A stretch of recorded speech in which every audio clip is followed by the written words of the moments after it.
So our topic today is going to be very, very interesting. I don't know if you guys are following the news of the Mujahideen in Syria. You know what the Mujahideen mean, right? Anyone knows what Mujahideen mean? What Mujahideen mean? What does that mean? The one who do jihad. You are wrong, my friend. The Mujahideen is the one who have sexual relationship with the children, who marry a child, who beat their wives, who do everything is uncivil in this life. And they are hoping when they go to heaven, their penis will be endless and the vagina will be something fit for that. This is the real Mujahideen. A Mujahideen is someone who is willing to die for the sake of vagina, not for the sake of his God. Because they don't care for their God. They care for how many vagina they will get. This is exactly what Mujahideen is, my friend. Now the Mujahideen in Syria, they are in a big, big trouble. You know how much they scream Allahu Akbar, right? You know how many times they scream Allahu Akbar every day. Actually, based on my experience, each time you put a nail in the bum of one of those Mujahideen, he scream Allahu Akbar. It's like saying, "Oh my ass." Oh boy, oh boy, it hurt, it hurt. Okay, so Allahu Akbar, supposedly, Muhammad, he told them, when you say Allahu Akbar, you scare the enemy, you terrify the enemy, just say Allahu Akbar. Now the news is coming yesterday and today in Syria is very terrible to Allah. I mean, seriously, Allah, you are screwed. Allah Akbar, you know, just a few days ago, actually not a few days ago, like 2 weeks ago, the highest leader in Al-Qaeda, Jabhat al-Nusra, he make a video saying, my brothers, my friends, we will be victorious if Allah he send his angel Jibreel alone, the angel who have 600 wings. 600 wings. If he move one wing, he can destroy a whole nation. He can do what? If he move one wing, one wing, he can destroy the whole nation.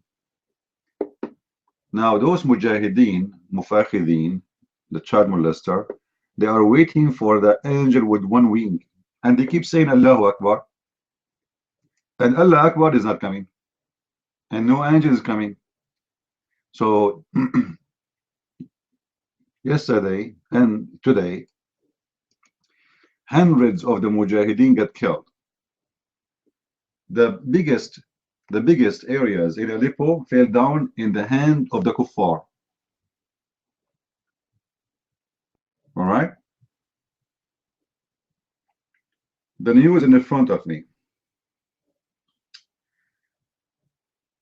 The area of Masakin Hanano fell into the hand of the Syrian army. Oh boy, the Mujahideen there is screwed.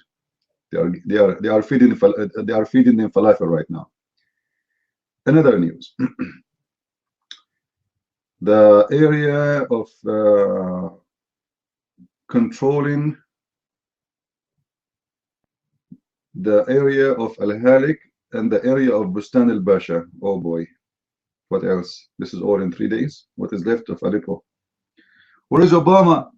Where is Obama and Holland, the one who cry for the God of Islam, Allahu Akbar, when you protect the Mujahideen? You see what Putin can do?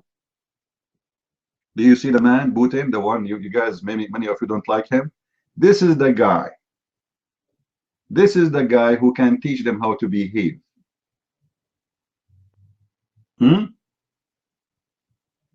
Those are really people fighting terrorists, not the filthy Obama who is feeding them. Look how filthy Obama is. He go to the Kurdish, he say, I wanna support you. The Kurdish says, hey, you wanna support us, the American is on our side, we will win. And then Obama, he armed the enemy of the Kurdish. Using the Prince of Qatar and Erdogan, the Turkish. And then the Mujahideen, Allahu Akbar, Allahu Akbar, the Muslims are supporting us, Allahu Akbar, Allahu Akbar. And then this way, Obama, he guarantee that nobody will win and they will be fighting each other, but they will not fight ISIS. The whole plan is to keep the Kurdish away from ISIS, to make them fight each other, but they will not get close to ISIS. He is protecting ISIS. You know, 6 years ago, I have a radio show. You can go and watch it with Osama Daktok. At that time, I said, Obama will not leave unless he establishes an Islamic State. At that time, everybody, he opened his jaw like, what? What Islamic State? What are you talking about? You guys are exaggerating.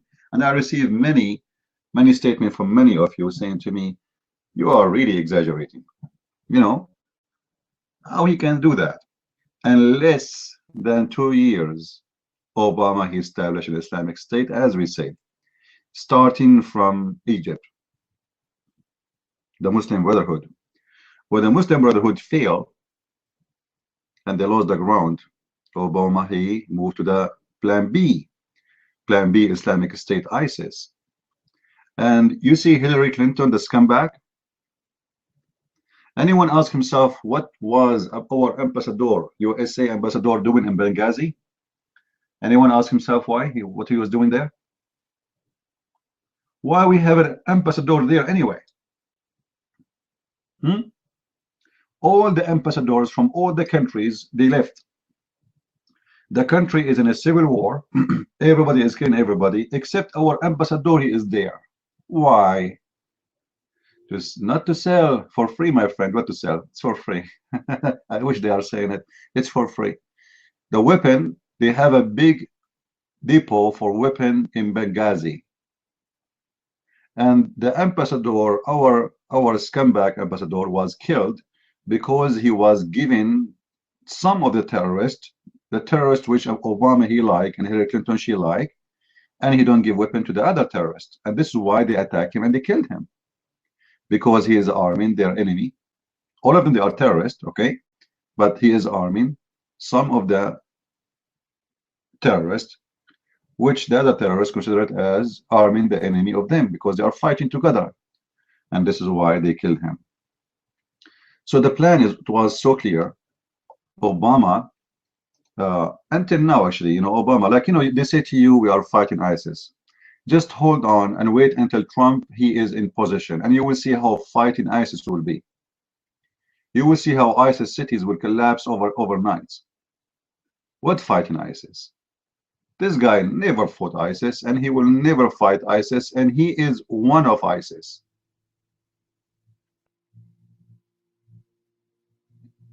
For them, all is about money. And those naive Americans, they think that this Obama is fighting ISIS. You know, even the killing of Osama bin Laden, if Obama, he will not let it happen. But he have no choice. They called him, they said, sir, we found him. We are waiting for your order. He cannot say don't do it. Otherwise, trust me, he will.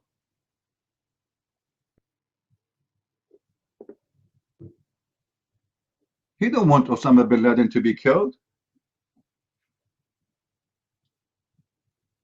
The same they do in Syria. Each time the Syrian army go advance against the terrorists, Obama, he goes so crazy. Not Obama only, by the way. There's certain names, they work for the Muslim Arab.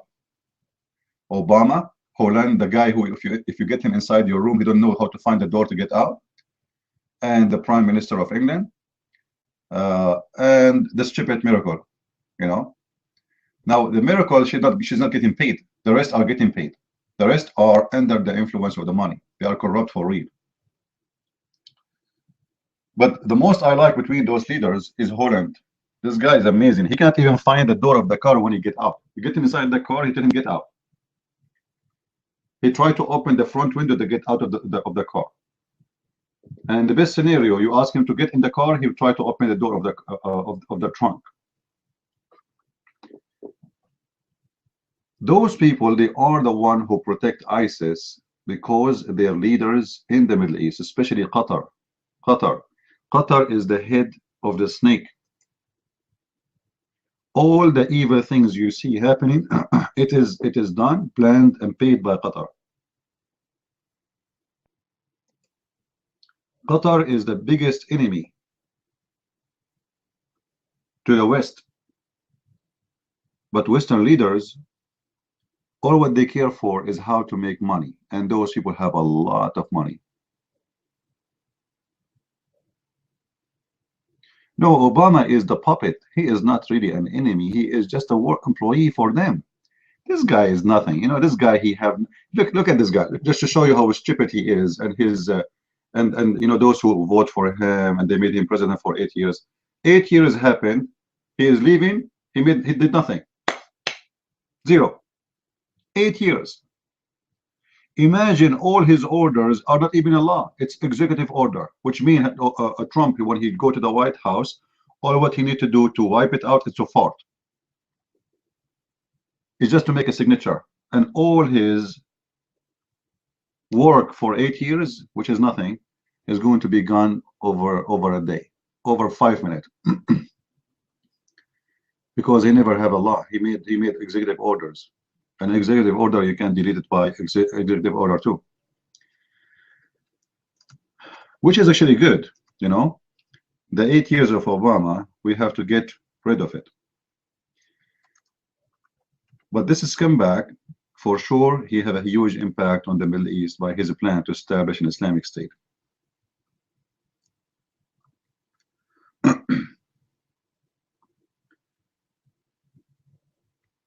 And I guarantee you, by the end of the day, all the Western leaders, they will be screaming, asking to stop the Syrian army from killing the terrorists. And the excuse is, they are destroying hospitals. Did you see the videos, the fake news they make? They make fake news. They show you a child coming from under the etc. They will cut the head of a dead child, and they will make him that he died because of the attack of the Syrian army. And they record it. And CNN, oh boy, they call them CNN. CNN is so worried about the Mujahideen, my friend. CNN is in love with the Mujahideen, in love with Al-Qaeda. You see the double standard? Those people, we are not fighting states and countries. We are fighting George Soros. What's his name? George Soros? Call him Soros. This is the guy who control your capital. This is the guy who control your CNN. This is the guy who control the news. He is the one who controls the White House. Who is the one who is making people president and make people fail?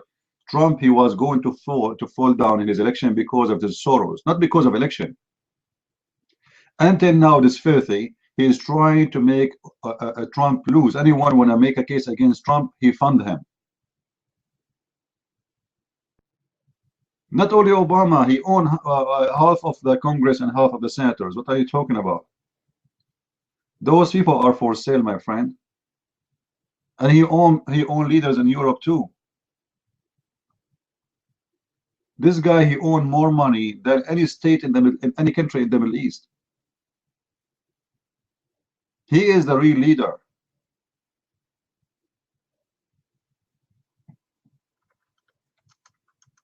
He is the one who decides where war is going to happen and where peace is going to happen.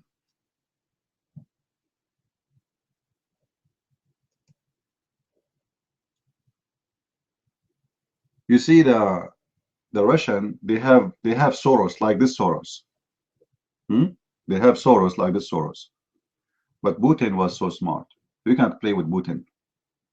He put him in jail. He took all his money, give it to the government. And he made him the joke of everybody when I tried to play with Russia. They have won, but he did not survive for long. I think 6, 7 months. He was able to play with the Russian for 7 months.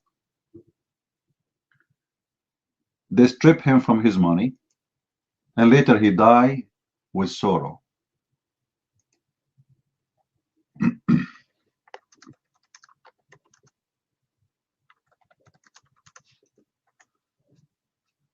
Anyway, if we have any Abdul here, Please put your hand up. And don't worry, you can say Allahu Akbar and Allah will help you. All right? I mean, seriously, why Allah will not help you? Give me a reason, guys. Do you think there is a reason for a Muslims, their God, Allah will not help them?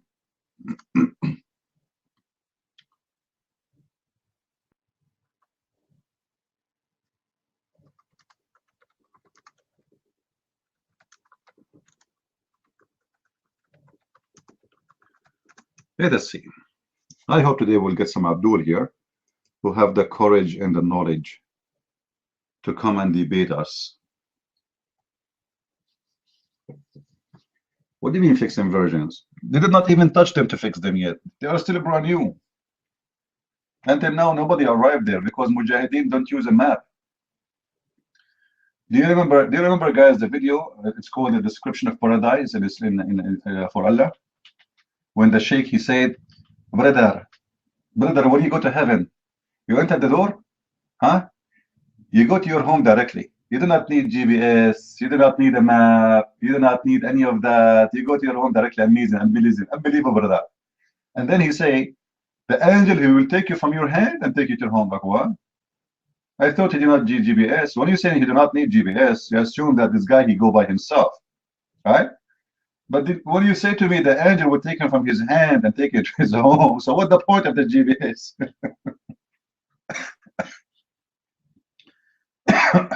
Unbelievable. So do we have any Abdul here? Huh? Read your books. What? You want me to read my books? I'm the last one to read my books. Unbelievable. What are you talking about? Why do I want to read it? No way. Oh, joking. Okay.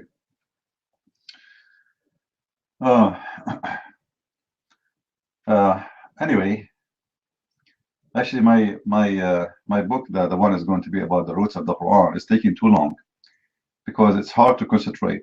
You know, there's too many things happening, and you know. But still, I'm happy that this election was, you know, it come this way. Because seriously, if this has come back, Clinton, she won, USA and the West will suffer a lot, especially from the Muslims. And look, Trump is already, he is not even a president, he is just, he won. And Muslim leaders are acting like puppies around him. All those who used to insult him, who said bad words about him. Now, like, they are meow, meow, meow, and Trump like, get away, meow, you know. All of them now in the stage of a meow, but before they were in the stage of ow, ow, ow.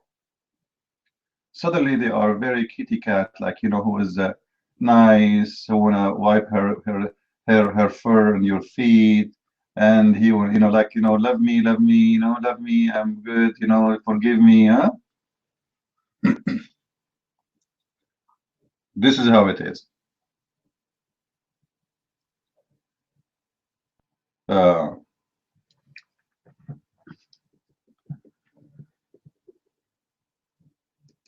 Sometime you get upset, really upset, and you think that things is going really wrong. But then you get surprised that you find things overnight is fixed. I mean, seriously, one of the most exciting nights I had maybe for the last 20 years. It was the election day when Trump he won. That was very exciting, unbelievable. I cannot forget that night. I could not even sleep in the morning.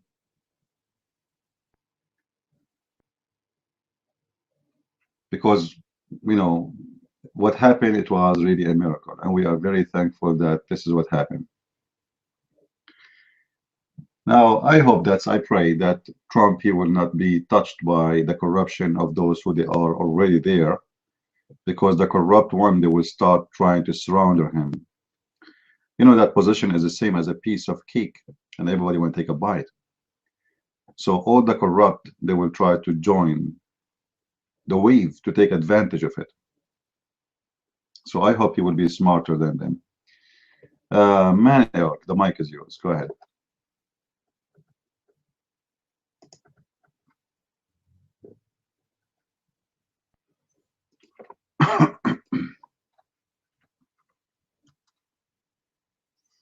Oh, I hear nothing.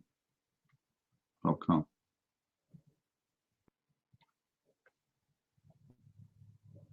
No voice. Maniok is no voice. I thought I am like only me, but look like everybody can't hear you. All right. So fix your mic.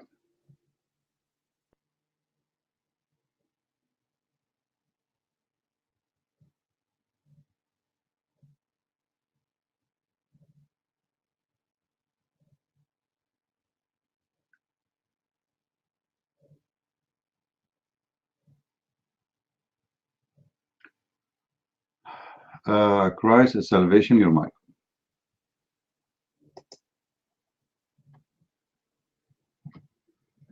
Hello, Sophie. I would like to ask you, since you can give me a guidance on a matter of the Surah 3, verse 7, Surah 3, verse 7. It says, He it is who has sent down to thee the book. In it are verses basic or fundamental of established meaning. They are the foundation of the book. Which book? Others are allegorical, but those in whose hearts in perversity follow the part whereof that is allegorical, seeking discord and searching for its hidden meaning. This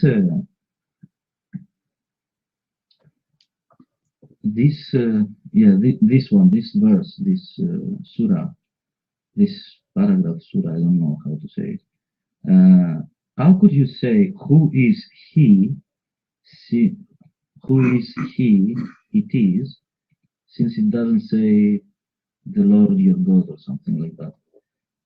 The book, which book? And then it says again about the book. Yeah. They are the foundation of the book, basic or fundamental of established meaning. I would like you to give me an understanding on this verse, because it also says somewhere in the Quran that it is clear to understand, so that everyone will understand it. I cannot understand this verse, so I will need your help, CP, or someone here, which is maybe a Muslim, I don't know, so that it will contradict the Quran. Hello, guys. God bless you. Would you help us, Christian Prince? Why does the Quran says that it is clear, but it doesn't say who is he who has set down the book? It doesn't say its name, his name, or her name. I don't know who is he, it is, who, I don't know. Anyway, your microphone, Christian Prince.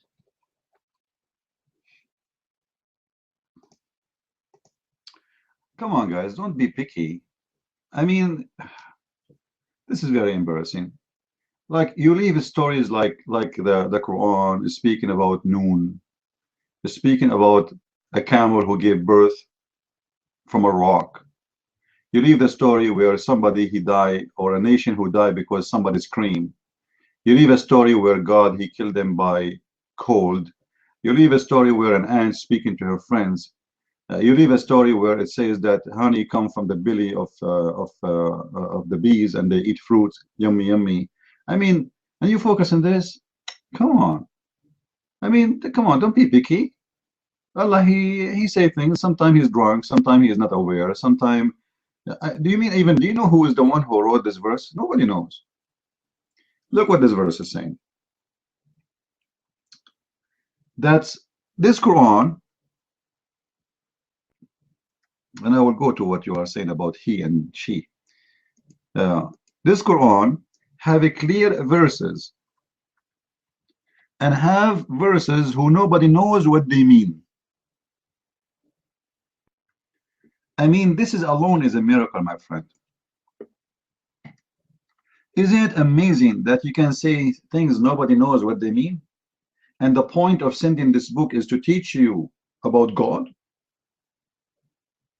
Focus with me. I'm going to send you a book to teach you about God. But this book, nobody knows what it means. I mean, this is really top intelligence, man. Like, wow. Like, just to make it simple for you, you bought let us say something from me, and I will send you the manual of it with it. And this manual is so good, and the purpose of it to make you install it. And it's so good to the point you cannot even understand a word in it. This is a miracle. So you guys are making fun of Allah because you don't like Allah, but the truth, this is the miracle. I tried sometime to make miracles. I was sometimes successful, was not successful. Like sometimes I say shish kebab, falafel, but people knows what shish kebab, falafel now. So I come with different solution.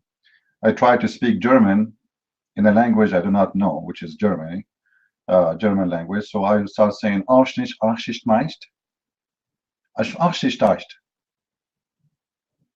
and the German, they could not understand, and that was a miracle. So what Allah here, my friend, is trying to do, He is making a miracle, making you like in the stage of like shock, like what? That's deep. How Allah can do that? And the funny, Allah Himself is saying to us, nobody knows what this is means save Allah. Go to Amazon, get my books. There's the first, my book is 6 chapters. The first 6 chapters, nobody knows what I mean, save Christian friends. Unbelievable, man. That's incredible. Talk in tongues? I can't talk in tongues. KOC? KOC? Here we go. This is easy, you know.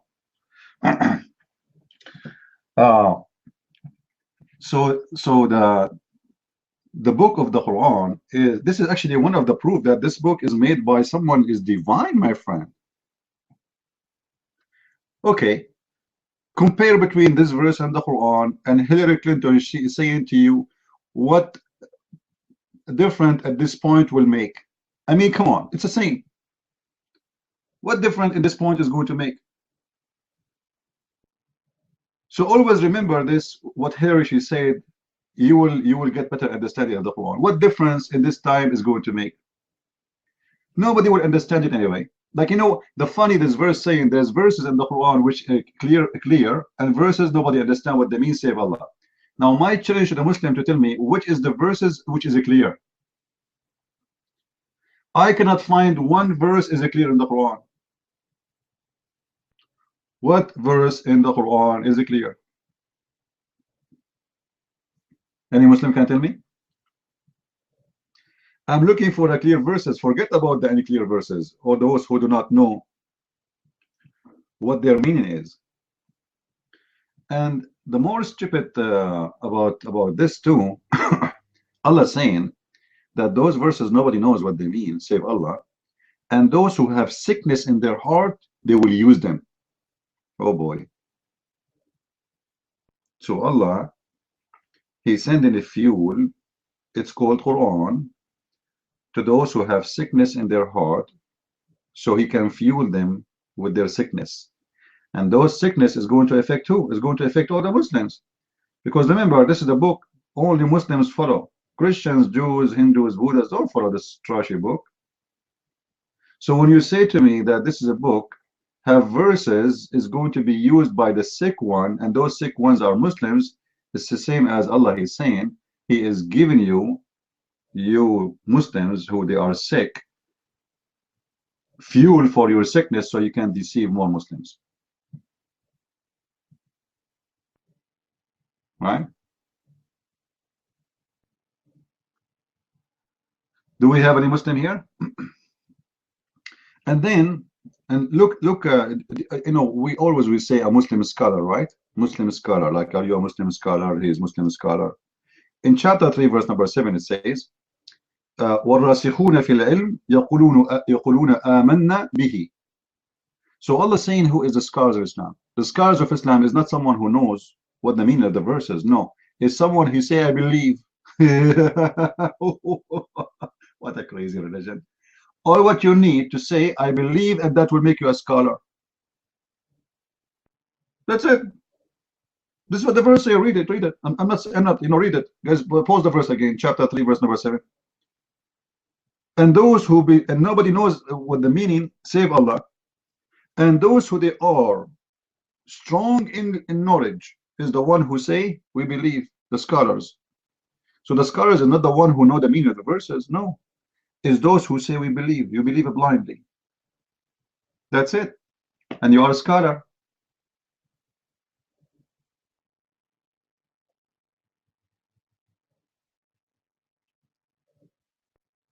This is why you cannot find one Muslim claim to be a scholar. He can come and say to you any answer about those questions.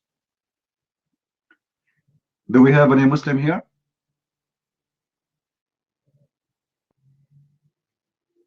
Now today I'm really happy. I'm really, really happy.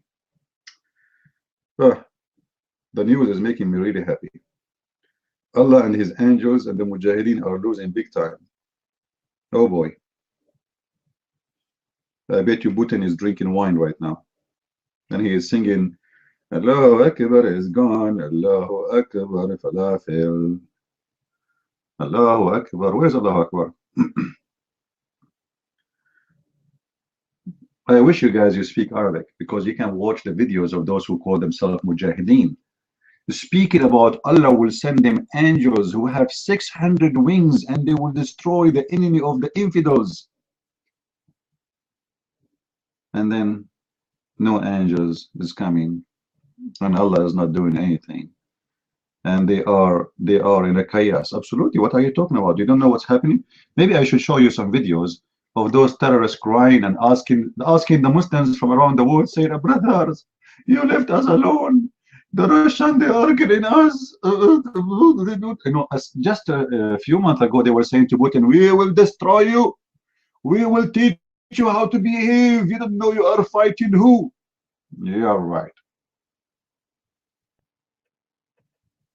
You forgot what happened to you in Grozny, my friend? In Chechnya? Anyway, by the way, anyone knows what the reason of Chechnya war? Why the Russians, they have war in Chechnya? I want to share this with you because you Christians been taught a lot of false information about Russia because the Western media, they want you to hate them. George Soros wants you to hate them for no reason. The Russian, they went in war in Chechnya to save the Christians in the Middle East. Another way to save my people. When the Turkish, they were slaughtering the Armenian and the Christians in the Middle East, in Iraq, in Syria, in Lebanon, etc. They slaughtered millions of them. I'm not exaggerating when I say millions. The only country in the world who stood to stop this massacre, it was the Russian. Only the Russian alone. And shame in every Christian country at that time, they were watching. The Russian is the one who said to the Turkish, the filthy Turkish empire, if you don't stop killing the Christians there, we are going to attack your neighbors, your borders. And that is the Muslim Chechenian, right away in the borders. And this is what the war in Chechnya exists for. It's just to protect us. And the Russian, they repeat the same history again. They are the same people who always stand to protect the Christians in the Middle East. When the Western are arming the terrorists, who they are killing the Christians, the Russian is the one who is protecting us. They don't send arms to the Christians. They send their troops to protect the Christians.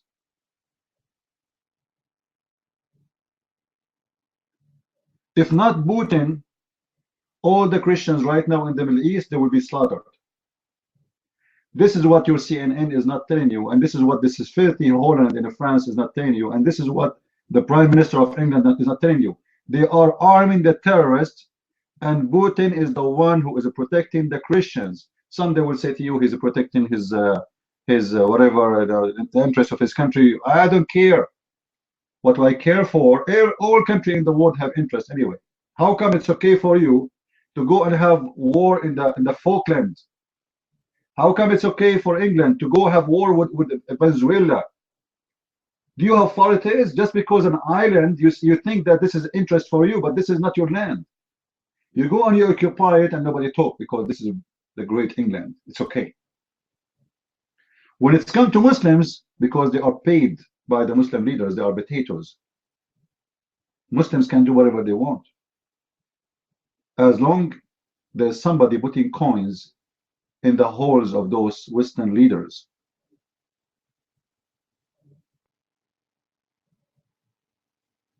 Putin is a KGB, so what? He's a KGB. He's a KGB, he is FG, he is RBG, he is potato, he is tomato. He is better than all those leaders. You see, this is what they put in your head to fool you. Putin is a KGB. My friend, when you fight evil, you don't go by a sign and a banner. This guy is a Christian. He is a president for a Christian country. He is a leader for a country, and he go and celebrate every Sunday the service. And yet they want to tell you that he is a KGB, which means they want to tell you he is a communist. Until now in CNN, they say to you, Russia is a communist country. The whole point is that they want to take your attention from fighting the Islamic terrorists to go back to the Cold War. Faking a war with somebody is not fighting us. Go and see what Obama he did. He forgot about all the problems happening in the Middle East, all the risk and the danger of the terrorists. How many Russian, how many American they killed of the American in the last 20 years? And how many Americans get killed by Muslim terrorists in the last 20 years? And then you will know the answer. The risk is where? America is a powerful country, and they have the right and they have the interest the same as any country. But they even fabricate news that the Russian is the one who hacked Hillary Clinton to make Trump win.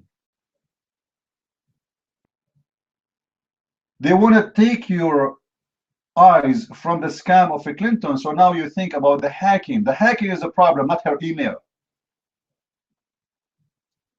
It's like finding a lot of pictures of porn of children in the computer of somebody, and then they make you forget about what you found in his computer and make you think about who is the hacker. I don't care who is the hacker. Good for us they are hacking them, if they are hacking them. I am thankful for those hackers, because if not those hackers, we will not be able to know the scam. Those are good hackers, my friend. See, there's bad hackers who hack to steal money, to harm you, but those are not bad ones. They are good ones. They are the one who is taking action, risking their future. If they are arrested, they will stay in jail for years to expose the scumbag. You see, if I am Trump, I will give burden to this guy. His name is Assange. You like him, you don't like him, he's doing a great job. They are not hacking the computer of someone like you and me. They are hacking computers of government officials to expose their scam.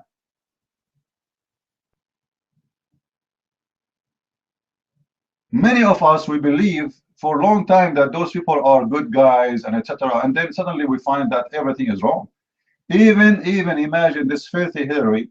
She fabricated the votes with her Barney Sanders friend from the same party.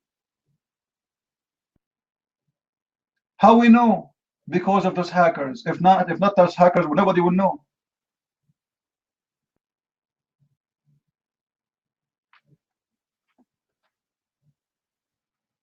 So don't make them fool you and don't make them drive you in the wrong direction. The Messiah said, from their fruits you shall know them. Who is helping the Christians in the Middle East right now? The Russian and the Russian only. Look, the American regime, I call it regime because Obama, he is not my president. He helped only certain people for his own interest. He helped the Muslim Brotherhood. He supported big time the Muslim Brotherhood, same as Hillary Clinton. They even defended the Yazidi. They armed the Kurdish just to fool them, not to help them. But nobody of the Western countries who speak about a human right and value speak for one day about what happened to the Christians there. You believe it or not, all the refugees who come to USA are Muslims. Christians are forbidden from coming. The filthy Obama, he stopped an organization, Christian organization was trying to take Christians as refugees to USA. He said, oh, we cannot take by religion. But all of us, we know that the one who need asylum big time is the Christians, is the minority, not the majority. The Muslim is a majority. A Muslim, he is a majority. He will not be killed because of his religion. Christians are raped, killed, tortured just because they are Christians. Still, the filthy Obama, he never do anything to help them. Why? Because he is one of them, and he is anyway a slave of his master. The same as John McCain is a slave of his masters. The same as all of them, they are scumbag. All of them, they are slaves of money.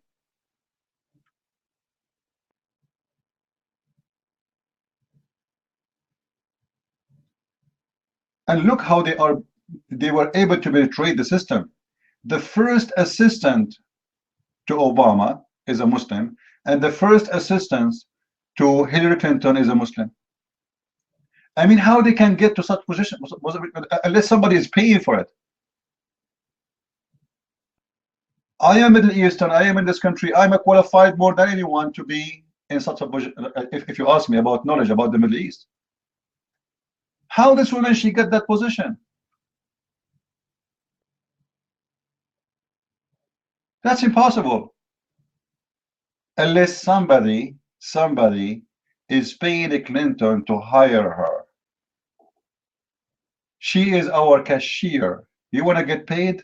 You hire this woman, she will be the dot between us. She will be the cable between us. And this is why she have her, because all her money is coming from the Muslims. Don't bounce anyone. According Christians and near, is Jesus coming soon for what purpose? Who said the Christians? Who is the Christian who said the end is near? That's not true. Nobody knows when the end is. Correct, guys?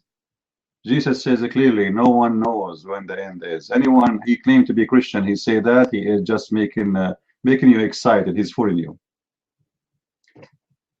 I saw many people making videos, which is very funny. But I understand, you know, those people, they are doing a scam to fool the Christians, because the Christians get excited when they see such a topic. But the Bible, I go by the Bible. My Lord is the one who teach me, not anyone. My Lord, he said, no one knows but the Father, and that's it. All right? And we as a Christian, we don't care when it's going to happen.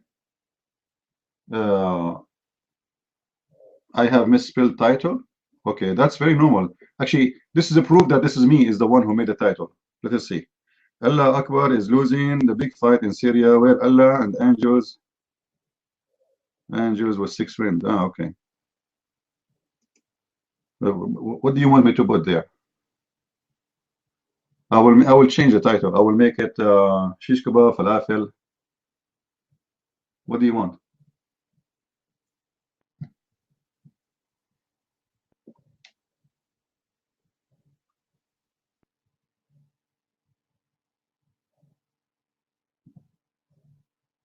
Yeah, you know, this, you know, you see the first, you are just stupid. I just answer you. You are exactly a Muslim who contradicting himself. Bismillahirrahmanirrahim, shish kebab, hummus, amin. But what the connection between Shish Habab and Kummus and Amin, nobody knows. He kept repeating the same question, but he have no idea. I just answered you, you idiot. You Muslims, your God is the one who said that the judgment day is near, but never happened. The scumbag Allah, he said, that is our shaqq al-qamar. The moon is split and the judgment day is near. But there's nothing happening. Chapter 54, verse number 1. The scumbag Allah, he promised the Muslims 1400 years ago, saying the judgment day is near. And here we go, actually started, the moon is split. And then we found that nothing happening. Are you there, the first? He will play dead now.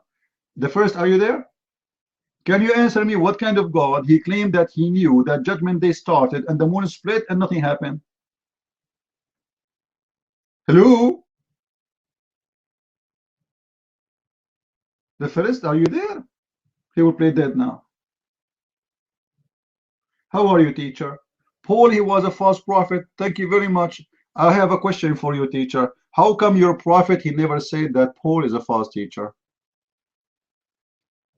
Guys, Muslims, they know more than their prophet. Their prophet is an idiot, stupid. Look, Mr. Teacher, he know about Paul, but Muhammad do not know. Unbelievable, unbelievable, amazing, brother. Take the cut to the mic. Who is the Muslim when I come to the mic and tell us about Paul? You're a prophet himself, the prophet of hummus. He could not mention the name of Paul once, and you Muslim keep saying Paul, Paul. Brother Zakir Naik, how the Bible is corrupted. Brother Sitter, first of all, the in the Bible it's corrupt, and there is many proofs. The first proof, if you eat hummus, after sit kebab, and you know and you need Paul. Thank you very much. What? What happened? Do we have somebody ate too much beans? Anyone can tell me, explain to me what Muslims are talking about? Oh boy. Oh.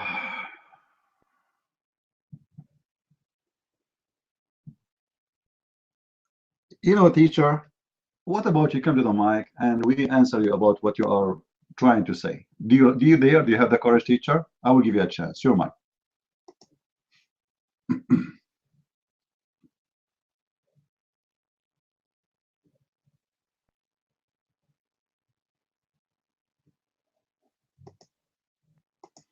Then shut up. I said no. Let me tell you something about Maru. I am here challenging and waiting for real ones who want to debate me. A bunch of text terrorists, they have no place in my room. You want to debate me, put your hand up. And I will show you how stupid you are. Who dare? Who is the Muslim he dare to debate me? Who is the Muslim who he dare to debate me? A bunch of scumbag, and they have no idea how they can answer me and how they can refute me. So they turn into text terrorists. They don't dare. They don't know even their religion, but they want to teach us about our religion. We just were reading chapter 3, verse number 7, where Allah himself, he said in the Quran, nobody knows what the Quran means save Allah. And those stupid idiots, they are teaching us about our Bible. Go and find your book. Your God in your book saying no one knows what the Quran means save Allah. What a stupid book. So why you send this book for? If nobody will know what it means. How stupid this God can be. Your God is a breathed with gas. His belly is big, but it's a balloon. All what we need to destroy your God Allah is just a needle. Now who is the Muslim have the courage to come to the mic? We want you to talk. We want you to speak loudly. Who is the brave Muslim when I come to the mic? Put your hand up.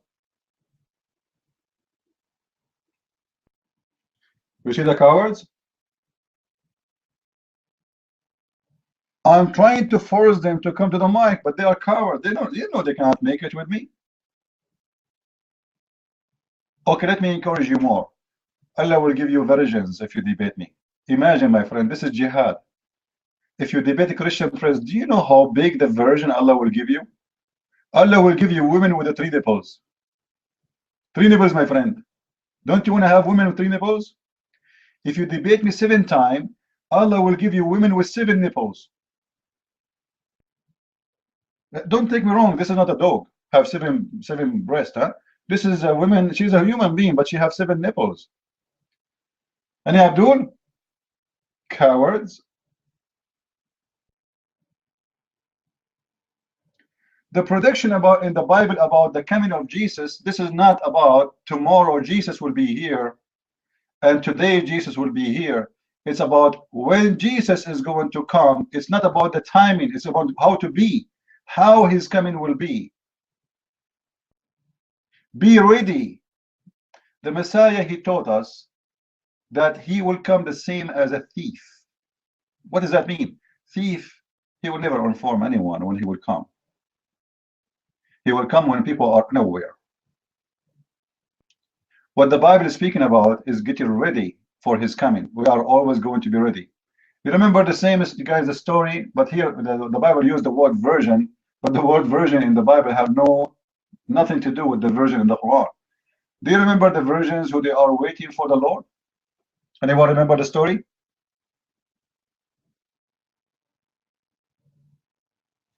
Is this story is about they knew when he's coming, or this is about you are being ready? It's about being ready. Those who have enough oil in their candles are the one is ready. What is that oil is? It's your fruits. Jesus, he said, from their fruits I will know them. So all the Bible predict about the coming of Jesus, but not about the date. For Jesus said it clearly, nobody actually dare to give you the date unless he's a scumbag.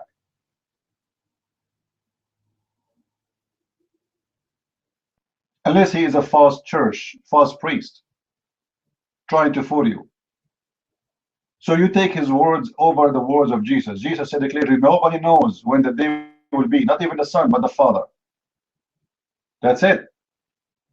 And I believe strongly, Jesus, he said that because he knew there's many scumbags, they will try to use us and to fool us. And even after he said that, which make it very clear, still some of you are naive and you believe in some scumbag who try to fool you, trying to say to you, we can predict when the judgment day will be. Like Jehovah's Witnesses, who they are false believers.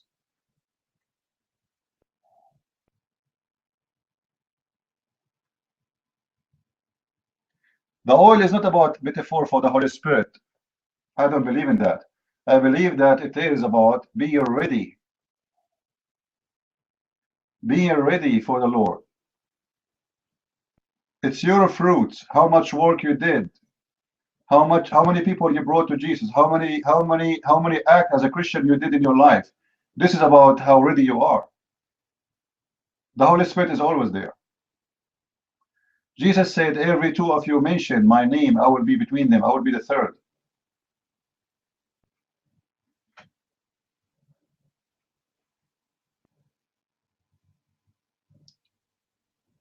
So the Muslims, they speak too much about Prophet, actually Muhammad himself. Anyone remember the hadith? If you have it, post it, please. Muhammad, he saw a child, he said to them, this guy, before he get old, the judgment day will be here. Is that correct? Anyone have the hadith? Any one of you have the hadith?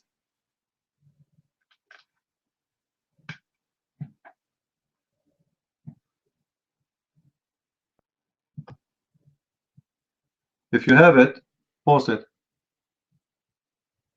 Muhammad, he saw a child, and he said to his followers, this child will not get old. Before he get old, the judgment day will be upon you. Any Muslim want to answer that? How a scumbag like Muhammad, he come with such a thing, and you still follow him? He put a date. He put an age of a human being. He's a child. He was 11, 12 years old. So before he get old, the word kahl present the age of 30 and above. So before he come 30, before he arrived to 30, the judgment day should be here.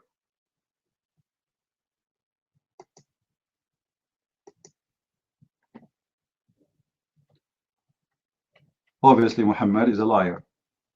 He predicted the judgment day by the age of a human being who is a child, and he said to them, before he died, you will have the judgment day, and nothing happened.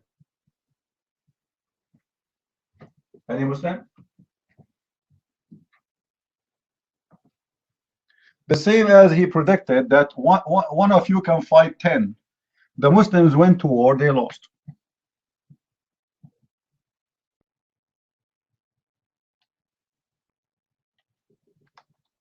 Any Abdul?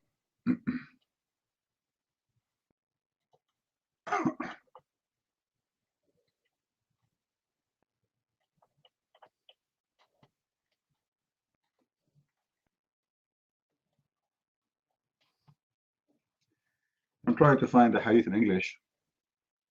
It does look like nobody here helped, as usual. We keep posting reference, but nobody saved them.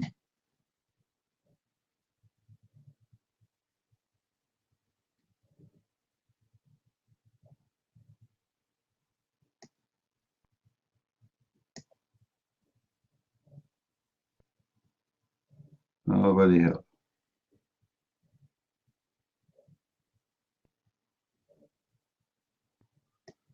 Anyway, let us see.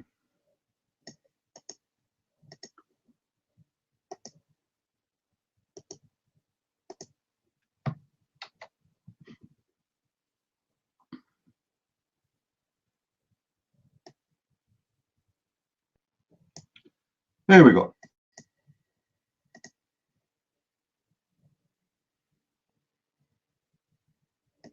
Look at this hadith. And I challenge any Muslim to tell us how this happened.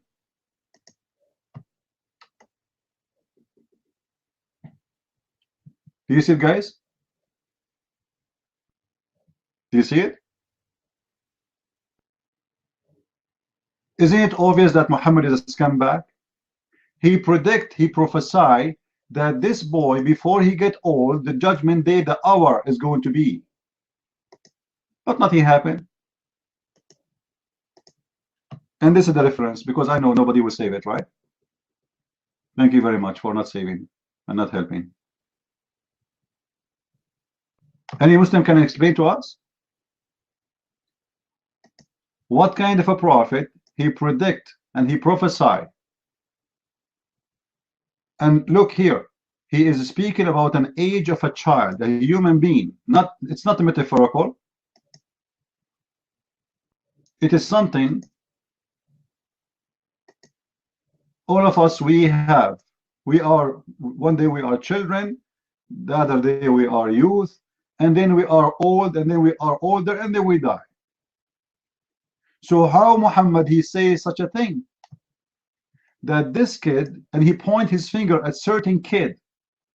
A kid is walking by.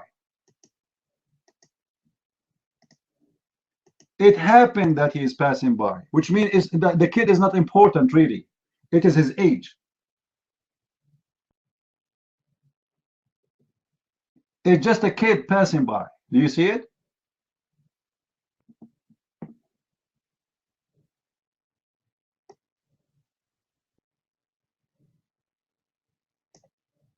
Infinity, you can change your name 100 times. Still, I know you. You are the same person. Get lost. Stupid idiot. Who is the Muslim want to debate us?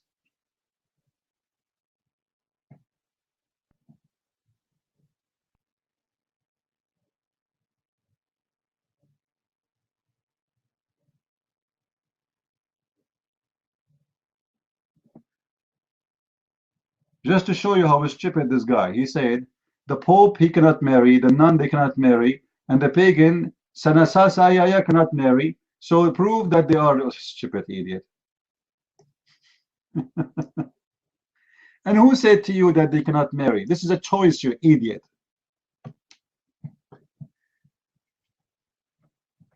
Any Christian, he want to get married. Jesus, he said it clearly, that those who designate themselves to the Lord are better because they designate themselves to the Lord. They designate all their life to the Lord. That's what the Messiah, he said. And he himself, he did not get married as any human being. So when somebody said, this is doesn't get married and this is doesn't get married, this is mean we are the same. That's a stupid idiot. No, Christians, even priests, they can get married. Some churches, they say, well, the Lord, he said that the priest, what is meant that those who follow him to the full of their life, who gave their life, all of it to him, they should make a decision not to get married.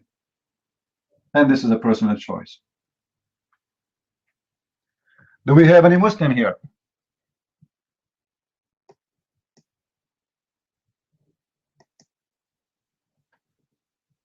Yeah, depend. It's a personal choice about what position you want to take.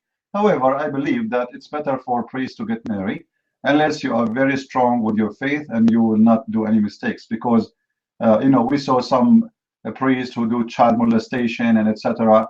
and are doing evil stuff, which means they have, they are not really Christians and they are taking over the job to get an access to community. Because when you are a priest, people respect you and they trust you. They open the doors for you. But people forgot that Jesus, he said, many they will come to you in my name, but they are false teachers.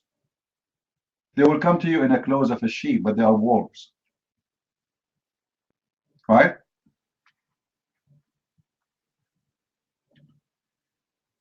Do we have any brave Muslim here?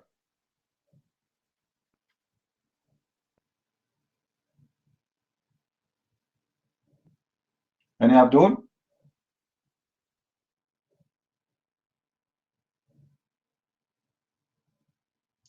Yeah, and even a priest, even the Pope, if you want to step down and he get married, he can do that. All what they are saying to you in the Catholic Church, if you are in that position, in certain positions, you cannot get married. But you can leave. You can leave anytime and say, you know what, I'm done. That's it. I want to have a family. I want to have women. I want to have children. And okay, good for you. That's it. Actually, me, myself, I know some who they used to be priests and they decide to leave because one day they found a woman. They like her. They love her. She love him. He decided to have a family. He married her and he decided not to continue. It's a personal choice. This is not a jail. Any Abdul here?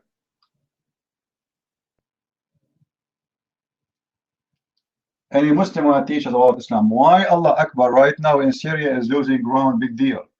Why the Mujahideen are screaming to Allah asking for help and the help is not coming? You remember last time we opened the chat room here and we played for you a video speaking about the guy who pissed on the Kaaba? You remember? He pissed in the Kaaba. He destroyed the Kaaba. He took the black stone. And he was screaming while he was doing that, Allah, where are you? Where are you? Where is your birds? What this guy was talking about, there's a story in the Qur'an, the chapter of the elephant. You can go and read it, search it in the Qur'an, chapter of the elephant. This story claimed that there's no witness for it, as usual, no witnesses. That a Christian army came to destroy the Kaaba, the Ethiopian Christian army. And Allah, he sent birds to destroy the Kaaba, to destroy this army.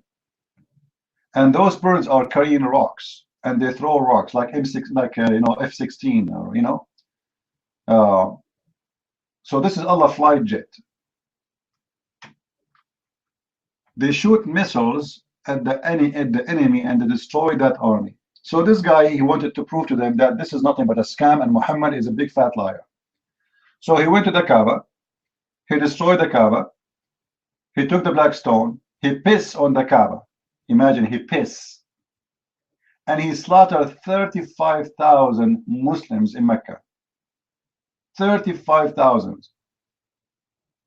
And he was holding his sword, and the blood is coming from his sword, and he said, screaming to Allah, "Hey Allah, where is your birds, huh?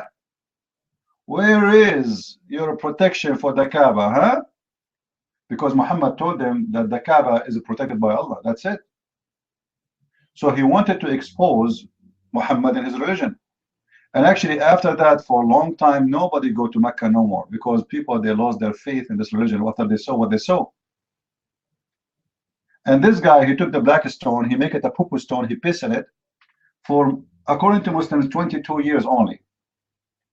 And even when they got back the black stone, they paid him to get it back. Not for free. Allah could not get it back. They paid him. And even I believe that the black stone which the Muslims have right now is not the same stone. If you go and look at the picture of the black stone in details, you will see it's broken, it's pieces, they glue it together. What they say that he broke it too, he did not give it to them one piece.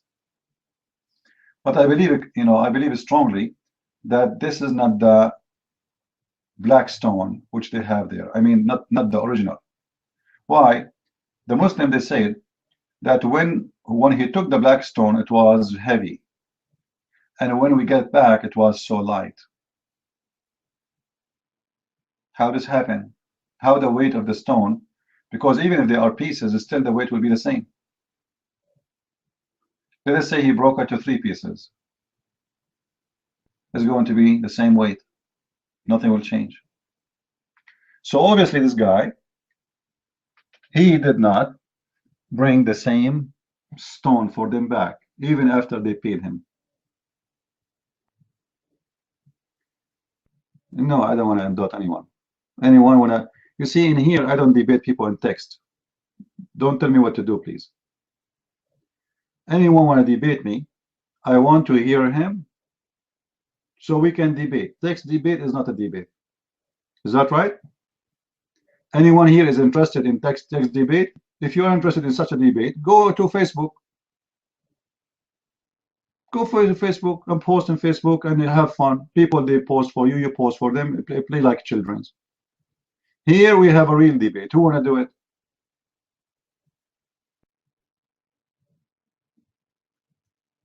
The question is, why somebody he is so strong in text, but he is so quiet when we ask him to come to the mic? Obviously, those guys, they have no idea what they are talking about. They are copy-paste from websites. You are not debating him. You are debating an article or a claim made by someone else. Well, if he is at work, this means he's a scumbag. Because if he is not a scumbag, why he is coming to a chat room and he is getting paid to be at work, but he is chatting? Isn't this is a proof that he's a scumbag and he want to debate us about God? You come to chat when you are working, somebody paying you salary to be at work, and you are in a chat room? Get out of here, scumbag like Muhammad. Cheater.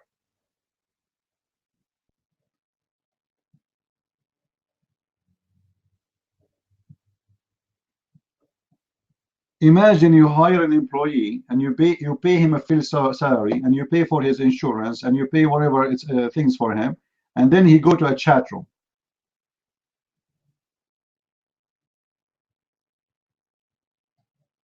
How decent this person is.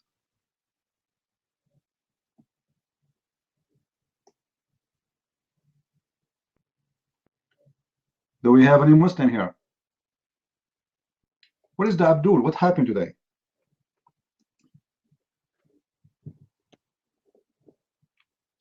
Look what happened when they see me.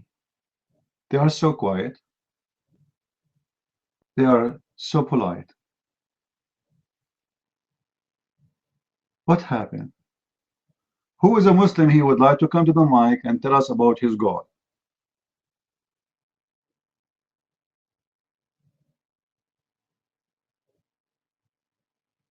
Anyone?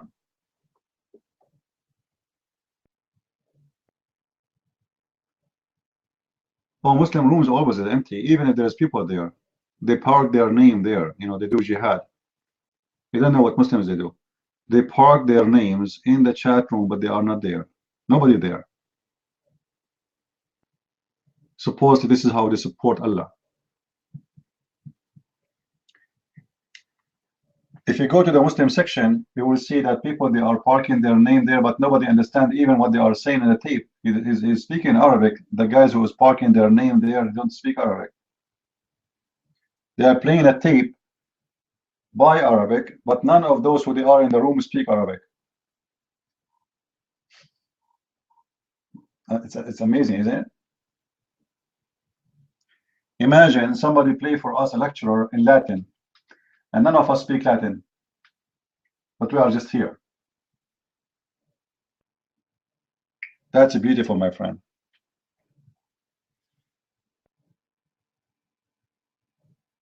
Any Abdul?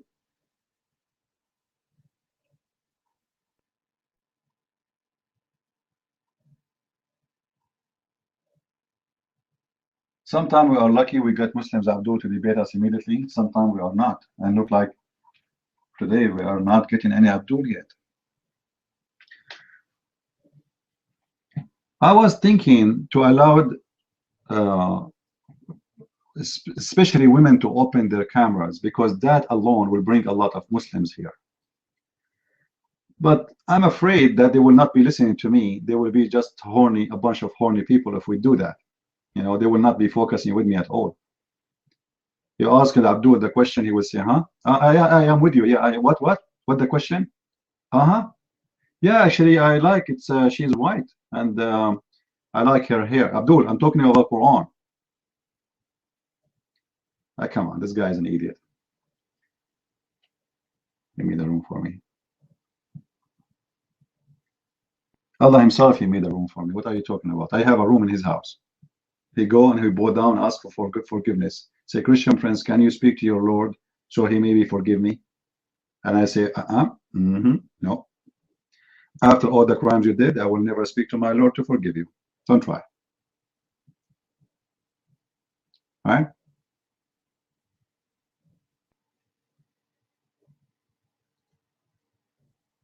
What famous? You know, those guys, nobody. I told this guy, he opened a room having my name. I told him, nobody will go to your room unless you have a bunch of Muslim women opening their cameras. If you do that, Muslims will come from all around the earth, especially the Mujahideen. And I advise you to call them like version 1, version 2, version 3. And it doesn't matter if they are version or not. Trust me, don't care really. You know, Allah will fix them anyway.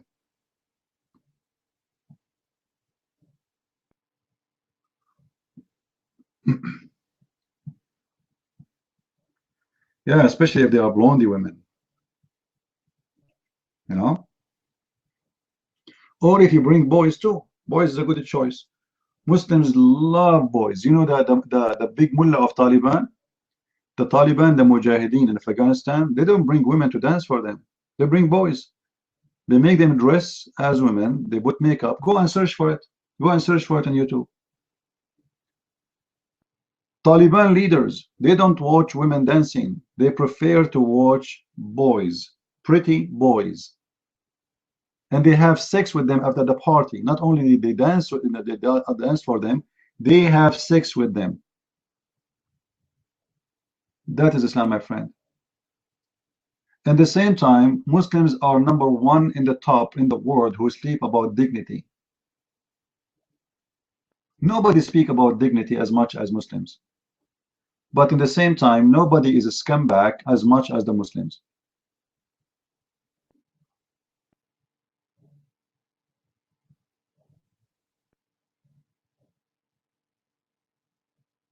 Did you see what happened when Israel have a fire? The Muslims, they are starting fires in the wood, in the dry grass to make fire everywhere. And then the Muslims, they were so happy saying, Allahu Akbar, Israel is burning, Israel is burning. What burning, you idiot?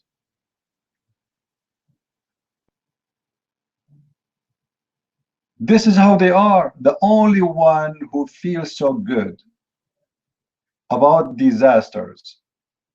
In this case, actually, it's happening by the hand of Muslims, which means it's not something natural. But let us say it was natural. The only one who dance for death is Muslims. Do you remember, guys, tsunami? The big ones who happened in Indonesia before? Anyone remember? Who remember it? Do you believe it that here in Paltalk, Muslims, they open a big room and they call it Allah punishing the infidels by tsunami? They have party, big party. People went to Paltalk to complain, they did not close their room. And the Muslims, after a few hours, the news came and they found that it is not the infidel who died in tsunami, it was Muslims. 97% of those who died in tsunami was Muslims. And then the news is sad, Allahu Akbar, brother, what happened, brother? But they were celebrating. They were celebrating because the news came that tsunami is hitting certain countries, and those supposedly are the countries who have tourists in the beach, Australian and etc. And they start counting how many Australian. Nobody start counting how many Indonesian die because the media is a stupid media. They count only the important citizenship. Nobody count the poor one. This is the scam of this world today. If you are from a poor country, nobody count you. They say to you, there's 10 Americans, they die. Even though there's 1,000 Bangladesh person die, they don't name them.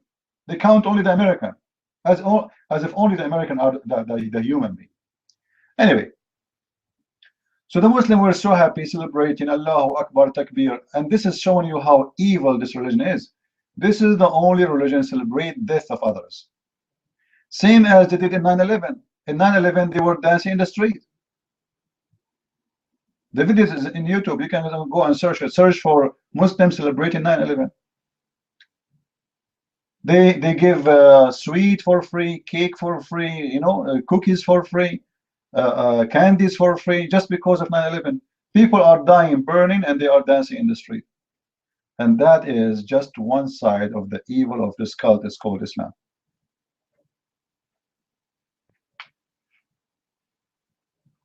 We as a Christian, we don't celebrate the death of anyone. We did not open a chat room to celebrate the death of the people in Indonesia. Actually, we pray for them. It doesn't matter if they are Muslims or not. Actually, yesterday I was watching, there is a Muslim soldier, okay? He fight with the Syrian army, which means against the Mujahideen. He did not see his family for 4 years. I have a tear in my eye when I saw him hugging his mom. We are not hateful like them. We are not disgusting like them. And we will never be like them. For we are the followers of Jesus. We've been ordered to be merciful and loving to everybody, including our enemy. And this is my message for those who follow Muhammad. Go and find one place is occupied by Muslims is not evil and disgusting, because you are following the evil spirit of the devil, which is teaching you to be hateful, disgusting, any human. Islam, everything about it is any human. Islam make you an animal. All what you think about is how to get more women in your bed, either in earth or even in heaven, and how to get more money, either in earth or even in heaven, or how to get more power, either in earth and even in heaven, because even in heaven, by the way, there's ranks of heaven. You know that, right? How many of you knows that there's ranks in heaven in Islam? But what the ranks do? What if you are rank number 1 or rank number 2 or what is the difference? Anyone knows? What is the difference?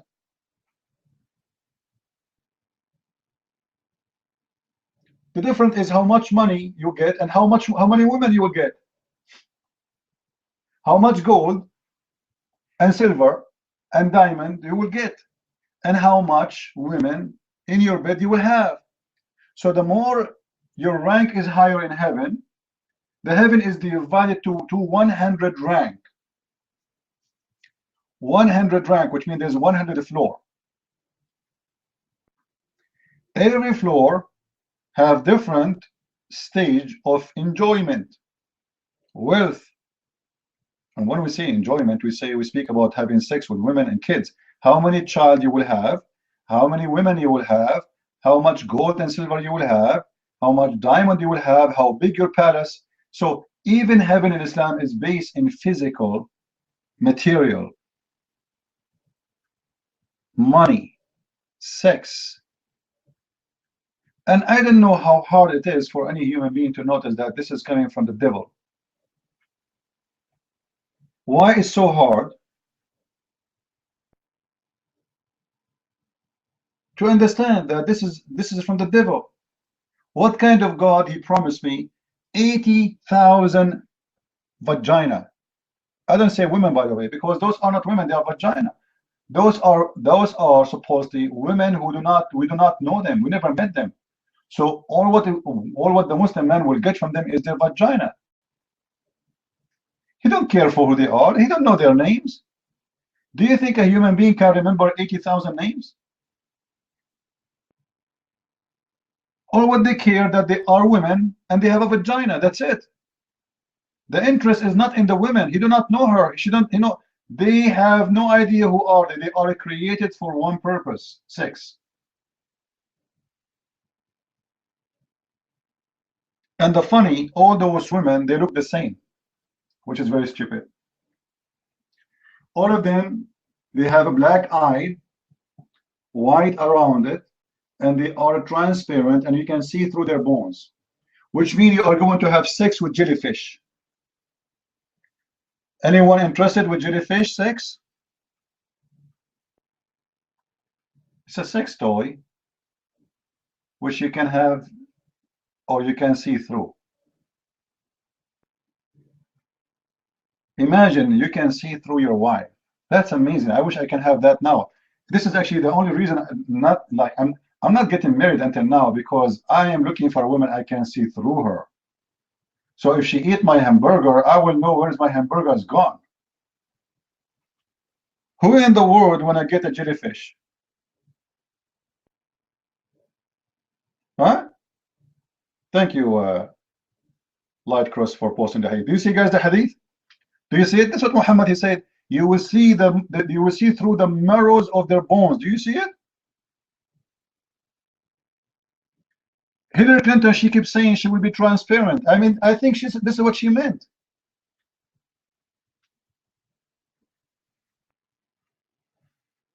Because she don't hide the money she take from the Arab in her belly. She put them in the bank.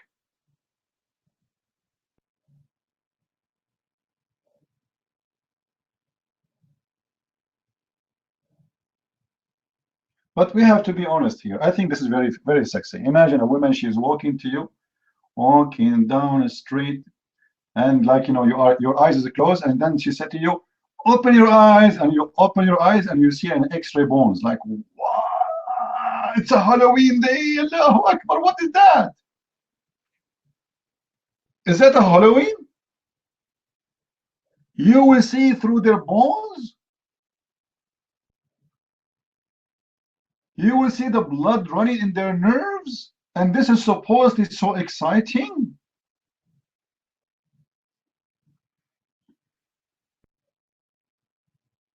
Any Abdul? I made some tea since I opened the room, but I don't know how to go and get it. Nobody's taking the mic. My tea is cold already now. Unbelievable. Give me just a second to get my tea. All right. I hope I will not see in my way to the kitchen some jellyfish. I mean, that would be scary. Should I take my gun with me?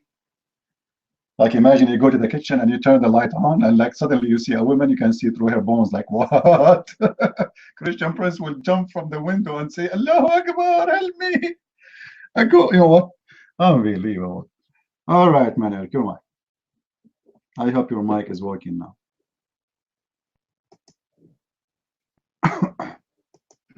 Yeah, thanks, EP. I hope it is for your sake because of your tea as well. Otherwise, it will have gone cold and you'll be able to enjoy. Can anyone hear me? Can someone give me a one if you're hearing me, please? Oh, thank you very much. Yeah, hopefully, CP, you can hear me. Mine L 2N. Oh, I don't know where you go. Yeah, not yet. Thank you. Yeah, that kind of man. But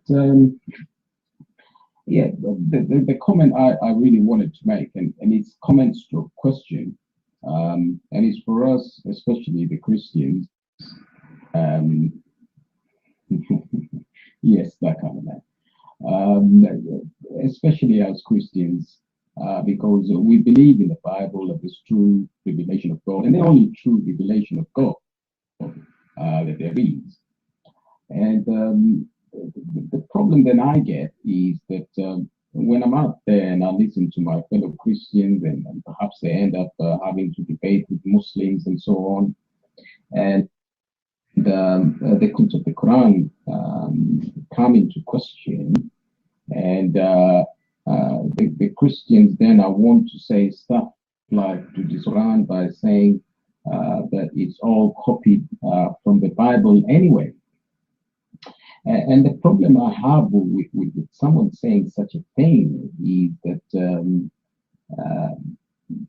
when people are actually saying that the Quran is copied from the Bible, do they just mean that yes, you can open the Quran and you find names like Noah, Adam, Abraham, Jesus in that book? Or do they actually mean the substance that you will actually find within the book itself? Because once you start perusing the substance, once you read the Quran, obviously being from a Christian background, that means you'll have already read the Bible, and you won't find any similarities.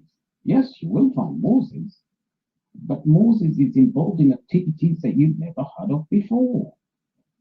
Abraham is involved in activities you've never heard before. You might be familiar perhaps with Meshach and Abednego, for instance, being thrown by a pagan king into a furnace of fire, and the Almighty God protecting them from the fire as believers.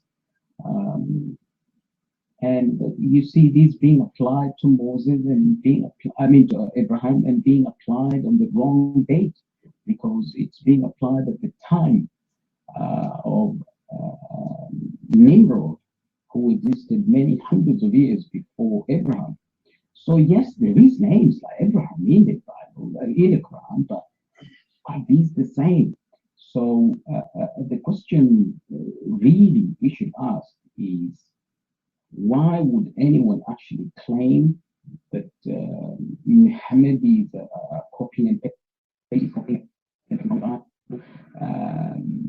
and I'm not questioning the copy and paste, but copy and paste is actually correct. He is copying and pasting, but not copying and pasting from the Bible. Because if we then go a little farther then to find out where these stories are coming from, and we bother to open the Talmud, the Midrash, the Mishnah, and so on, we will find these stories that are in the Quran, word for word. If we're talking about stories of the New Testament, and we go to apocryphal books that came hundreds of years after the apostles of Jesus Christ had died, the Gospel of Thomas, the Evangelium of James, and so on, we will then find these stories. But further to that, even these books, Muhammad exceeds these books and goes to other legends that sound of Buddhist nature, for example, the birth of Jesus Christ. We find these amongst the Arabs of Yemen, for instance, had previously been believers in a god Apollos, who is supposedly born of a virgin mother. But these Arabs, being far removed from the Greeks who had this legend, have interpolated the birth of Gautama Buddha, the birth of Apollos. And these Arabs then convert to Christianity, but not the Christianity we know, the Christianity of the Quran, which is actually Nasaranism, which is taken as Christianity. And in these Nasarism, they bring with them the beliefs of the birth of Apollos with them. And this is what Muhammad then gets to hear as how the Lord Jesus Christ was born, actually bowed down to feed the mother of the child, and its roots giving water to the mother and child. And these then are incorporated as true revelations from God. And now, the reason why I bring these up is because if someone is known to be a Christian of great experience, and therefore they're leading the Christians, and they then turn around and say the Quran is copied from the Bible, then younger Christians of lesser experience, when they're hearing that, they will think that indeed what they're reading about Moses, or what they're hearing from Muslims about Moses, what they're reading about or hearing from Muslims about Jesus Christ is actually correct, because it's just copied from the Bible. But actually, anyone who has bothered to look into the history of that area, including the churches of the East, church dominated that area, they had deviated from the use of the scripture and were creating legends. For instance, a legend that we would find in the Quran of the ancient sleepers who slept for 300 years and so on, and canonize these as their teaching.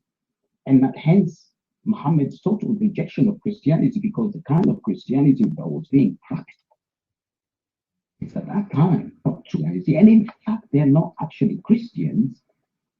It is just in the same way as today, when you look up Gnostic, you will find Gnosticism being referred to as Christianity, whereas it's not. And these Nasara, they were not Christians. They were, in fact, if we go back to the book of Acts, infiltrating Christianity, infiltrating Christian congregations, trying to act like as if they were Christians, and then bringing their false doctrines, which included the man dying of Christ on the cross, but only appearing as an image or as an illusion to the followers of Jesus Christ as having happened. And I think we make it harder for ourselves when we're trying to inform the Muslims that they are actually following a doctrine that is purely man-made, and yes, partisan, mostly Gnostic, but really not only Gnostic. When you read the Quran, you will find it talks about the people of the book, and a lot of us understand the people of the book of the Quran. What the Quran is talking about when it says the people of the book, we understand it to mean the Jews and the Christians. But it not only includes the Jews and the Christians. Muhammad understood the Zoroastrians to be people of the books, because the Zoroastrians had a book. Muhammad understood the Sabian people book because they had a book.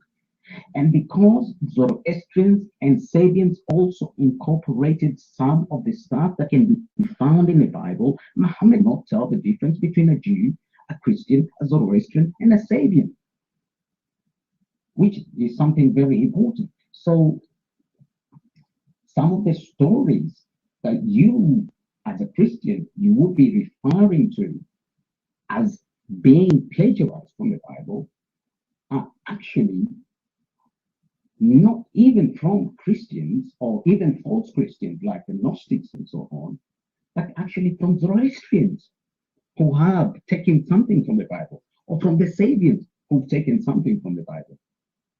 And of course, in the process, Muhammad would have taken a lot more of the stuff that was seen, for instance, to the extreme that the Muslims were seen by the Arabs, the early Arabs, as Sabians. Muhammad himself was being referred to as by the Arabs as a Sabian.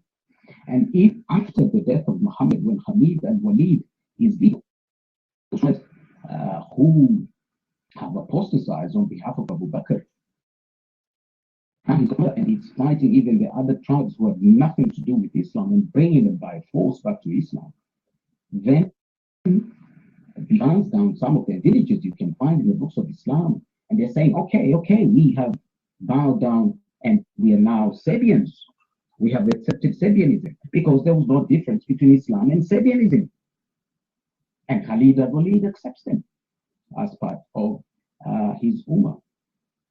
So I would say, for me, and I don't know what everyone else thinks, and perhaps if you're back to hear me, I do not think it is accurate for us to actually say that the Quran is plagiarized from the Bible, because it gives the impression that there is some words therein within the Quran that you could find, that you could actually also find. And therefore, when we then end up with communities or some Christians who are now coming up with Islam or Christianity, a combination where they share the church, and perhaps it's derived from these beliefs that what can be found in the Bible can also be found in the Quran. But really and truly, we will be going against our Lord Jesus Christ, because all along the history of the Jewish people, especially their leaders, they had always been going against God. For instance, even in the time of Jeremiah, he's saying that now you're no longer even using the scripture, and you're using books written by your own hands. And it's the same issue that the Lord Jesus had with such Jewish communities as the Pharisees and the Sadducees, who were teaching their own teachings outside of the actual revelations by God that could be found in the Torah, the law that was given to Moses, and other teachings by other prophets. And further to that, we find that then in the third, fourth century after Christ, but then these even proliferated even more amongst the Jews. They opened the Talmud, the Midrash, the Mishnahs, and whatnot. And these are almost to the dot, all copied into the Quran. Obviously not well copied, because Muhammad doesn't appear to be copying from written documents. He's copying from hearsay, because even the books of Islam itself tell us, the Quran itself, he's telling us itself. Yes, you're right, that the Mishnah and Midrash are in the Talmud, but there will be some of the Mishnah's comments and Midrash that are not all incorporated into the Talmud. That's why I mentioned it in that way. But in the end, what we find is that it is all a mishmash of all these Jewish beliefs and systems and conjectures, really, that Jesus Christ our Lord was against, that Islam really is about. And I would say that where we have, for instance, even if we open our room in a Christian section, a lot of the Christians will be fighting against us. I believe that a lot of those Christians would have been misguided through sometimes actually saying that, or giving the impression that the Quran could have contents that can be found in the Bible, whereas that's really far from the truth. And we have to put this out and actually make people understand. And of course, one other thing, Christian Prince, I would like to congratulate you on, is because on many occasions I have heard you clarify regarding the Ishmaeli issue, because the Ishmaeli issue actually comes from Christian sources, in churches, people being taught that the Arabs are actually descended from Ishmael and Muhammad, and they normally confirm that Muhammad is descended from Ishmael. And even though Ishmael is not in the line of prophethood, is even as confirmed by the Quran itself. But these does amongst those who are weak, those who do not understand the scripture quite well, they're still young, they're still learning the Bible and so on, they might see some authenticity towards that as an extension of God giving his message still amongst the children of Abraham, giving it to Ishmael. But once the matter is fully investigated, one can clearly see that there isn't any chance whatsoever that Muhammad could have been related to Ishmael. Because if you look at the history they themselves, the Muslims, give, that he might look in Arabic the age of 13 from the Jurhum tribe of the Arabs. Now, to be the founder of the tribe, you actually have to be originally there from the start. And we then later on find out that the Jurhum tribe, some 400 years before Muhammad, had all converted to Christianity and became Arab Christian. And yet he's not from the Jurhum tribe and he's not from a Christian background. But anyway, I see your hand is up now, CP. So Mike is all yours. Thank you. All right, thank you, Man Elk. Mighty is here, and I was saying to Man Elk, actually, many of things you said, I agree with it, but here, we need to remember, the reason for Muhammad to use those names is to scam you. Like, if somebody when I come to your house and he claimed that he is working from the cable company, but he is not working for the cable company, what he would do? What he would do? He will fabricate an ID. He will wear a uniform, correct? Is that correct? He will dress up like one of those who work in the cable company. So Muhammad, he wanted to present himself as somebody is coming from the same names you are mentioning. So he need their names. He did not use their names because he approved them. He don't care. He's a scumbag. But he needed the names of Moses and Abraham and even Mary and Jesus, and and not only this, you will see Muhammad is quoting names from many religions, not from one religion, because he was trying to scam many religions at the same time. Like, you will see Muhammad is speaking about a prophet, his name is Salih. Who is Salih? There's no Christian, no Jews believe in such a thing. This was different religion, different belief, who people, they believe there's a guy, his name is Salih. So Muhammad, he's saying to those people who believe in Salih, here we go, Salih is a prophet from the same religion of mine. There is people, they believe there's a guy, his name is Luqman. Luqman. Who is Luqman? Luqman is a very famous name and exists in many legends, and supposedly he is a very wise man. Actually, there's a book, you can search for it, it's called the Book of Luqman. Right? Now, this guy, supposedly he's a real person, but there's a stories made about him. Some of it is even taken from the Bible, from the Old Testament. Some of it is taken from the Old Testament, because remember, these stories were added to this guy. This guy is a wise man. No, Luqman, if you pronounce it in English, it's going to be Luqman. Luke, like this.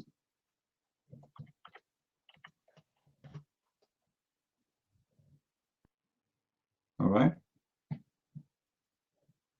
Oh, sorry. Take the this way. Sorry. It's a bit like, in Arabic we can pronounce it many ways, but this is how it's coming in Arabic. However, but Luqman is a very famous name. There's many legends speak about him, and then generation after generation they add wise stories to him. But the fact those do not belong to him. So anyone he wants you to believe in a wisdom, let us say I come to you with I want to give you a wise story. But in order to convince you that this is a very wise story, I say Luqman said. You know what I mean? because that will make you give it high credit. If I say to you, I said, you might not take it into consideration as a wisdom. But if I say Luqman said, then you will take it into consideration. So here we go, Muhammad, he add Luqman in his book. But what the story of Luqman in his book? It's very stupid story. Very, very stupid story. If we read it, we will die laughing.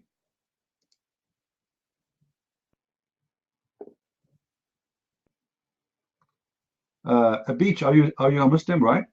You are a Muslim, aren't you? Put your hand up.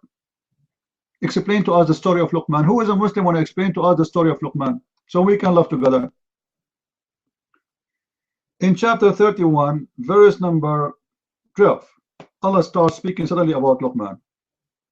And this is the funny about the Quran, by the way. There's no connection between the verses before it and the verses after it. Suddenly Luqman. Who is Luqman? Nobody. No introduction.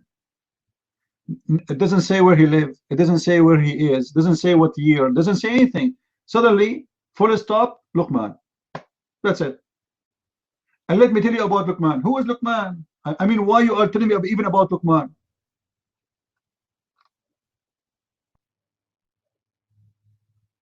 Just to show you how stupid the Quran. Somebody post for me, guys. Chapter 31, verse number 10. Can somebody help? All right, thank you. Look at this, guys. Jafur is posting. Can you make it? Can you make your text red, Jafur, so people can see it better? They can notice your text. Make it red. As long as you are posting Quran. Post for me verse number 10, please. In verse number 10, Allah, He created the skies without any column that you can see, which means there's a column, but we cannot see. And He is the one who put in the mountain, in the earth, mountains, which will stop the earth from moving, which is false. And He made it from every animals in the ground. And He is the one who sent it from the sky water, which is false. The water is not coming from the sky. And it's the opposite, actually. The water is coming from the ocean. It's not coming from the sky. And we made the plant coming from it. And then suddenly, all right, verse number 11, He is the one who created everything. And then suddenly He said, and we gave Luqman a wisdom. I mean, what the connection between creating chickens and Luqman? Anybody can tell me? He was talking about creating chickens and creating goats. And then suddenly He says, and Luqman, we gave him wisdom. What the connection? Who is Luqman? Shouldn't you say to us first who is Luqman, what he do for a living, where he live, which century, which country? Who is Luqman? Oh, you will explain? Okay, but don't go out of the topic, Eddie, because I know you. I give you the mic, you start talking about Santa Claus. Tell us, who is Luqman, where he lived? Based in the Quran. Your mic, Eddie. Go ahead. We are listening.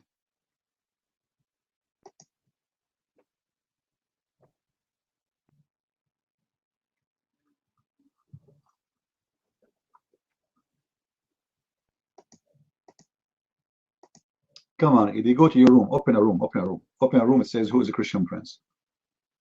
And you are the only one who will attend the room. And you can talk to yourself and prove yourself right. What's wrong with you? Look how simple the question. Can any Muslim tell us who is Luqman? There's a video made by Abdul. They say to you, the Bible is written by Luke. Luke who? By John. John who? Huh? Who? John who? Luke who? Mark who? Abdul. Luqman who? Any Abdul want to tell me who is Luqman? 90%, there's 25 prophets mentioned in the Quran. Most of them, they are unknown. We have no idea who they are. Now, who is Luqman? What Luqman mean? Do you know even what Luqman mean? And then Luqman, he speak to his son in verse number 13. So he said to him, my son, don't associate God with God. That's a great sin, my son. And my son, be nice to your parents. This is wisdom. This is everybody teaching. And my son, everything is stupid. And then he reached the point. And look, guys, look.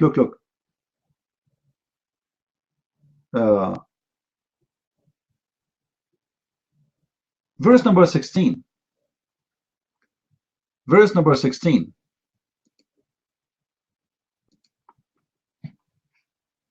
Somebody can post it.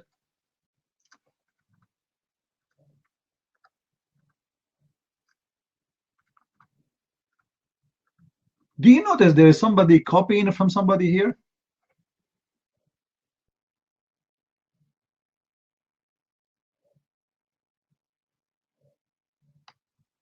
Do you notice something there? Anyone notice? There is somebody stealing from the teaching of Jesus?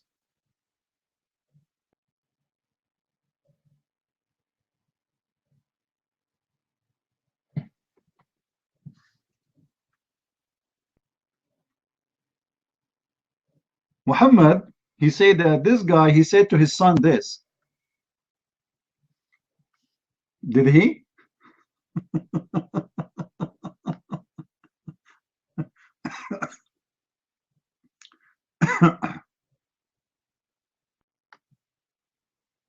It's obviously, it's a theft. This is a theft. And then this is story, when Jesus he speak about the growing this kind of seed in the rock and etc. And Muhammad he copied it. This is coming from Matthew, the book of Matthew. He copied it and he put it in the Quran, and he claimed that this is Allah teaching this guy to say that to his child.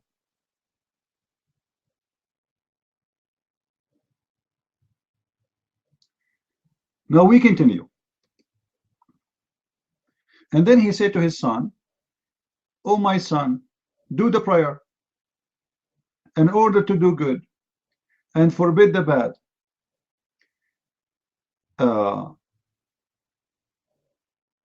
And then he come to the top of his wisdom, which is verse number 19. Somebody post for us verse number 19. Can somebody post? Hey, please, think, how are you? Post verse number 19. 31:19. Imagine, he says to him, be moderator when you walk, and lower your voice, because the most ugly voice Allah hate is the voice of the donkey. Like what? What? What the voice of the donkey have to do with the voice of his son? And why Allah he hate the voice of the donkey? And you Muslims, if you are ordered to lower your voice, why you scream Allahu Akbar? Why? Here we go, the Quran saying if you higher your voice is the voice of a donkey. Correct? Guys, do you see it? If you scream loud, your voice is the same as the voice of a donkey for Allah. And Allah obviously he hate the voice of a donkey, which is very stupid, because isn't it Allah who made the donkey have a voice of a donkey? I mean, give him a voice of a bird. Make the donkey have a bird voice. And then the donkey will not say, oh, ho, ho. He will say, you don't like the voice of the donkey? Change it, aren't you Allah? Allah, the most voice he hate most is the voice of the donkey. And if you speak loud, your voice is a voice of a donkey, and Allah hate that voice. So Muslims, why you scream in the mosque saying Allahu Akbar?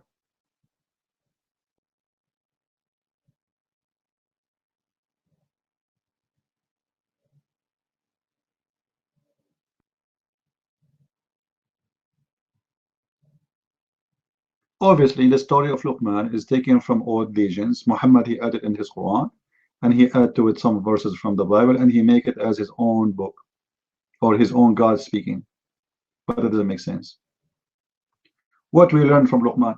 Who is Luqman anyway? What is the book of Luqman? Is he a prophet?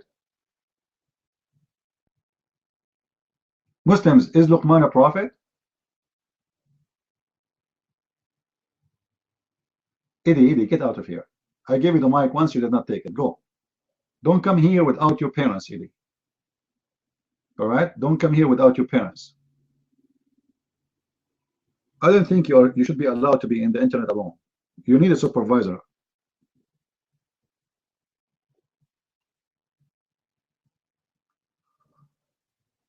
I doubt you because you are an idiot. I give you a question about Luqman, you will tell me about Obama. You never answer a question have to do with a topic. You have a mental issue. Face it. Like Muhammad. They ask Muhammad how we pray to Allah. He says, when you pray to Allah, be careful to have 3 rocks and you wash your ass. Like, what does have to do with this? What the cleaning the bum have to do with Allah?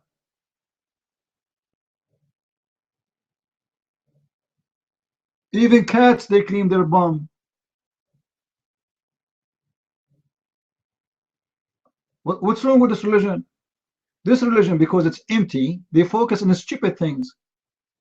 My friend, don't shake your penis 4 times, shake it 3 times. Like, who cares if it's 3 times or 4 times? What the business of the Prophet to tell me how many times to shake it? This Prophet, he want to put his nose even in the penis of a human being. Like, it's your penis, not his penis. Maybe he want to shake it 20 times. Maybe he want to shake it once. Maybe he don't want to shake it at all. Why you want to tell them how many times to shake it? I mean, what the wisdom there?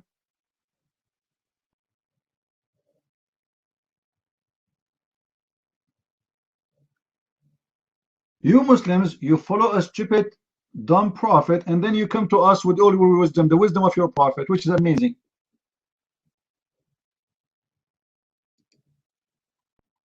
Or what about the story of the camel who gave birth, and the camel was what? The rock, sorry, the rock who gave birth to a camel.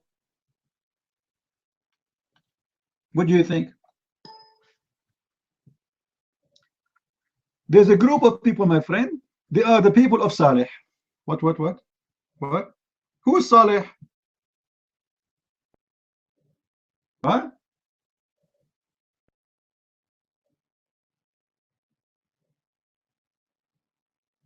Okay, Paris. Who is Saleh? Any Muslim can tell me who is Saleh? Saleh who? Saleh, who are you? Everybody waiting for you. Can we please see your ID? Shame on Muhammad, shame on you. Saleh, where are you? Nobody knows even who are you. Who is Saleh? Any Muslim can tell me who is this guy? Chapter 7, verse number 77. Who is Saleh?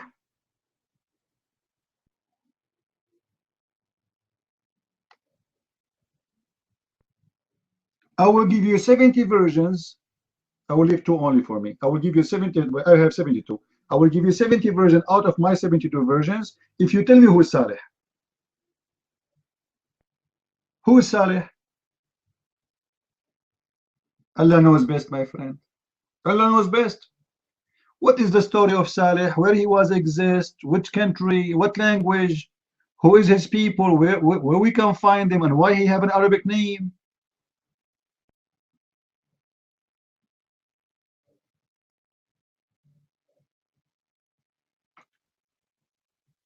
If we read the stories, if you read this chapter 7, this is one of the most funny chapters too. There's names, nobody knows who they are.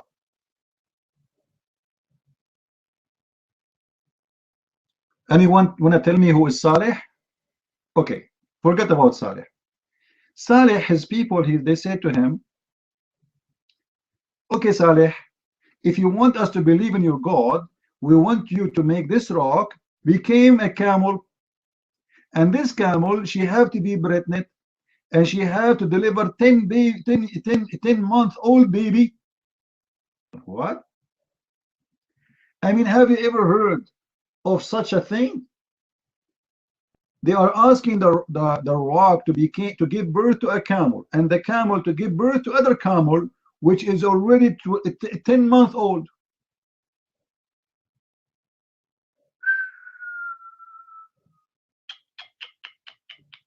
That's deep. And then Saleh, he prayed to Allah, and Allah, he made the rock, gave birth to the camel, and the camel saw so pretty and so sexy. When you see it, like you go crazy. And this camel, she gave birth to 8-month-old camel. And this camel, she was given enough milk for a whole city. Imagine the whole city drinking milk from one camel. I mean, come on. Abdul, let me, please, how this camel can give milk non-stop? Even if you give non-stop milk, will not be enough for a city? One camel giving milk to the whole city? What does this camel? He's leaking milk 24 hours, 7 days a week. Even if you do that, he cannot. Anyway, things happen, my friend. And then the story said that the Prophet Saleh told his people, okay, Allah, he designated one day for the camel to drink from the water, that spring of the water. Don't drink from there. So the people of the Saleh, they killed the camel. I mean, what? Why the city, when I kill a camel, is giving them free milk?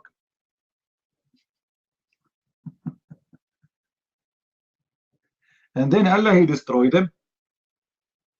What? This is an amazing story. I mean, kids would love it.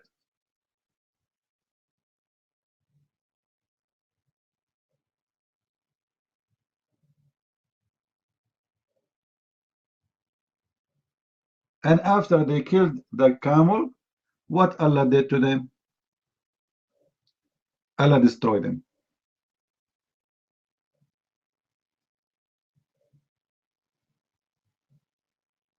How Allah destroyed them? Any Muslim can tell us how Allah destroyed them? How Allah destroyed the people of the camel? Any Abdul can tell me? Edie, I will not dot you. I will bounce you and I will ban you. I have enough stupid people here. You know, we are looking for smart ones. Get out of here. Get out. And next time, don't ever try to get here. I'm not going to let you get in. You are stupid, seriously. You have mental issue. Here we go. Let me bounce you and ban you. Stupid idiot. Look what we are talking about, and look what he's talking about. And I'm waiting for until you dot me. He's asking for it. I think he's a gay. He likes spanking.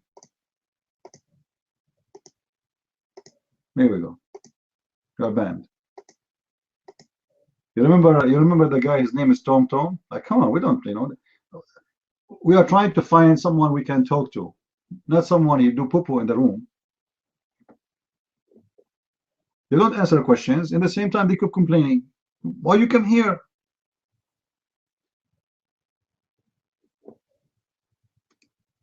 Any Muslim?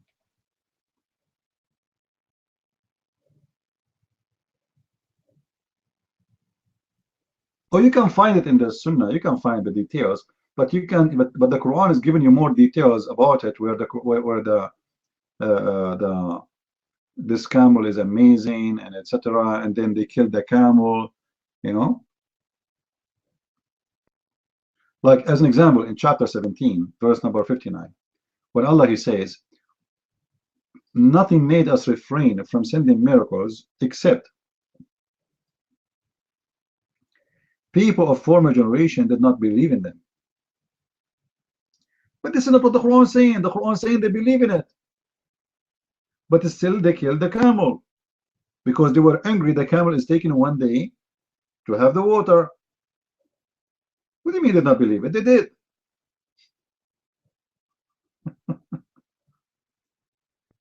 And how come this God, he gave always miracles, suddenly he didn't want to give miracles just because of those two nations did not believe in it? Are they before Moses or after Moses? Moses is after them, supposedly. But yet he gave Moses miracles.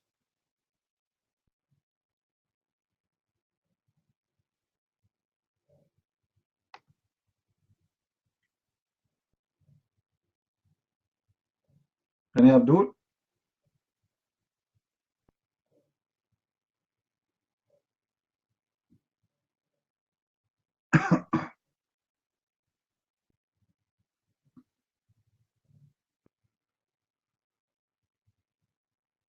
Any Abdul here? No, please don't insult Muslims. Don't say Muslims are so stupid. That will hurt their feeling. Okay, it's enough you are calling them Muslims. You want to call them stupid twice? That's too much. I mean, seriously. You call him Muslim and then you say stupid. It's not nice to say that. You are saying stupid, stupid. That's double stupid. It's enough to insult someone is to call him a Muslim, because being a Muslim is officially stupid. You cannot make him stupid more than being officially stupid.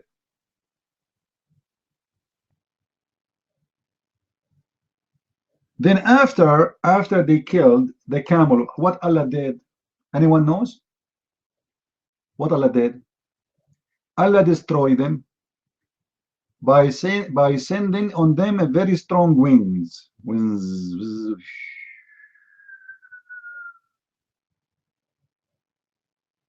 You can find that in chapter 54, verse I think 19.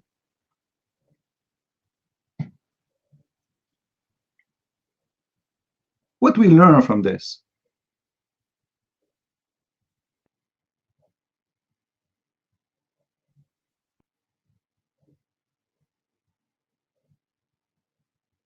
Any Abdul?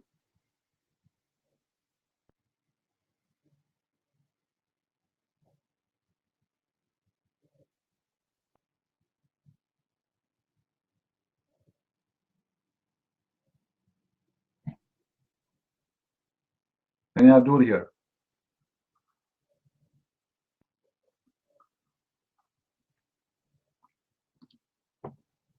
Well, you have to add a sound effect, man. Like, you know, you want to work in Hollywood, you have to add the sound effect. Did you guys hear the funny song about Hillary Clinton and the FBI director?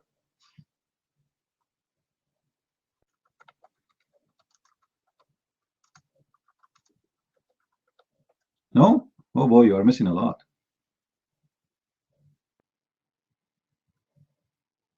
You are missing a lot. Let me see if I can find it for you. It's very funny.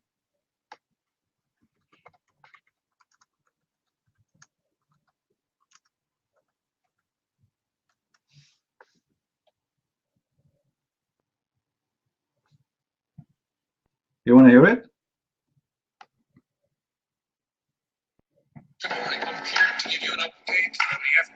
Oh, hold on. Let me switch the my computer speakers are already. I'm using my other laptop. My speakers are bad. All right. Now, suppose this is the FBI director speaking. All right. Good morning. I'm here to give you an update on the FBI's investigation of Secretary Clinton.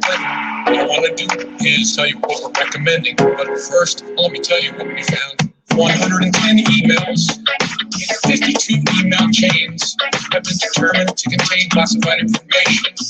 What difference at this point does it make? 8 of those chains are top secret. 36 of those chains secret. And 8 contain confidential information. What difference at this point does it make? Everything I did was minute. There was no law, no regulation. Secretary Clinton should have known that an unclassified system was no place for that conversation. I did not email any classified material to anyone on my email. None of these emails should have been on any kind of unclassified system, not even Gmail. First of all, nothing was marked classified. To the contrary, Nothing was marked classified. there is evidence that Nothing was classified. Now let me tell you what we Oh found. my God. 110 emails. It was not the best choice. 52 email chains It was a mistake. have been determined to contain classified information. What difference at this point does it make? 8 of those chains are top Was secret. the best choice. 6 of those chains I said secret. it was a mistake. 8 contain confidential. I like it. This song, beautiful. Scumbag. You know, this song, it make a lot more sense, more than the Quran at least. Like, we can understand a word from this book. This is a book have no introduction. We do not know who are those people they are talking about. And suddenly it's in the middle of the book. How, why, nobody knows.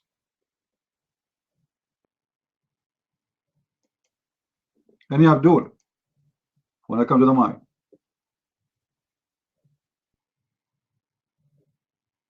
Anyone?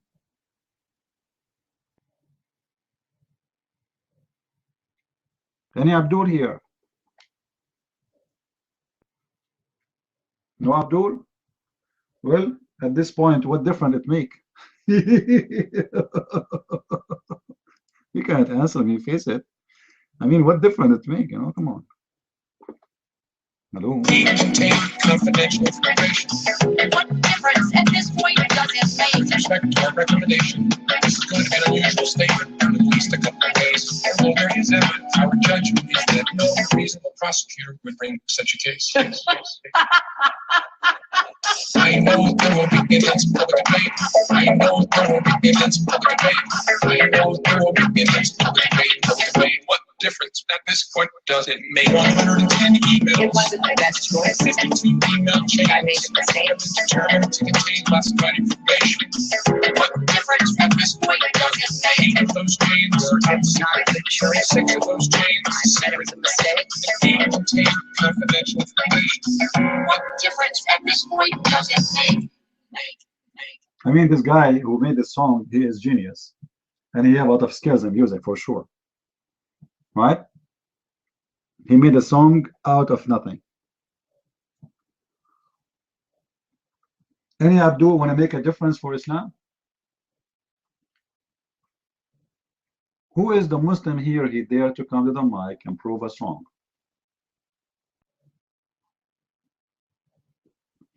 Who is a proud Muslim here? Where is the proud Muslims?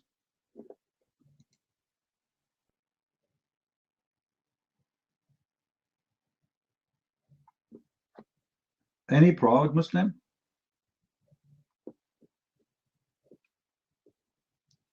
And you know, seriously, I'm trying to help them. You know, guys, do you remember I just told you? Just to show you how stupid the Quran maker. Oh boy. In the previous verse, we mentioned to you that Allah, He destroyed this nation who killed the camel by what? Anyone remember?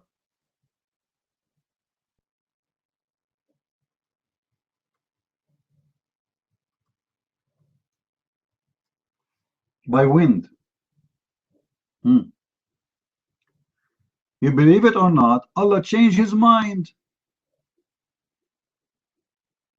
In chapter 54, verse number 31, Allah, He did not kill them by wind, He killed them by screaming at them.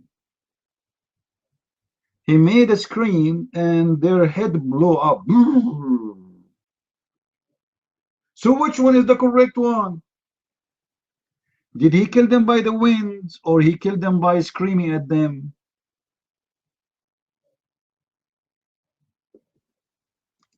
Abdul. Any Abdul want to tell us? I mean, what's wrong with your God? He can't remember how He killed them.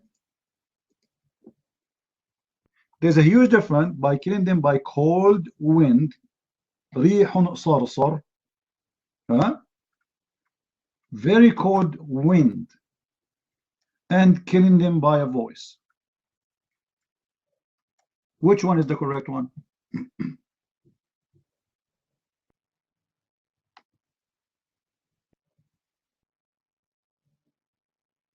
Any Abdul?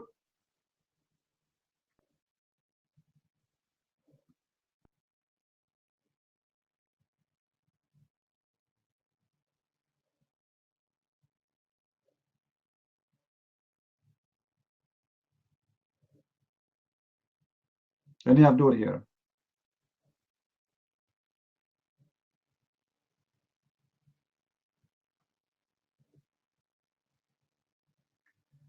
Are you live in YouTube? No, I'm dead in YouTube.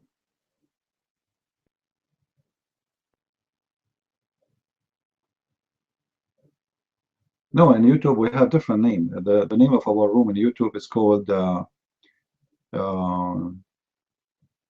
Allah Akbar losing the big fight in Syria, where Allah and his angel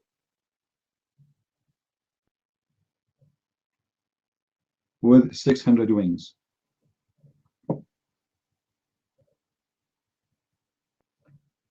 Why images are not allowed in Islam? Pictures, videos. You know, Muhammad, he's trying to be a Jew. The Jews don't allow images. All right. In the Old Testament, it says you don't make any image from what is above in heaven or down on earth. Correct? But Muhammad, he got it in the wrong way, and he started fabricating stories about the images. So he said things which is very stupid, that angels will not come inside the house if there's an image inside. All right. The Bible speaks about images is forbidden, is images which you worship, images for those who is going to be used for worship purpose, which means God saying to you, don't make any image trying to say that it's present me. There's no image present me. No image present me. All right. And for us, the only image of God we saw is when God, he came to Abraham as a man, and when God, he came to us as Jesus. So he came in the image of a man, but he's forbidding us from making images in the purpose of worship. This is why making images should not be lawful of any church. Like some people, they make images for Christ or even Mary or statues. This is not a right behavior. Especially there's some naive people, they will start praying in front of them and believe that those are images of Mary or images of Jesus. Those, nobody knows how those, the names we are talking about look like. And the Bible speaks clearly that we should not do that. A paper have an image is not that person. I mean, it's just it's an imaginary of the actor. This is why you see Jesus in Asia is Asian, in Africa is African. In Japan, he is Japanese, and in Europe, he is white, and Middle East is Middle Eastern. However, this is not really important for us. We believe that Jesus is for everybody, and he is black, and he is Asian, and he is white, and that it doesn't matter. Muhammad, he wanted to associate himself with the Jews in many aspects, so he tried his best to be a Jewish somehow. But always, still, the Jews don't accept him and they reject him.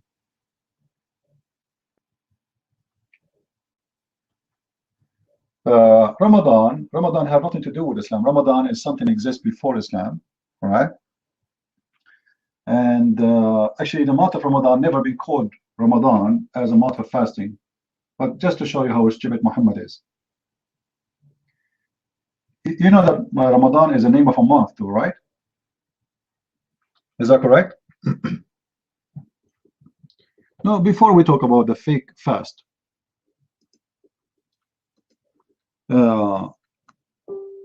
before we talk about that, Ramadan is a name of a month, correct? Month of Ramadan. But the fact this is not really a month. It is the moon of Ramadan. The moon of Ramadan. The Arab before Muhammad,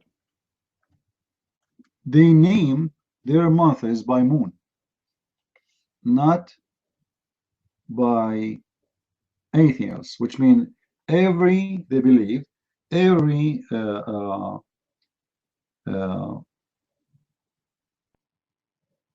month have its own moon. It's not the same moon. All right, it's different moon. So every month have its own moon, and this moon is the one who present to us the date. But in the time of Muhammad, when Muhammad he came, the same months was exist. As an example, there's the month is called Muharram, Safar, Rabi'ul Awwal, Rabi'ul Awwal. Rabi'ul Awwal means spring the first, spring the second, and then Jumada the first, Jumada the second, and then Rajab and Sha'ban and Ramadan and Shawwal and Zulqa'dah, etc. But those that used to be fixed dates. Remember, it's a calendar based on the moon, and this calendar have fixed months, and every month they have a reason. As an example, the month of Ramadan, it used to be the most hot month for the Arabian Peninsula. Some they say it used to be July or August. However, it makes sense. July or August, it's a very hot, like it's, let us say, because it's not exactly the same month, which means it can be part of July and part of August, or etc. So it's called this name because this is a very hot month, and it was located in a certain date, the same as we say July today or August. All right, so it's a fixed date. But what happened, the Muslims, they changed the calendar. Yes, the calendar is based on the moon, but look what happened. The stupid Abduls, they decided to be unique. So they changed the date of the new year. You see, for us, the new year starts when? Every year in the same date, correct? Is that correct? Every year in the same date. We don't have a new year, different date, the same. The Muslim, they changed. So what they did, they said we will make the new year start from the day where the Prophet, he immigrated from Mecca. So they played with the calendar. And because they did that, they messed up the moon calendar. And because of this now, Ramadan, he keep moving. Ramadan sometime come in August, sometime it come in January, sometime it's come in February, sometime it's come in March, and in May, and April. It keep going around the year. Because the stupid Abduls, they messed up the calendar, trying to create a calendar, but because they are naive, stupid, they are not educated, they come with a messed up calendar.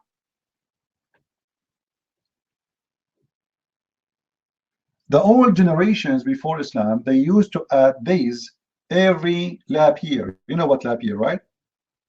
Or actually every year, if we can say so. Because the moon calendar is shorter than the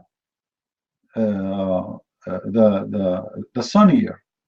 So they add days to fix it. And they start from the same date again. They don't change the date of the new year.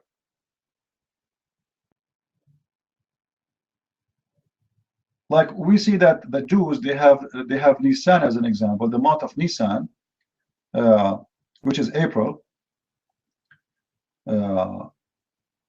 is where they fix their day to start with. So the Jews, they knew that this calendar have a problem, and we fix it. How we fix it? We add days to fix what is missing. The Muslims, they did not add the dates no more. They don't add days. They just keep moving on. So every day, every year, the year is going to be added to it. Like let's say the year will be moving, not added. The year will be moving. So Ramadan is moving. This year is in August. Next year is going to be the month after, the year after, etc. So it's going to be always moving and moving and moving, never stop. And this is why the calendar is messed up. This is number one mistake. So Ramadan was not the month of Ramadan the Muslims they celebrate today. It was the month where it's hot. And this is why the religious people before Muslims, the Arab, they used to fast in Ramadan to make it tough on themselves. There's an older practice, some believes, we can talk about it in more details later. They practice the fasting in purpose in that month because it was very hot. However, the name of Ramadan is not coming really from fasting. It's coming from like when the sun is so hot, even the rocks will be burning. Remember, we're talking about Saudi Arabia. Like it's the month where even rocks crying for water.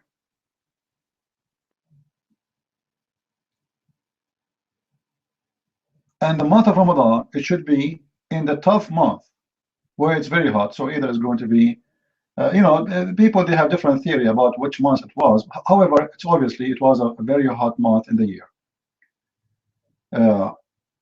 But now Muslims, you see them, they're fasting. Sometime Ramadan is in December, and the December fasting in December is a lot easier because there is no hot. You do not need to drink too much water. Now we talk about the fasting.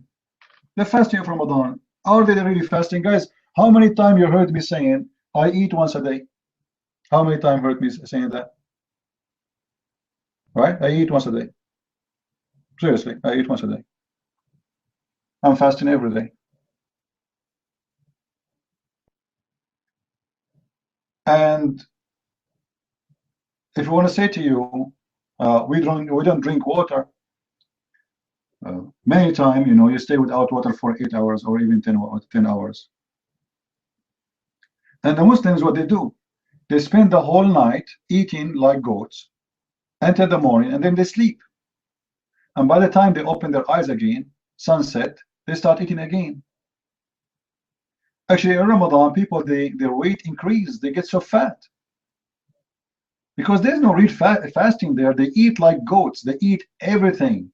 They eat actually more than usual. This is why the price, go right now to Google and search for fasting in Ramadan, the price of food in Ramadan.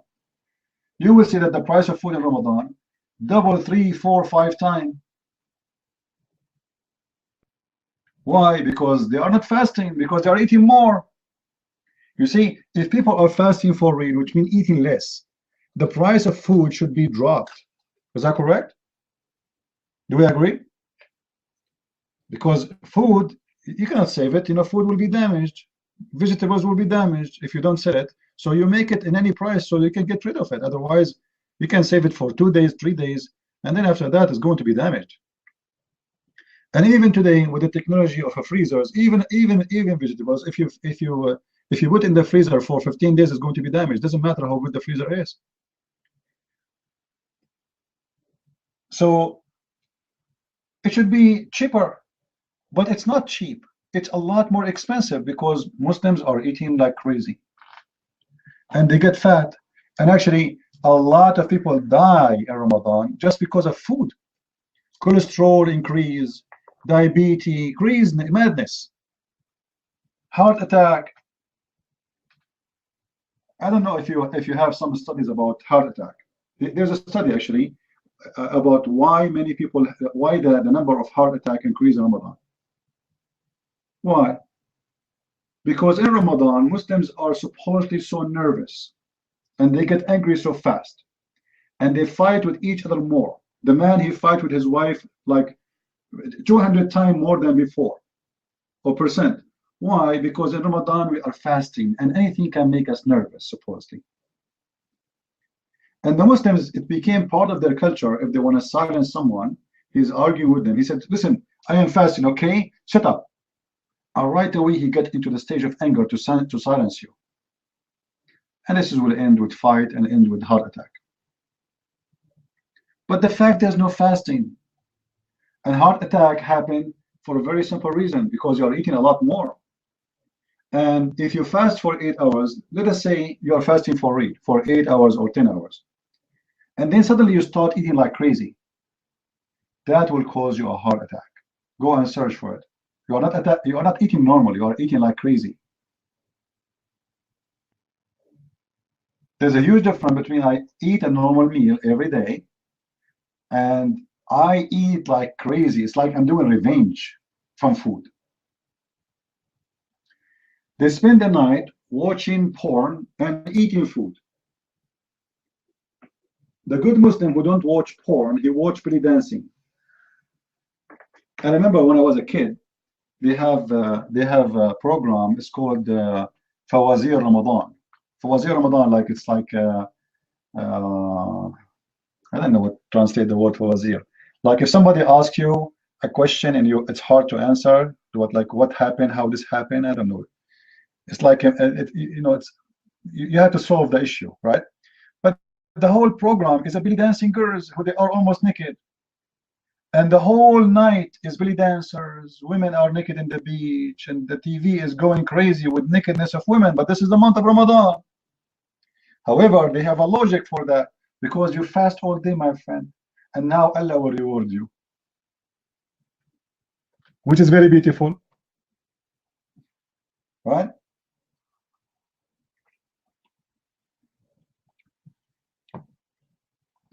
Now, watching porn, everybody around the world, you know, there's, I mean, this is not only about Muslims. Porn exists everywhere, and porn is a big business. I don't know how many billions. I think they said that the porn business is like $300 billion. So this is a huge industry. Not only the Muslims are involved with it. We don't want to be hypocrite. But the Muslims, their religion is porn. There's difference between somebody, mostly male, he is horny, he is looking, when I look at women who they are naked, for the sake of whatever, and a man who believes that his religion is based on porn. What my God will give me when I go to heaven? Porn. The holy promises of God is a land of porn. He will not promise me a land of holiness. Everything in Islam is about porn. Even Muhammad, he promised them that in the heaven there's a Playboy magazine. Somebody posed the hadith again, so for those who are new here, they never saw it. Anybody have the hadith about the magazine in the heaven? The images of men and women? Post it, please. Imagine he promised them that in the heaven there will be bazaar, market, mall. This mall or this store, huge. Imagine we have 1.4 billion Muslims. By the time the judgment day will come, maybe there will be 3 billion. We do not know. So all those Muslims will go to the store, as you see the hadith, and this store has nothing in it except images of men and women, and you enter the image you like to have sex with it. This is a Playboy magazine. The difference between it and Playboy magazine, this is more real because you go inside the image and you have sex. A lot of fantasy here.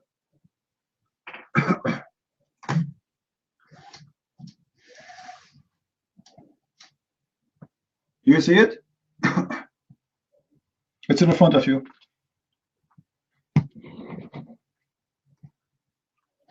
Porn is the core of Islam. The same as holiness is the core of Jesus' teaching. Islam is the opposite. It has a core, but the core of it is porn. This is why those people, they want to do jihad. Jihad is not for the sake of their God. Jihad is for the sake of the vagina. Everybody want to get vagina. The more you do jihad, the more vagina you get.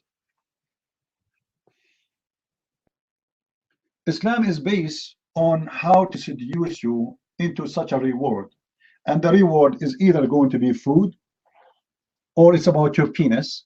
And you will notice Islam focus on the man penis, don't focus on the women, which mean he don't promise the women like, hey women, we will give you a man who have like a big penis. No, the big penis promise is a promise for the man, not for the women.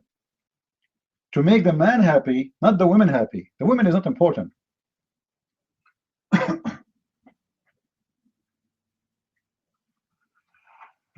This is why Muhammad, he said that the penis of the man in the heaven will never go soft. I mean, ask yourself, what kind of a prophet he make a promise like this? Why it's concerning us in heaven too much to the point Allah want to send the prophet to tell us that your penis in the heaven will be never soft? Who is worried here? Muhammad is speaking to who? And worrying about what? And worrying about who? Why it's so important that this God, he will take that worry from your head. Where you will go, you do not need a Viagra. You know, Muhammad, he knew exactly what kind of people he is talking to. He's one of them. They are obsessed with sex, and all the promises is about sex. So you do not need a Viagra. You're suffering that you cannot have sex forever. No problem. Allah will have a solution for you. You know, don't worry. Here we go, the hadith in front of you. Allah will never make your penis go sleep.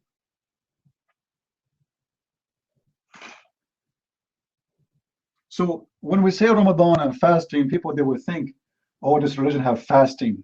They are fasting. What do you know about fasting? Go and see fasting. So The Christian fasting is the most tough fasting ever if you want to practice fasting. The Christians, if you want to fasting is a choice to do. You see, Christianity is not based in you must. Jesus himself, he fasts for 40 days. Is that correct? Is that correct, guys? Fasting for 40 days doing what? Eating nothing. That is fasting. The Christian within the year, they have more than 90 days at least. 40 days for the Christmas, 50 days for the Easter. 90 days of fasting. Now, for sure, some they practice it, some they don't practice it. But this will not make you a bad person if you don't practice fasting. Because the whole idea of fasting is self-control. Is to show yourself that you can really control yourself. It's like a training of being in control of yourself, of your desire, to fight temptation. The fasting is, the purpose of it is not to fast just to fast. No, it is a training.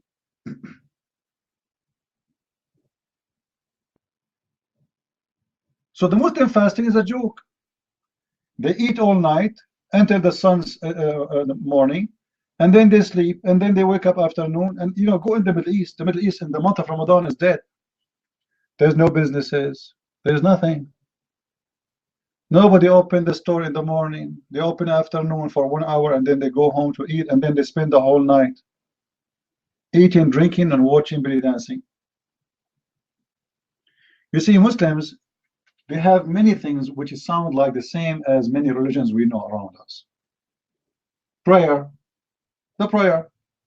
What about the prayer Muslims they pray? Do Muslims really pray? I challenge a Muslim to show me where the prayer of Muslims. There's no prayer.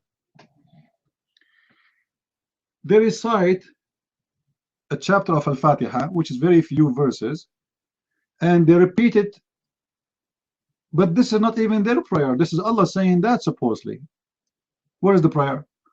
A prayer is you speaking to your God, not you repeating what God said.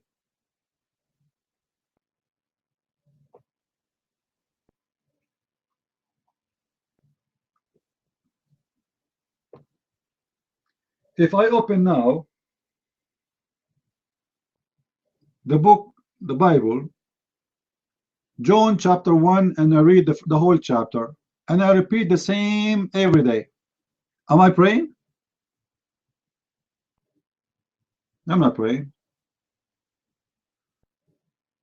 You see, when they asked Jesus how to pray, he said like this. But Jesus did not ask us to pray saying that exactly. He is telling us like this. This is what your prayer is about, to ask God for forgiveness, the same as you're forgiving others. So Jesus is teaching us that if you want to pray, all right, you have to be ready for the prayer. How you can be ready? First, you have to be a person of forgiveness. So the prayer Jesus, he taught us, is not a prayer of repeating words. It's a prayer of conditions. Is to teach us how we can be ready to speak to God.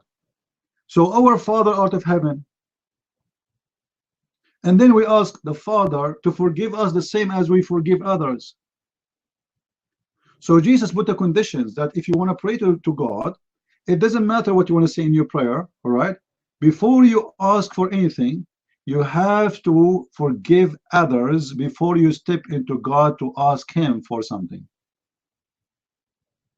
You want the Father to forgive you? The Father will say to you, did you forgive others?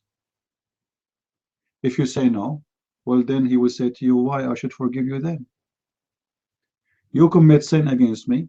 They commit sin against you. You are not willing to forgive them. I'm not willing to forgive you.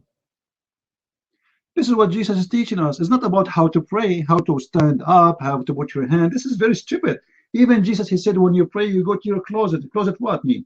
Closet to go to your private place and you pray there, because the prayer is not to show off.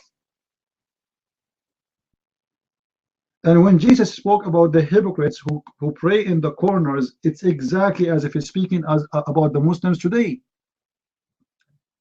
A Muslim today, like a goat, he put his rag in the top of the taxi. He worked as a taxi cab driver. He put his rag in the top of the car, so everybody from 1 mile away can see him praying. They go to chat rooms. Suddenly he says to you, I have to go to pray, because he want to tell you he's a hypocrite. I never said I'm going to go to pray. I never heard of a Christian saying I'm going to go to pray. But doesn't mean Christians don't pray? Absolutely they pray. But saying I'm going to pray, it's a sign of hypocrisy. Why you need to tell everybody that you are going to pray? You want to tell me that you are the good guy who pray to God?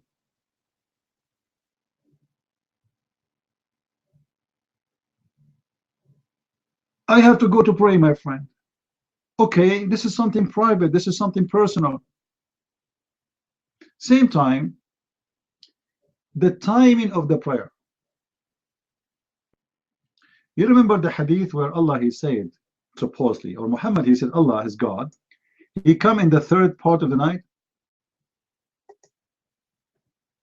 to collect the prayer.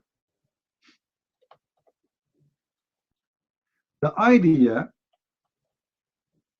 that God, he come in a certain time every day to collect the prayer.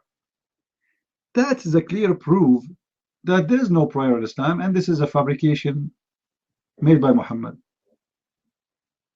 If the God of Islam is real, thank you, like Chris, for helping us. If you can make your text like cross-read, so people they can notice that this is a quotation we are posting. Your Lord, he descends every night at the lowest heaven. What night? In the third and the last part of the night. And what he do? He say, who supplicate to me that I may answer him? Who ask me so I might give him? But hold on, Muslims, they don't supplicate and they don't pray. Muslims, they repeat themselves. Same time, when Allah, he come in the third part of the night, and he have to come to the lowest heaven to do what? He have to come to the lowest heaven so he can hear the Muslim prayer.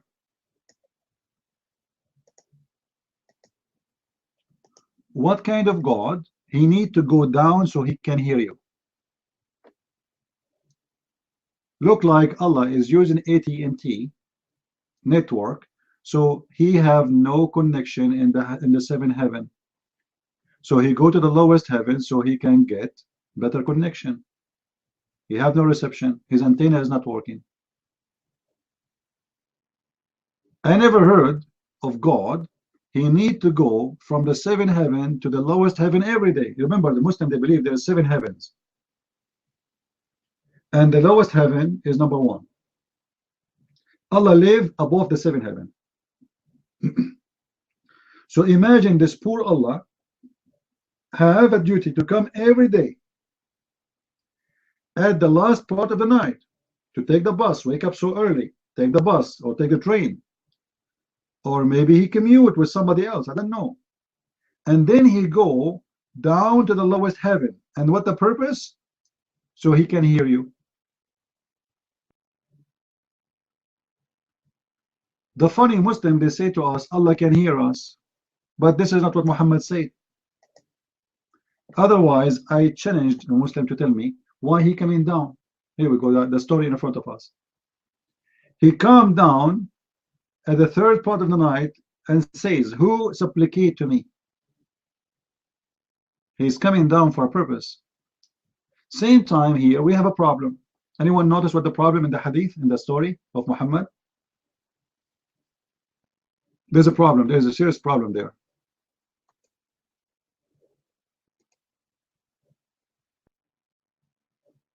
This is the first one. Allah is entering inside his creation. The Muslim, they say to us, why Muslim they refuse Jesus to be God? For they say God should not be inside his creation. So how Muslims accept that Allah is inside the heaven, the first heaven, the second heaven? Those are his creation. Number 2, what is the second problem? What is the second problem?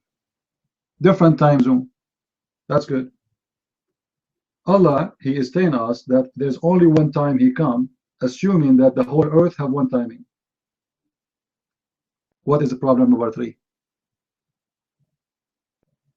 Problem number 3. Read carefully with me. What is the problem number 3?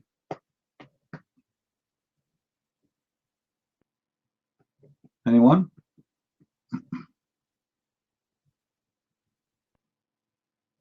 Why Muslims have to pray in certain time? If Allah will come and collect in that time only, which means He don't hear them anyway. Okay, what's the problem number 4?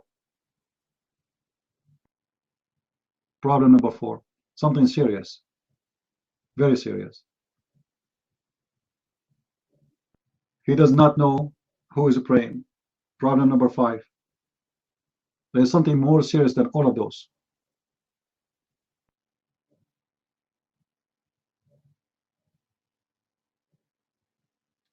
Look what he's saying in the hadith. Read with me.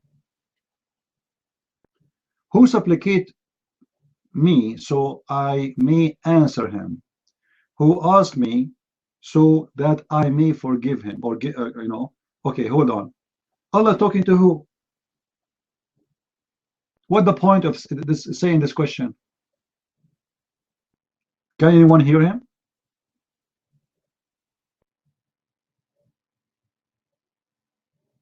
What do you mean? What do you mean he would say that? Why he's saying that?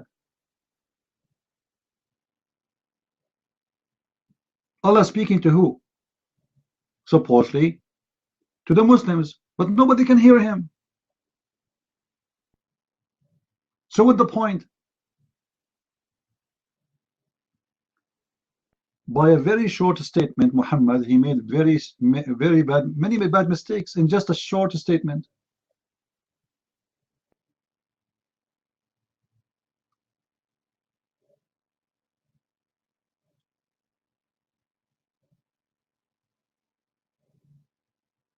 Crazy religion.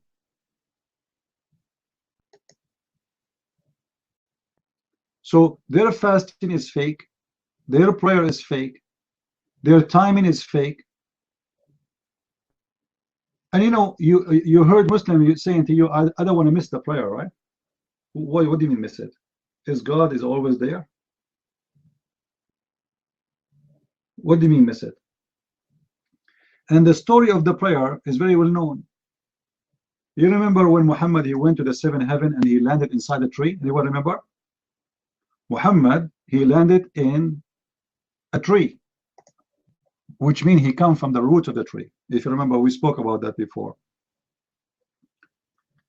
Muhammad, he came when Allah, he took him to the 7th heaven in the top of a flying donkey, if you remember, or flying mule. He arrived to a tree. It's called Sudratul Muntaha. Sudratul Muntaha. That Sudratul Muntaha is a tree, or let us say a location of a tree. And Muhammad, he came out of that tree. Now this have to do with old legends about the tree of life. I'm sure many of you heard of those stories. Nations before, not only the Arab, many nations around them in the Middle East, they believe that there is a tree. It's called the tree of life. A tree of life can be metaphorical. Like as an example, the Bible speaks about a tree where God, he forbade Adam and Eve to eat from it, right? But this is not the case. This is a tree where all the life in the earth and in the heaven is coming from this tree. And this tree produces life, produce living things. In other way, all things we know is created from that tree. According to Muhammad, this tree, you can walk under the shade of it for 100 years. And after that tree, or the limit of that tree, Allah exists, which means you can find Allah in there.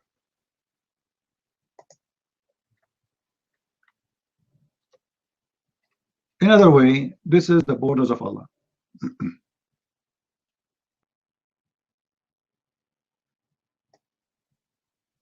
And that tree have a fruits. The fruit of that tree is anything, including women, children, clothes, gold, silver, watches, shoes, anything you want. You go to that tree and you grab it.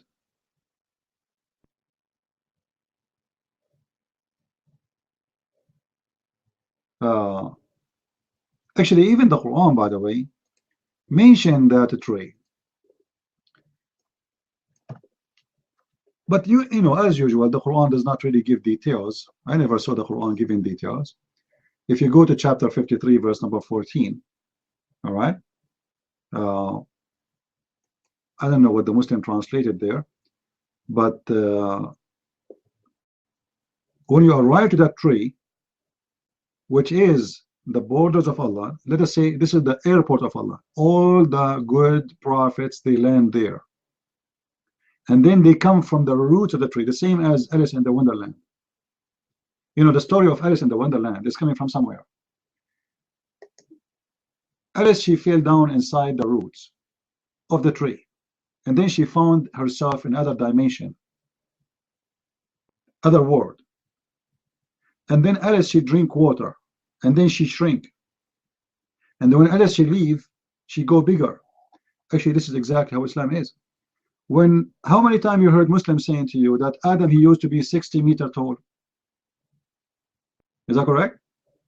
Adam used to be 60 meters tall, correct? Okay. Well, Adam today is in my height.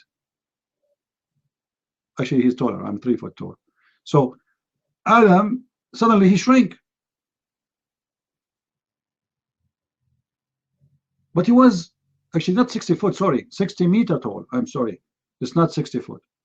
It is 60 meters. He was, actually, if you go right now, search in Google, the grave of Adam, Muslims, they have a long grave. It is 60 meters tall. I'm not joking. Go and search for it right now. The grave of Adam, the Muslim, they have the grave of Adam. How they get it, I have no idea. You tell me. And his grave is so tall. I'm not joking, guys. Go and search right now. Search right now in Google for the but just type the Prophet Adam so you can get a Muslim images. Prophet Adam grave or tomb. And you will see how long he is.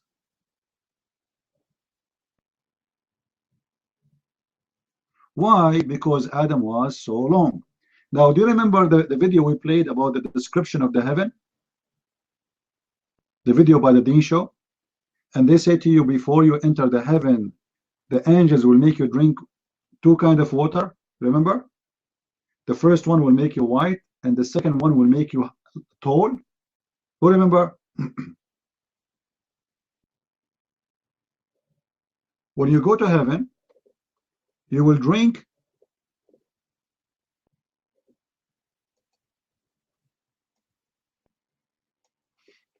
let us see if we can find the video. You will drink water, and that water will make you so tall.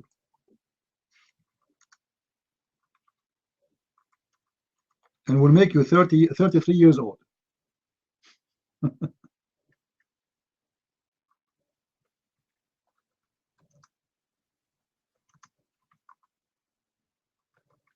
It's exactly as the same as Alice in the Wonderland.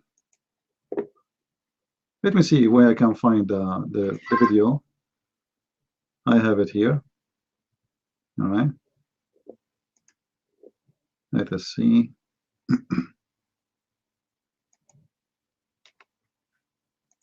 And Allah subhanahu wa ta'ala telling the angels, so beautiful, just to think, Allah. Hold on, let's see. Or one gate, you were all striving for. We're striving for the ultimate prize. How do we get to that ultimate prize, Jannah? It is the key in your hand. Let us see. Of course, everything's by the will of Allah.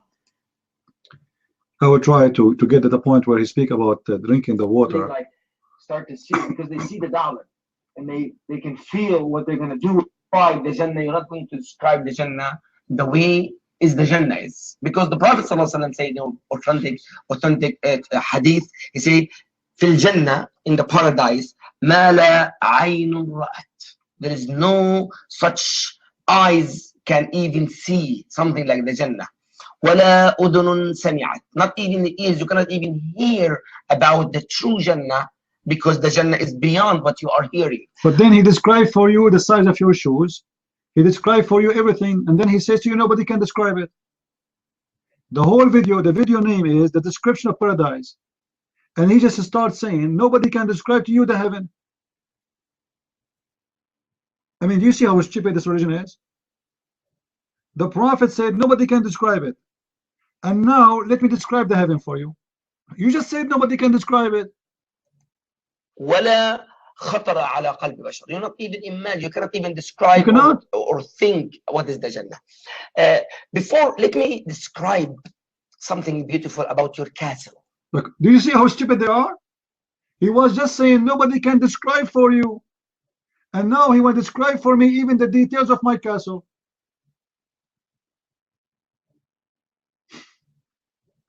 Do Muslims have a brain? How you just said nobody can describe to you the heaven, and not even a second after he said, let me describe for you the castle, starting from the castle. Like, what? I thought nobody can describe it. But I want to find where they drink water. Hold on. Where they drink water? Live life according to how. The moment before we enter the Jannah, there is two springs. When you enter the Jannah, there's two springs, and there's like two rivers.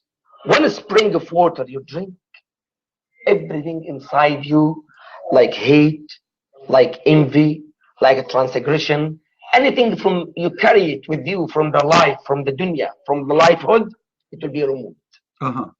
The second spring of water you drink from, that will make you so bright, so beautiful, and very tall. Very tall. You will be like 60 feet tall. Did you hear it? Did you hear it, guys? Did you hear it? I'm not making things up.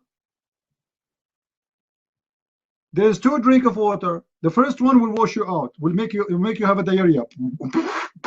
All the hate will inside you will come out. I don't know what is going to be left out of Muslim if there's no hate. However, the second spring of water will drink it, make you so white. He's saying bright, but the fact is make you so white. Will make you so white and will make you so tall. This is exactly what we see in the Alice in the Wonderland, and this is coming from the old legends. That when you are entering the other dimension, your size will change by drinking that water. Otherwise, you will not be able to get in. Same time, the water you are drinking when you enter the heaven, it's not only the water to make you tall. This is the water of life. This is the water will make you live for eternity. Do you remember before we mentioned the water of life in the Quran? Who remember? Who have the reference? Who have the reference? Anyone? The fountain of life. Who have it? Anyone saving reference here? You guys, you come to my room, you don't save reference. What I will do with you? I mean, seriously, where's my gun? You remember when you spoke about the Prophet? His name is Al-Khadr, right? Okay, who said the reference for Al-Khadr, the fountain of life? Anyone save it? Nobody.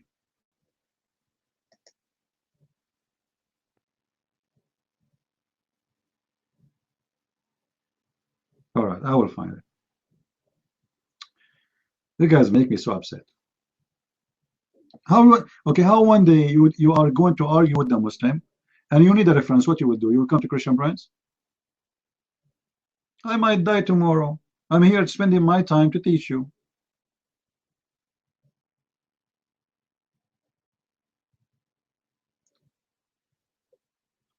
When we speak about the Prophet, who his name is Al-Khadr,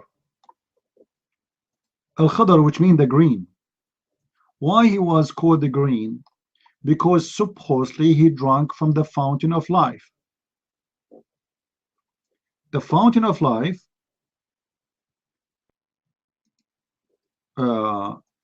some translation they say the spring of life. Spring of life. Al-Khadr, he drank from it, and this is why this guy, he never died. You will see Al-Khadr, according to Islam, this prophet, he was exist in the time of Noah, and then he was exist in the time of Moses, and then he was exist in the funeral of Muhammad, in the funeral of who? Of Muhammad.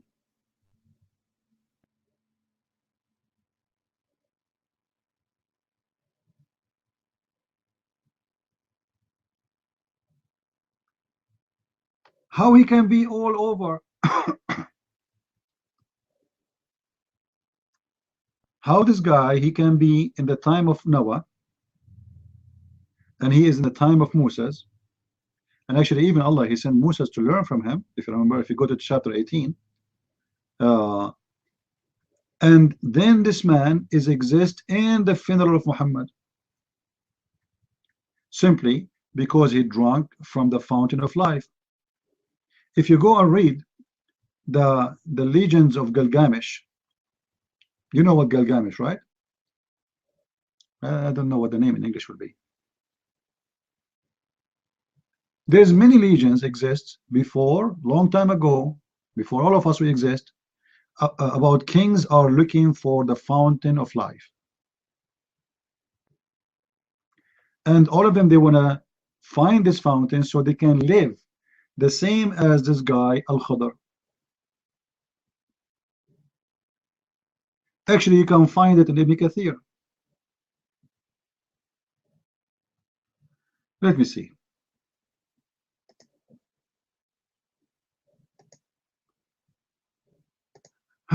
Let us see if we can get you Ibn Kathir.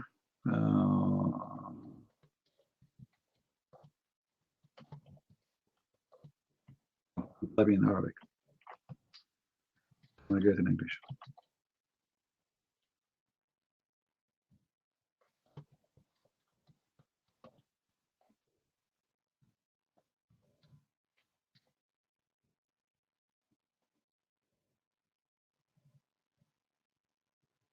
Here we go.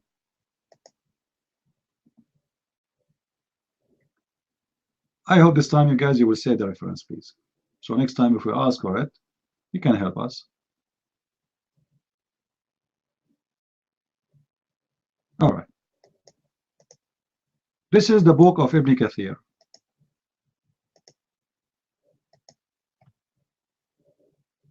Do you see it? Save the reference, please. So as I said, later we will not have hard time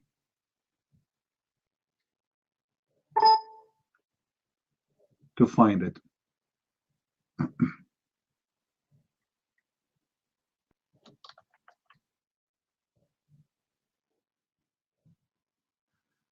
What the story is saying in according to the Muslim reference, including Ibn Kathir and many other reference, that this guy Al-Khadr, he was the first person who Allah, he gave him extreme knowledge about life on earth, and because of that he was able to find the spring of life. Look what it says.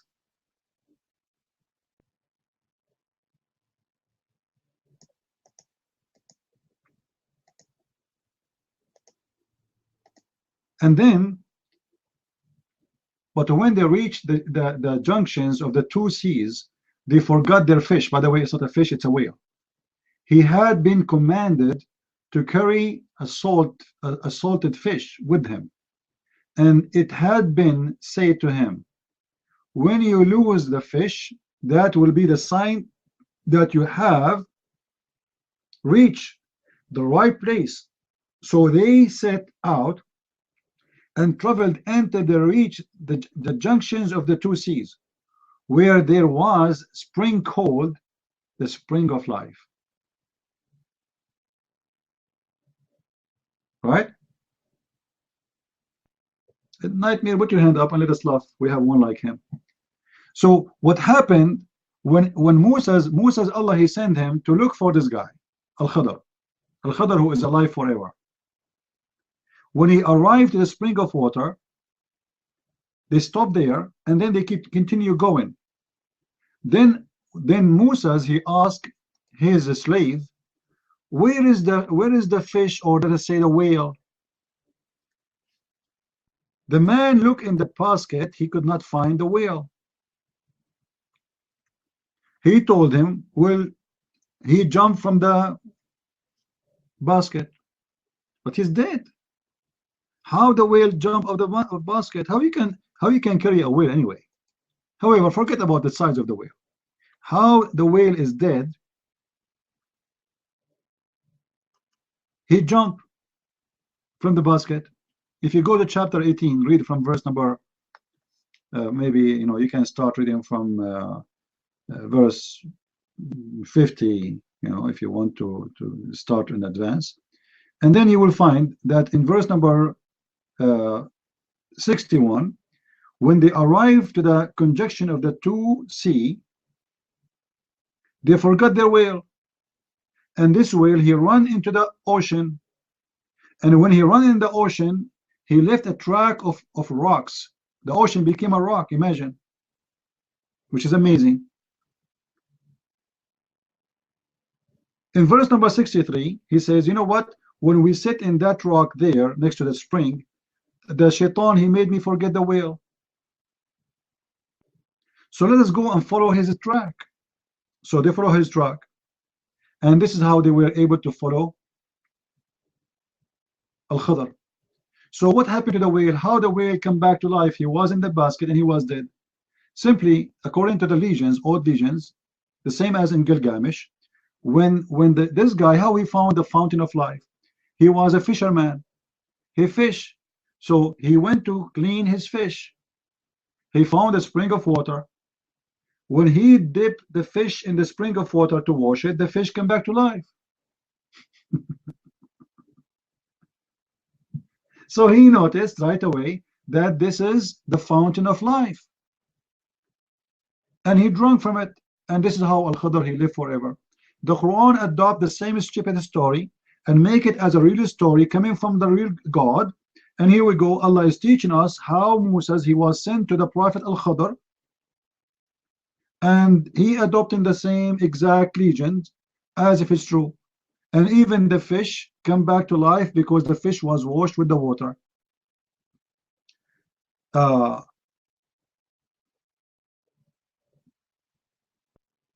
And that here is a very clear proof that Islam is nothing but a bunch of fairy tale stories collected from here and there. This is not from any religion. This story is not part of a religion. This is a story, part of legends. Exists long before Islam. It was very spread all over in Persia, in Middle East, in Syria, in Iraq, all the way to Arabia. And Muhammad, because he is a madman, he adopted the story and he make it as a part of his story, as if it is God speaking to him. Now we have Nightmare. I hope his mic is working. All right. Nightmare. Who is Al-Khadr and why he was called Al-Khadr? The mic is yours.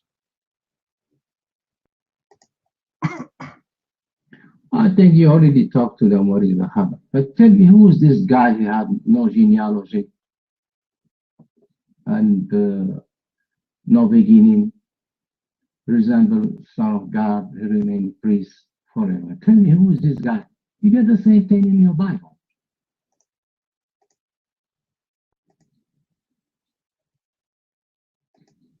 Your mic. He's talking about Melchizedek. Let me show you how stupid what you are saying. Or what the Bible is saying to us, that this guy is a stranger. He have no beginning, he have no end, which means nobody knows who is his parents, where he's coming from, and nobody knows what happened to him. So they are speaking about a great person who was devoted to God, that's all. But there's no fairy tale story there. He did not drink from the fountain of life. He did not live forever. He is not a magical guy. What's wrong with you? Oh, what they are saying, he is not from our people. He is not one of us. He is a person we do not know, except that he is a man of God. Amazing, amazing person. That's it. But in your story, Al-Khadr is who? He is a person who drank from a spring of water and he became alive forever. He was exist in the time of Noah, and he is exist in the time of Moses, and he was exist in the funeral of Muhammad. The mic is yours.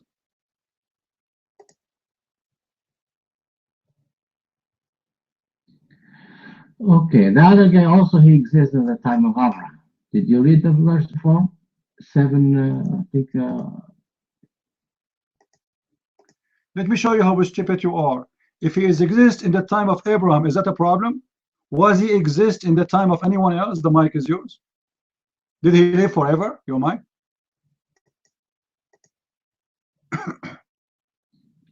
Yeah, according to Hebrew, he lives forever. That's what it says.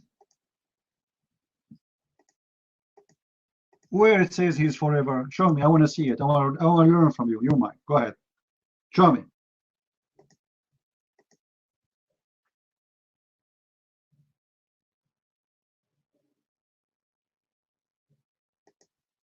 It's right there. He remained priest forever. You see it? So you learn. Look. Potato. It doesn't say that. He have no beginning. Didn't know who is. I told you. Guys, did he ask me the same question? I answered him. Which means we do not know who's his parents, which tribe he's coming from, what people he's coming from. We do not know how his life ended.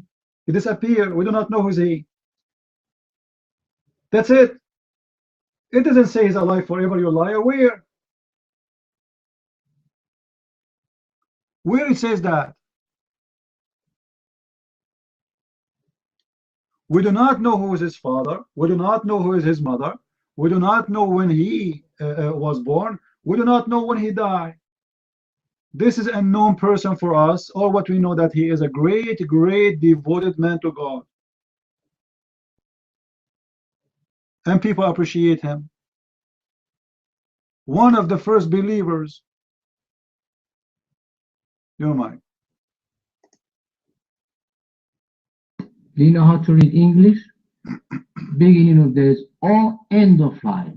And he remains a priest forever. Learn how to read English. Abdul, he is a priest. If I am a priest, I'm a priest. And I will be priest forever because I was a priest all my life. When I go to heaven, I will be priest because priest means someone is devoted to God, you idiot. It's not a position. A priest is someone who devotes his life for the Lord. It is not a business.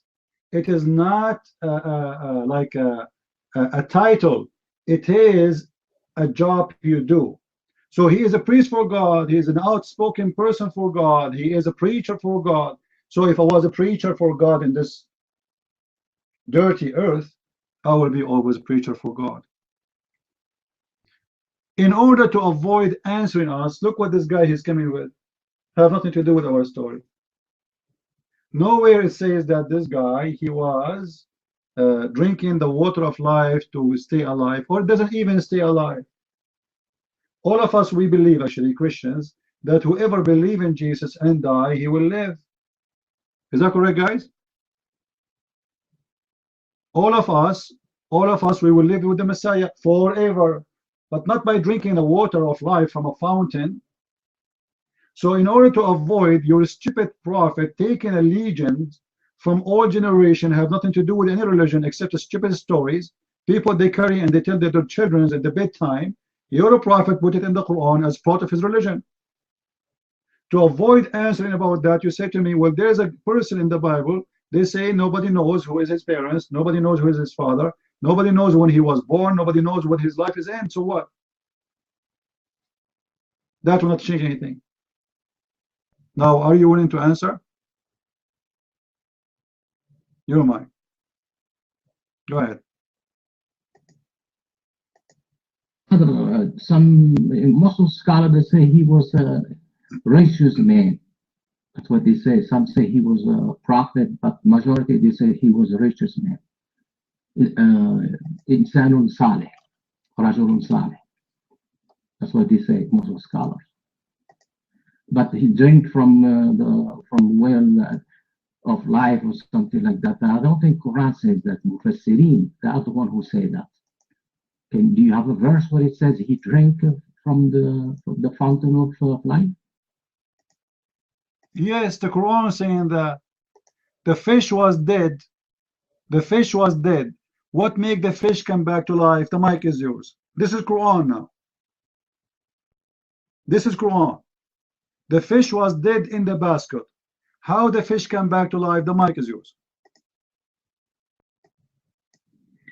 Now you're talking about the fish. I thought you were talking about the Khadr who drink from fountain.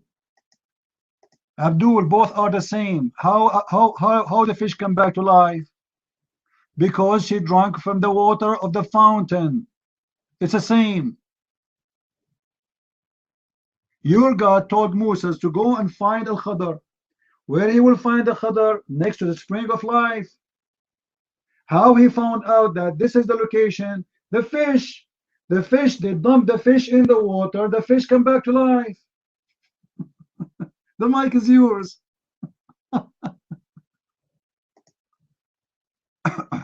Man, now you're talking about the fish. You told me the Khadr, the drink from the fountain of... Abdul, both of them, they drank from it. This is why the fish come back to life. Al-Khadr come back to life. How? He stay alive all the time.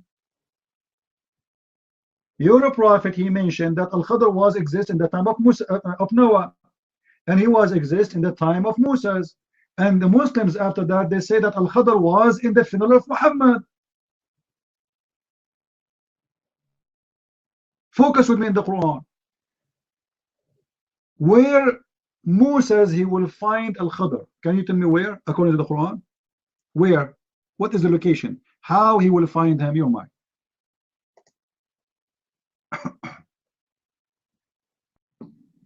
I don't understand any question where he's gonna find me, because he told me that the fish drink from the fountain of... Abdul, clean your nose from the boogers. Both of them, they drank from the water.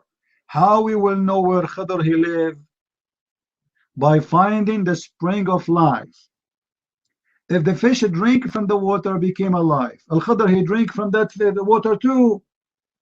And this is why when they asked your prophet why he's called Al-Khadr, why he's called Al-Khadr, what your prophet said, do you know?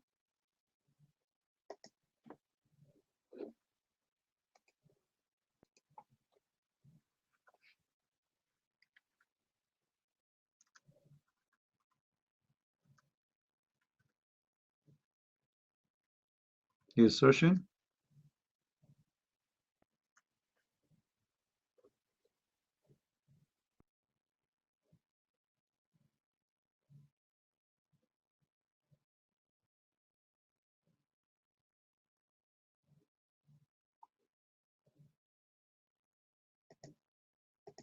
Take the mic. What are you waiting for? Go ahead. Why Al-Khadr was called Al-Khadr? What Al-Khadr mean in Arabic? Go ahead. It could be a green.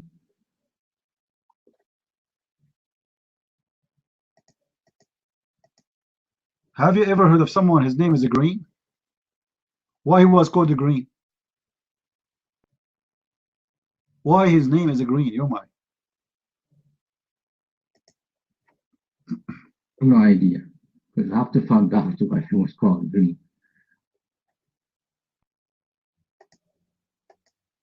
You have no idea? Are you sure?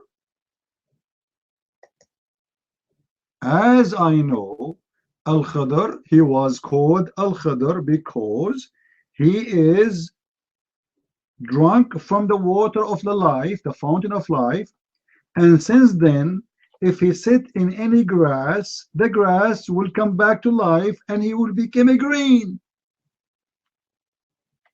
So whenever he walk, the ground after him turned green. And don't tell me you do not know.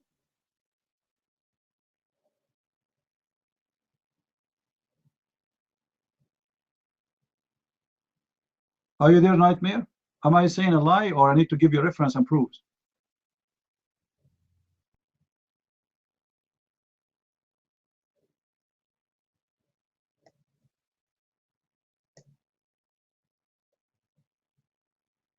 Am I telling a lie?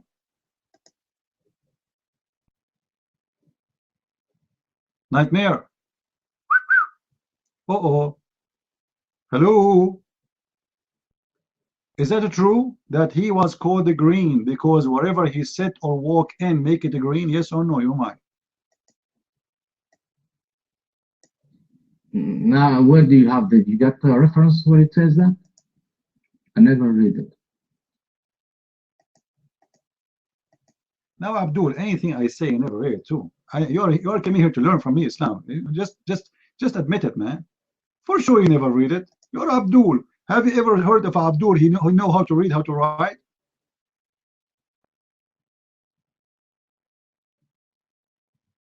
Al-Khadr was called Al-Khadr because anything he sat on, he make it green. Here we go. This is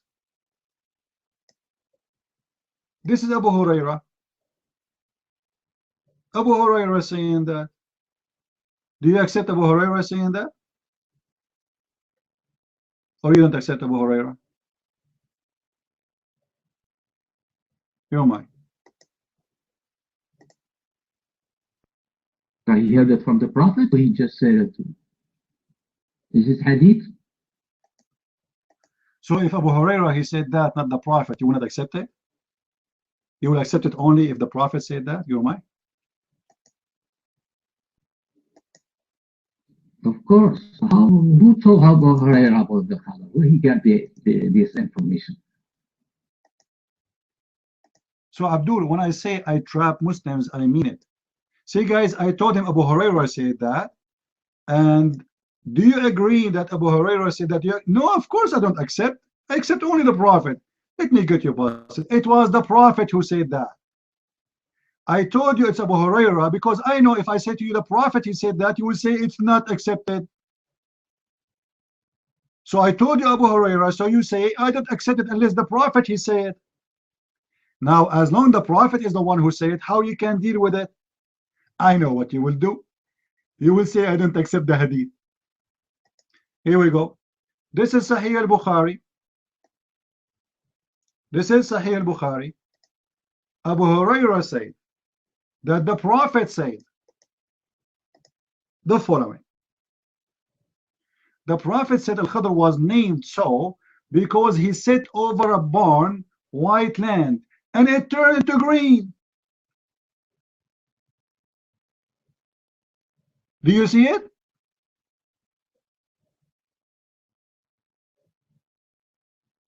Anything this guy he touched, he make it green.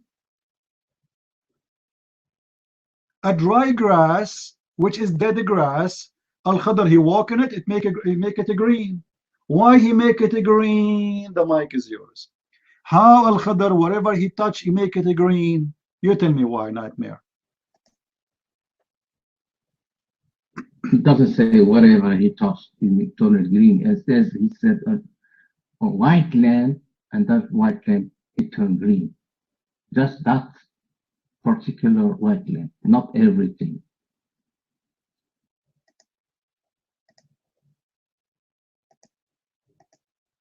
Listen, Abdul, that particular thing. So why that particular thing happened that he make it green? Can you explain to us what happened exactly? I will go with you. All right. What happened? Why when he sit in the grass, which is a dead grass, dry grass, he make it green? What exactly happened in there? The mic is yours. I don't know. Maybe it's a miracle. You know what? Why? How come Jesus turned the water to wine? Oh, why? He turned the water to wine. That's a miracle. That's all. Abdul, but he was doing nothing. He just sat on it. He did not say, I want to show you a miracle, or no, he just sat in the grass, he make it green. How the grass became a green? Because simply Al-Khadr, he drank from the fountain of life, the spring of life. It's a water spring. When you drank from it, you became eternal, and you sweat from that water. So his bum sweat, and the grass turned green.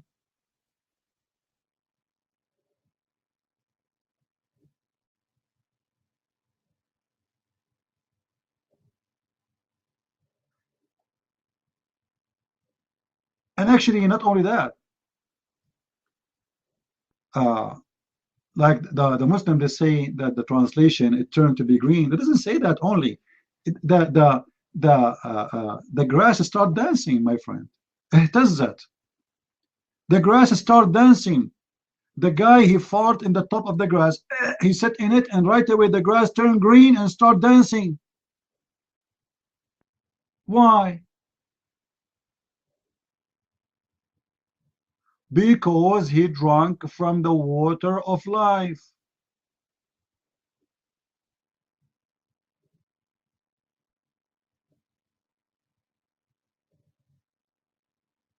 And where this story is coming from legends exist long before Islam.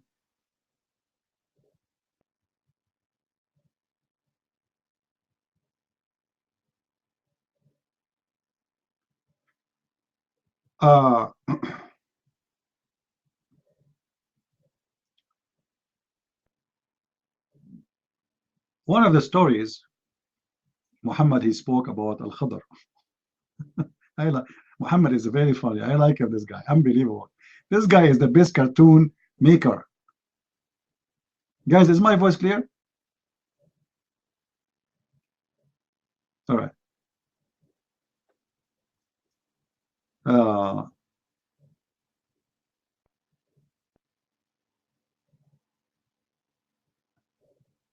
Muhammad, he come with many stories about this guy. His name is Jibreel. And if you read it, you will find really how astonishing Muhammad with his fabrication is.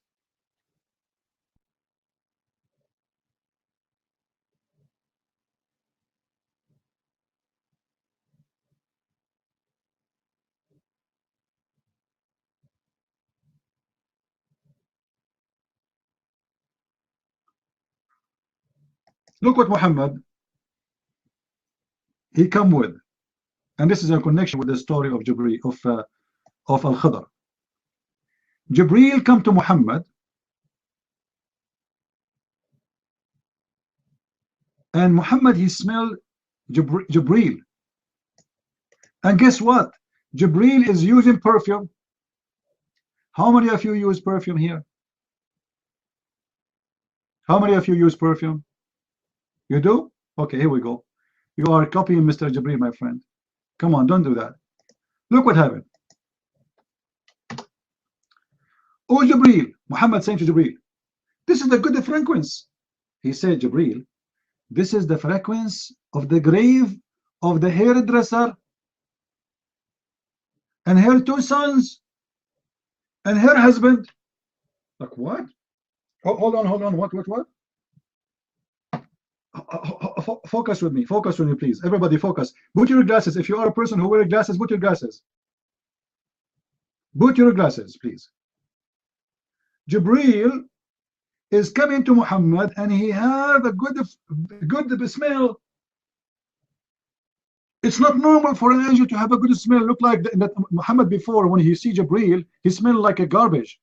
But this time Jibreel is coming with different smell. Oh, Jibreel, what is that, man? Jibreel answered,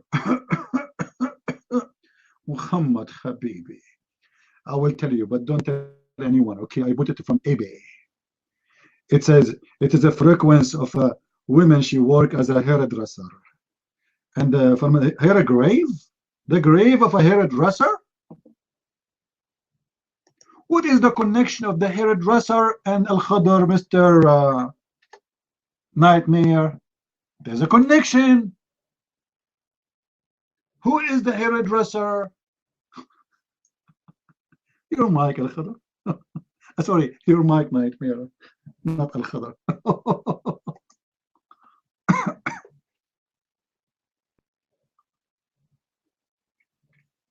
Okay, this is what I found about the Qadr, what they taught about in the scholars. Can you read it?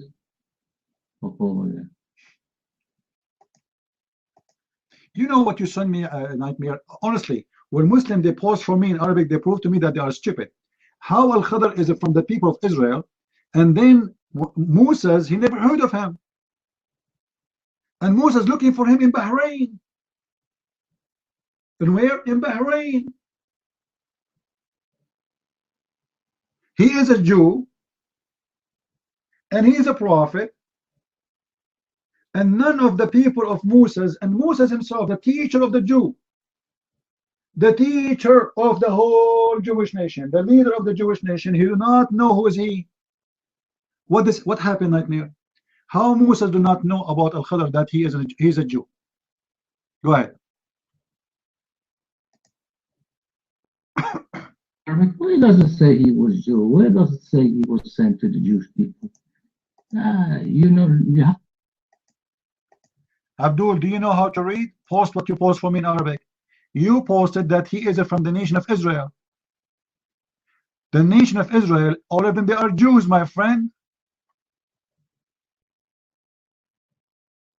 When you said he is from the nation of Israel, he was what? What is his religion? You might.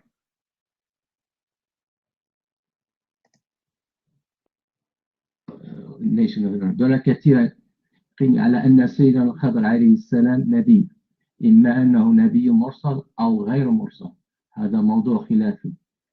وبعض العلماء يظنونه وليا، فهو ليس أن يكون وليا أو نبيا مرسلا أو نبيا غير مرسل، وهناك قرائن ستأتي بعد قليل تبين أن هذا الإنسان العبد الصالح كان نبيا.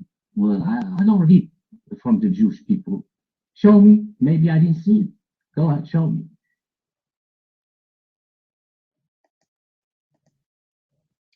You got busted.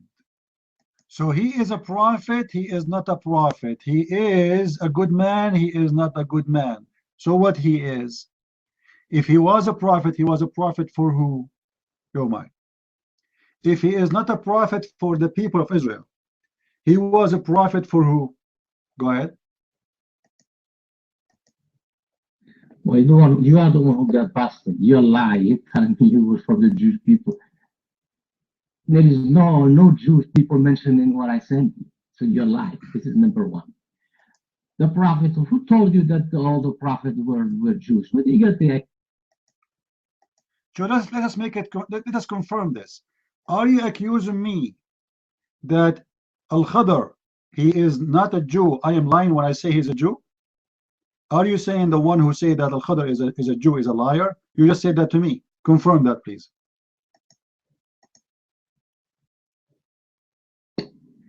Okay, because what I sent you in Arabic, it does not say he was from the nation of Israel. You say that, people heard you.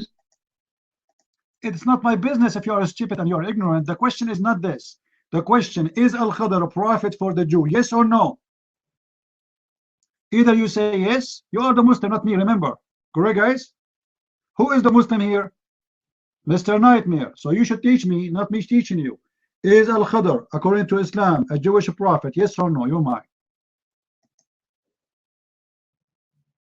No, he's not a Jewish prophet. But and you lie. You told me that. Let me get you busted, you idiot. You just said the one who said that is a liar. This is who? This is your prophet who said that he is a Jewish man. Your prophet is the one who said that Al-Khadr is a Jewish man. Not me. Let me show you what your prophet said.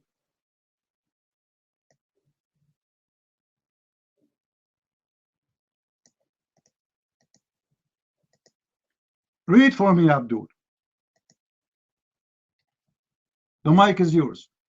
This is your prophet talking. This is your prophet talking. Al-Khadr is what? Al-Khadr is what? Your mic.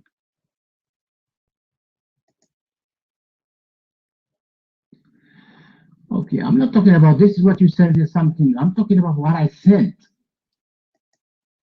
Liar, I ask you, is Al-Khadr from the children of Israel or not? You said no, this is a lie. Everybody heard you. Everybody heard you, and it's recorded, and everybody is laughing at you.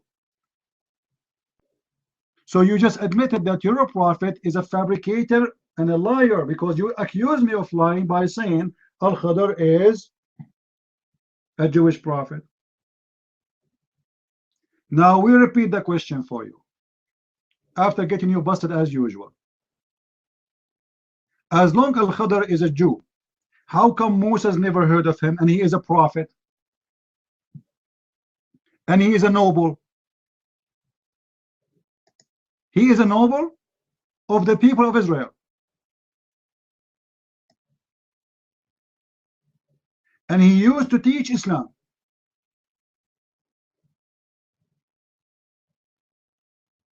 How come Al-Khadr never been known by Moses, who is the prophet of the Jews? You're mine. Okay, you're gonna give me the link so I can go and read it, because I don't trust you. You are a deceiver, you know. Well, let me tell you the truth. I'm going to give the link at the end after I get you busted as much as I want. If you are stupid and ignorant and I'm so knowledgeable, that's not my fault, correct, guys? It's not my fault. How come you went and you search and you find me nothing but a chicken soup and you post in my room? How come I can give you a reference will get you busted? Very simple, because I have, it's in my head, and the library in my head. I'm not like you Muslims. You have no idea what your religion is about. So I want you to answer the question. So confirm to me. I will give you 5 minutes. Go and search.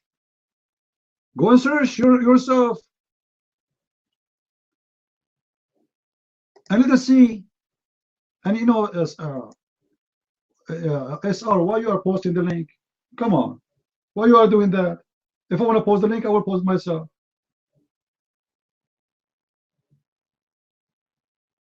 You are smarter than him. You copy my text, you search in Google, you found the hadith, right? Like, come on. If I want to do that, I will do that. Let us get them busted, guys. Learn from me.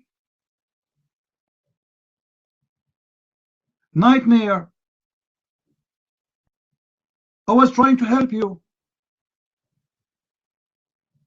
Do you know who is the hairdresser? Nightmare.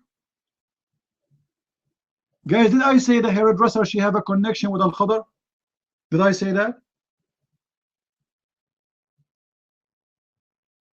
And who is the one saying that? Muhammad.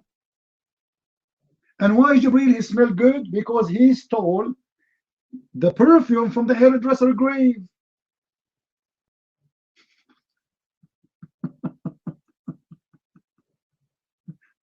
Guys, look at the connection in this story. Look how amazing the story is. Jibreel coming to Muhammad. Look at the door. Open, Muhammad. Muhammad. Hey, Jibreel, give me a hug, give me a hug. Oh, Jibreel, you smell so good. Muhammad. Yeah, I smell good. Where do you get this perfume, man? Last time you stink. What happened? Well, I will tell you, but don't tell anyone, okay? Okay. Do you know the hairdresser? Which hairdresser? Okay, sit down, sit down. Let me tell you about the hairdresser story. Jibreel is getting his perfume from the hairdresser grave. Who is the hairdresser, Mr. Nightmare? Here we go. They give you the link. They gave you the link against my will. Who is the hairdresser? You're mine.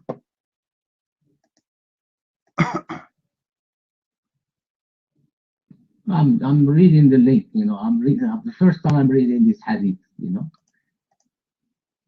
Yeah. My friend, always there is first time in Christian Prince room. I mean, seriously, tell me one thing I told you. You did not say this is the first time I read this story. Who cares? I don't care if you read it first time or not. I want the answer. I will give you 5 minutes. I will give the mic to the Crisis Salvation. All right? Take your time. 5 minutes, 10 minutes. I hope he will not run. We want to know where Muhammad is getting this story from. Because behind this story, there's a lot of stupidity. And my purpose, Mr. Nightmare, is not to get you busted. Who are you? You are no one for me. My purpose is to get your Prophet Muhammad, the false prophet, busted. And those stories Muhammad is coming with, obviously, is nothing but a fabrication. This guy is making fun of you Muslims. A prophet of God. He received an angel, and the angel using a perfume he found in the grave of a hairdresser. I mean, seriously.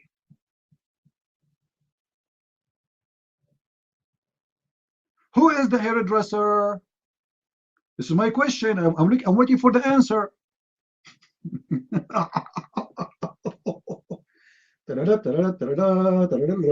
love Muhammad. I love you, Muhammad. I mean, you are the best joker ever. You want the mic? Are you sure?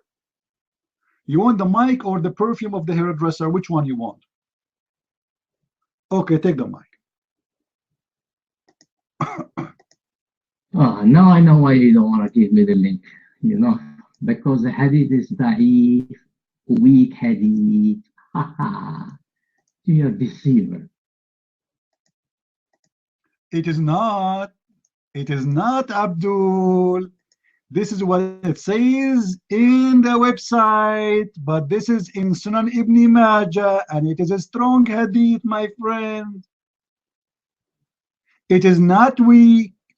And let me give you additional knowledge. Even weak hadith is a good hadith. Now, what if I show you that this hadith is a strong hadith? Are you willing to do the dance of the monkey in the front of the camera? Are you willing to open your camera if I show you that this is a strong hadith? Your mic?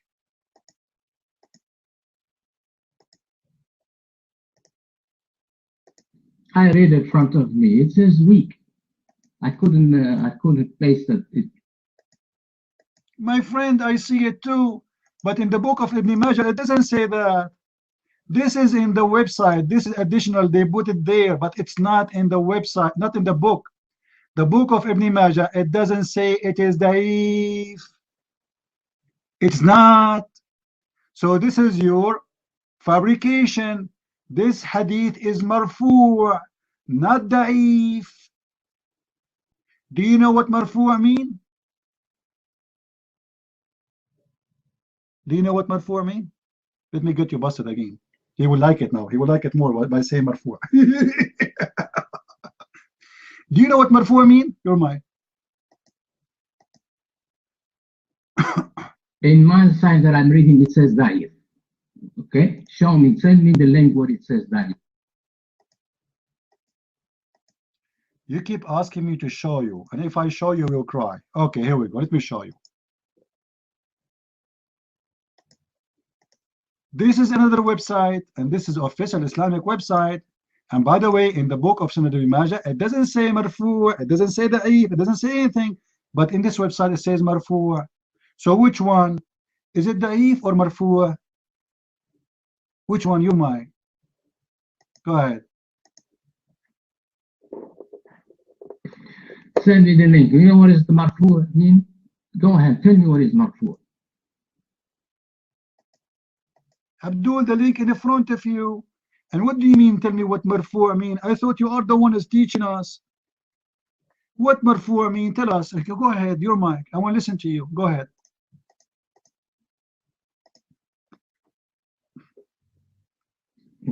Wow.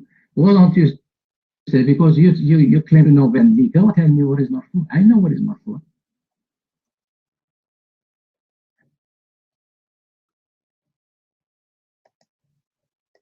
It's amazing prophet nightmare.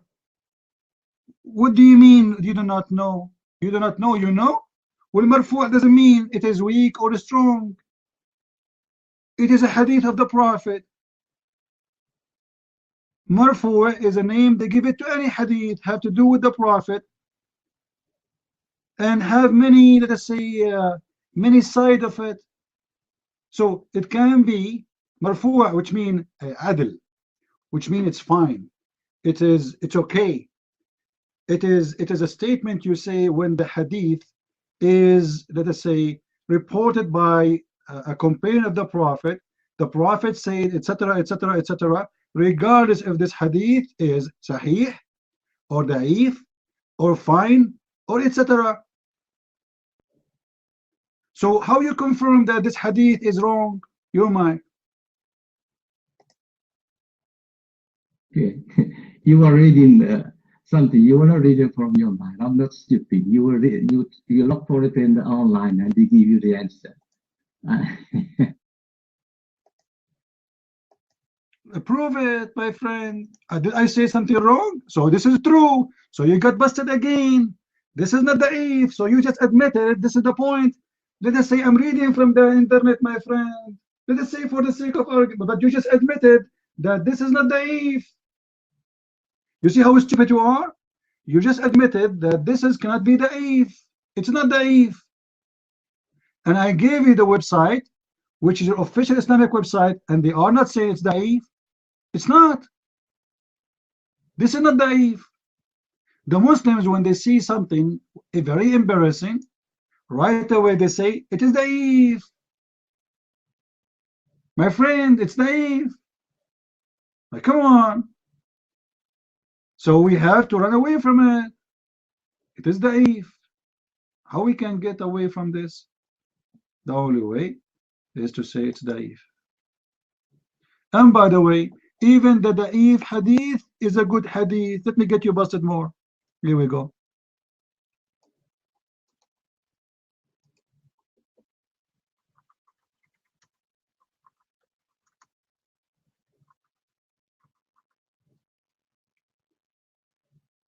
Let me get you Muslim busted with the lies of da'if.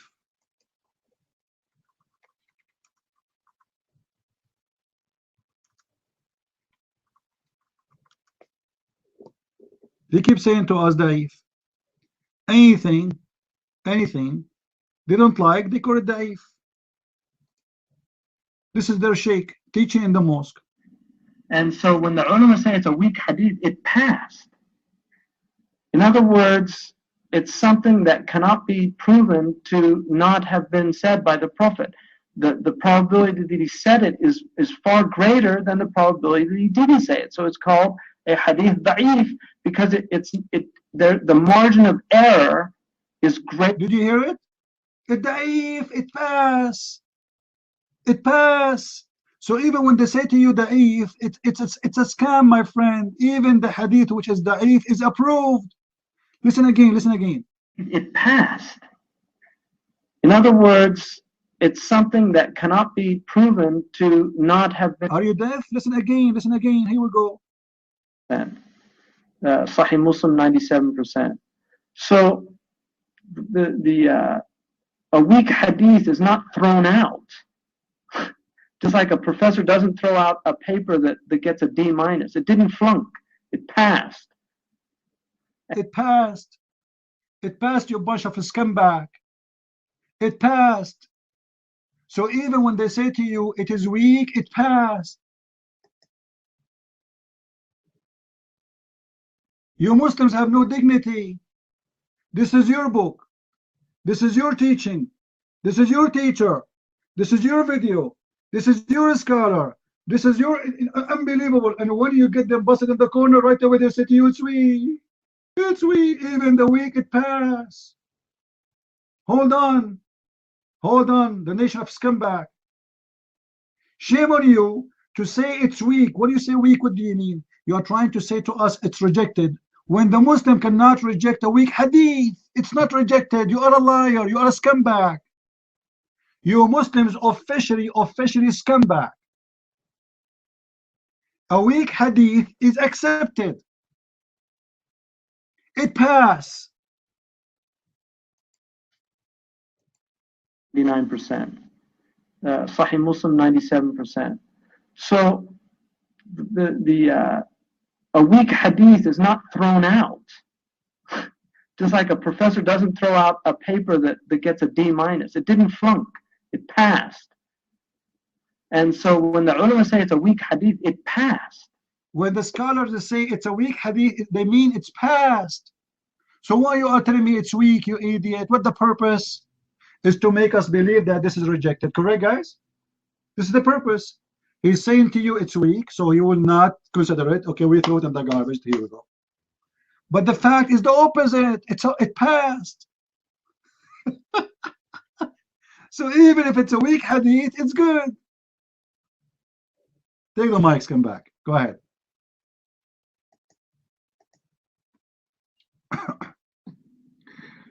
Hadith marfu, it could be authentic, could be hasan, good, it could be da'if. Potato, focus with me. You are the one who said it is da'if. So let us focus on the da'if. Da'if, it pass. Correct, guys? I don't care if it's good, it could. You are the one who named it da'if. Now you are stuck.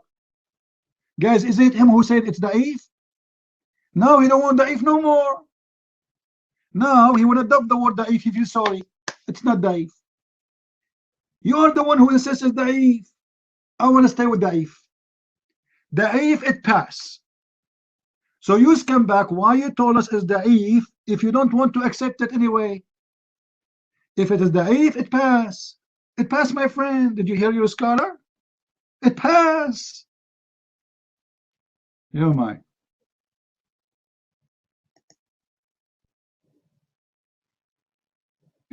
Why do you interrupt me? This is the reason why I want to know. I told you it could be 4 things. Let's assume that it's not me who say da'if. The scholar says that. The link says it's da'if. And I can send you the link so you can read it. Okay, let me finish my point. Potato, who is the one who says da'if? Name the scholar who said that. Who? You are stupid like your prophet. Who is the scholar who said it's da'if? Can you name him for me? This is a Western website like you. Anything will make Muhammad look like an idiot.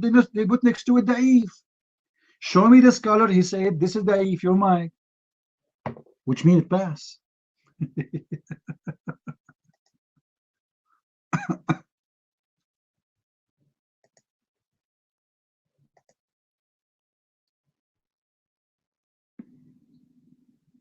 Okay, I told you don't interrupt me. Let me finish. Okay. The link says that who is the scholar? I don't know. Okay. Let me explain to you. The Sheikh Hamza that you posted his. Just sit down, man. Don't explain to me. I don't care. Either you give me the answer. Is that da'if or what? I want an answer. Don't give me now a speech. You see, now we want to make a speech about what he said, what she said. This is hadith. Is it accepted by Muslims or not? It is. It is. And this is the book of Sunan Ibn Majah, which is a Sahih book. This is one of the 6 authentic hadith in Islam. There's 6 writers. One of them is Sunan Ibn Majah. So how you say to me this is not accepted? Come back. Now we go back to the topic. The angel Jibreel, my friend, and listen, this is reported from Ibn Abbas. From who? Ibn Abbas, trustworthy. The reporter is Ibn Abbas, very, very trustworthy. And the reported is An Mujahid, very, very trustworthy. So this is a very strong hadith. And look, guys, when the Jibreel he came to Muhammad, when he put the perfume, anyone knows? Anyone notice when he put the perfume?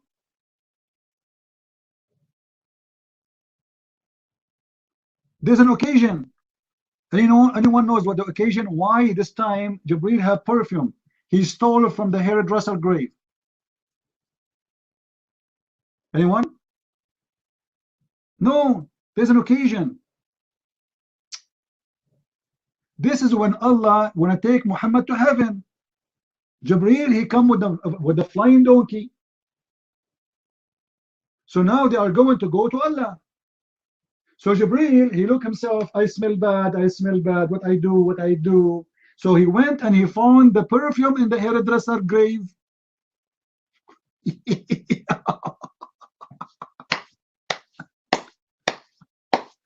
What unbelievable story. An angel of God, he need to put perfume so he can go to Allah? Why? He stink? He sweat like us? What's with the problem? Why an angel of God, he need a perfume? Nightmare, take the mic. Why Jibreel, he need a perfume? Your mic. Talk about the hadith with this Da'if. Sheikh Hamza is not a scholar of hadith. Do you know that, Sheikh? I don't care. Give me a scholar saying that if hadith is not accepted. Beat him. Can you? Show him that he's stupid. He go on your Islamic TV and you Muslim post his videos everywhere and he is stupid? Well, show him. Da'if hadith is accepted hadith. Sit down, Nightmare, sit down. When we got you busted, now you want to change our topic to make it about Sheikh Hamza, right? I don't care for Sheikh Hamza. I care to expose the hypocrisy and the fabrication of Muslims. Da'if is not rejected. Da'if mean this is a hadith which nobody can refuse. Nobody can refuse. It passed. This is what da'if mean. And you Muslims are a bunch of scumbag when you try to imply that this is mean that this is rejected hadith.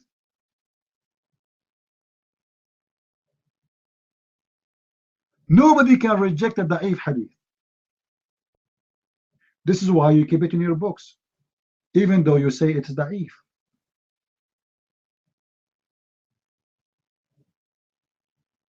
It is going to stay in your book forever because simply it's accepted, not because it's rejected. And this is what we are doing here. Nightmare, I want to give you the mic. I want you to tell me a clear answer. Otherwise, I will get you busted. I will spank you badly. Is weak hadith rejected or accepted? Guys, is that a fair question? Be careful, Nightmare. Honest to God, I'm going to spank you as never before. Is weak hadith accepted or rejected? Don't tell me so. Either you say accepted or you say it's rejected totally. It's garbage. You might. And Islam is not accepted. You cannot use weak hadith, for example, to attack the Quran. You see, he will not answer a question. I'm not asking you to attack the Quran, to attack the Furqan. Abdul, is the weak hadith accepted or rejected by Muslims? And I'm talking about Muslim scholars. When we say weak hadith, is it accepted or rejected? Either you say accepted or you say rejected. Don't tell me to attack the Quran. Don't tell me how I'm going to use it. The hadith by itself is independent. When a Muslim, they say it's a weak hadith, does that mean this hadith is garbage? Or it's mean it's accepted? Your mind. No, weak hadith is not is unreliable. It's unreliable weak hadith.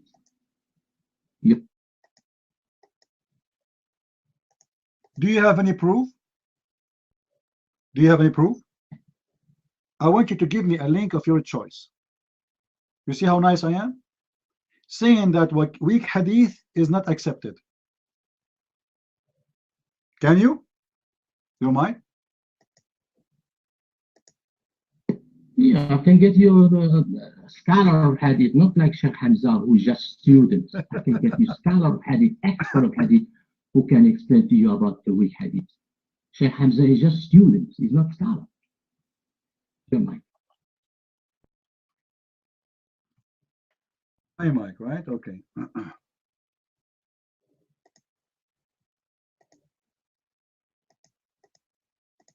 You just said that Hamza is a student. Student of who?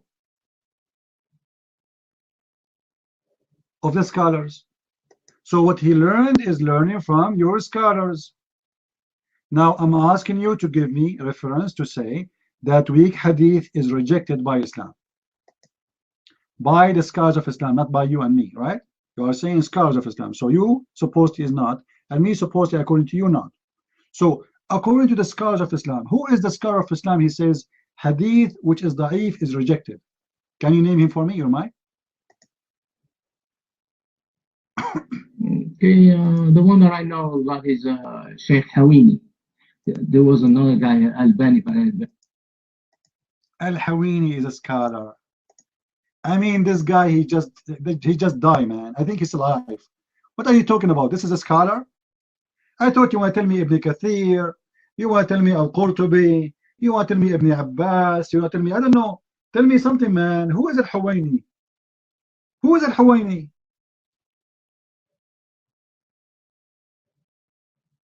You want to give me someone, he is alive right now? What is the difference between him and this guy?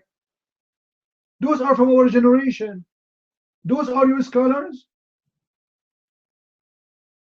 You might.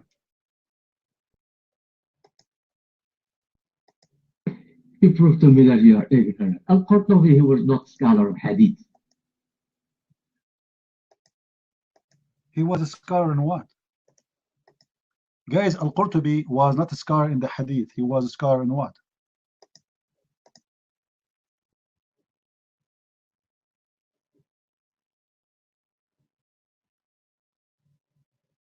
Take the mic, Potato. He was a scholar in what? Al-Qurtubi, he was a scholar in Qur'an. Mufassir. He was not scholar. You scumbag, which one is higher? The Quran or the hadith? How you can explain the Quran, but you have no knowledge of the hadith, your mic? And yet, anytime you open your mouth, ignorance comes out. There's a big difference between scholar of hadith and Quran. There is a special. Answer the question. How you can explain the Quran without using the hadith? The mic is yours. If you are a scholar in explaining the Quran, that will make you higher than someone who is a scholar only in the hadith. Because Quran is a holier book, and it's a higher book for Muslims. In order to be someone is qualified to explain it, you have to be a person who qualified to explain all of Islam. How you can be a person who know nothing about the hadith, and you are not a scholar in the hadith, but yet the Muslims accept you to be qualified to explain the Quran, you might. Oh man, this shows me that you've never been in school. This big, a scholar of the Quran, yes, they study the hadith, they know the hadith related to the explanation of the Quran. You know, just to show you how stupid you are, how you can relate a hadith to the Quran if you cannot trust the hadith to be authentic or not. Correct, guys? Because you might, there's millions of hadith, you might use the wrong one to explain the Quran. So you stupid saying to me, he can explain the Quran and we accept his explanation as a scholar, he's qualified to do that, but he might use the wrong hadith which is not accepted, and that will screw the whole explanation, you might.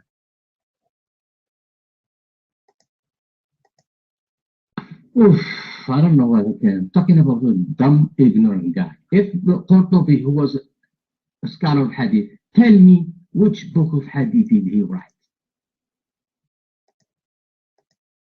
Do he need to write a book of hadith? Your prophet, he never wrote any of them. That's when your prophet is not a scholar in Islam, my friend. He is not a scholar of his own hadith. There's many hadith about Ibn Abbas, but Ibn Abbas, he never wrote a book of hadith. So if you did not write a book about hadith, it means you are a scholar of hadith? That's very funny and very stupid. Now listen, you said Al-Huwaini, he said that? Al-Huwaini said that the da'if hadith is not accepted. Show me. I want to see Al-Huwaini. Al-Huwaini is coming from the word Hayawan, which means the animal. Show me from the scholar the animal where he said that this is a rejected hadith. You're mine. You are the one who named him, not me. You're mine. Where Al-Huwaini he said da'if is rejected. I'm telling you, Hawini is the one of the expert of hadith that we have right now. Okay? You have to give me. Liar. I asked you, name for me a scholar. He said that da'if hadith is rejected. You are the one who named for me Al-Huwaini. Correct, guys? I said to you, give me a name of a scholar. He reject the hadith to be accepted if it's da'if. Give me a name, and you name Al-Huwaini. And now Al-Huwaini is gone. Suddenly he is not the one who said that.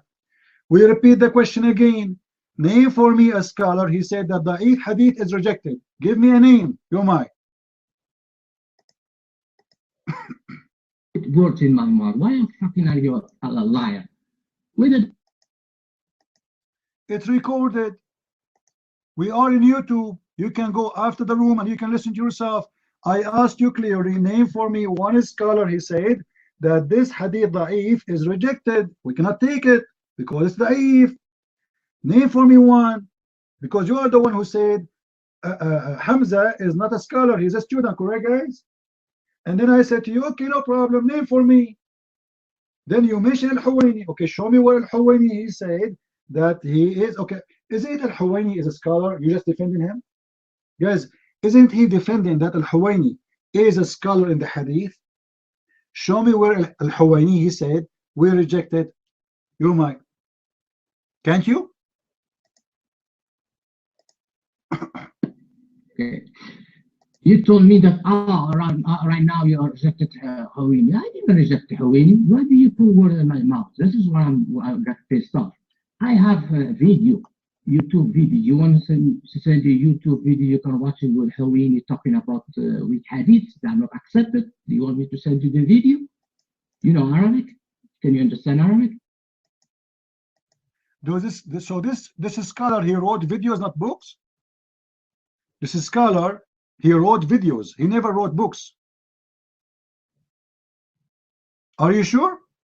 What do you mean videos?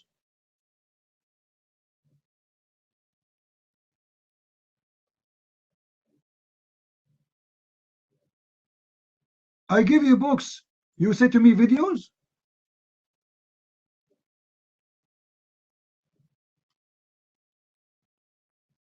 It's really amazing.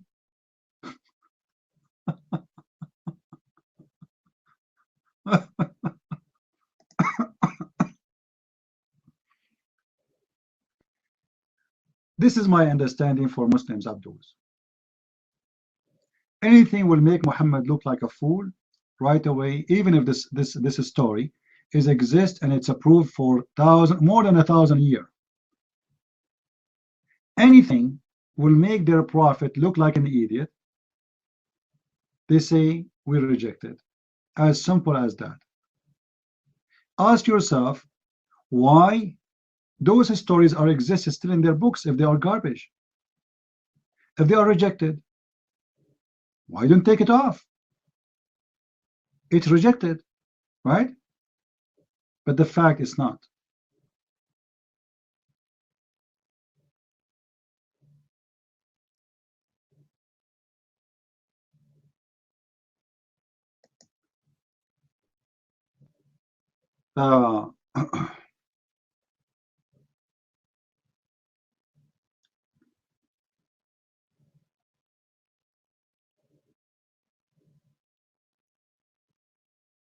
I want you to go here.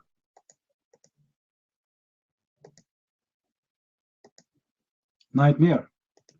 This is the official website of Al-Huwaini. Your potato. Is the link showing, guys? Is the link showing, or you don't see a link? You don't see it. Okay. This is the official link for your scholar, the potato you like. And you will see how you will get busted by you and Al-Huwaini.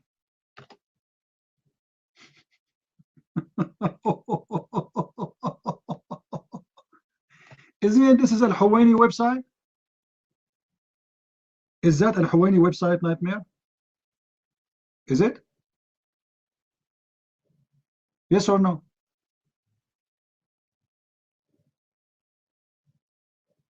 Yes or no?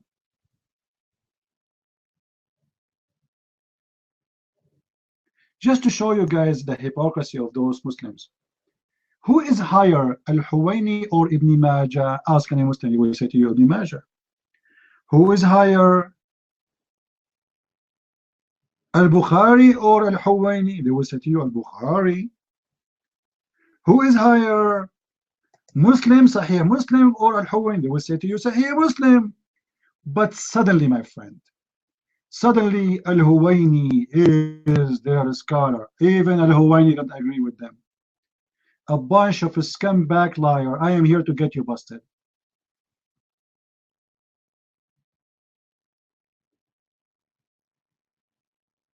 Liars.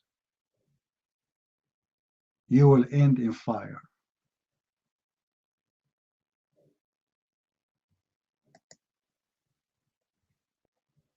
Guys,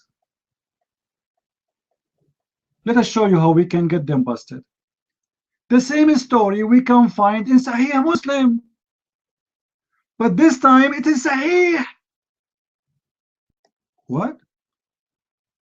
It is Sahih.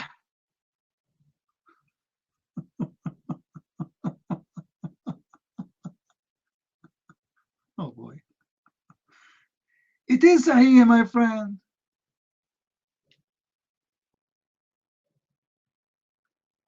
This is Sahih Muslim.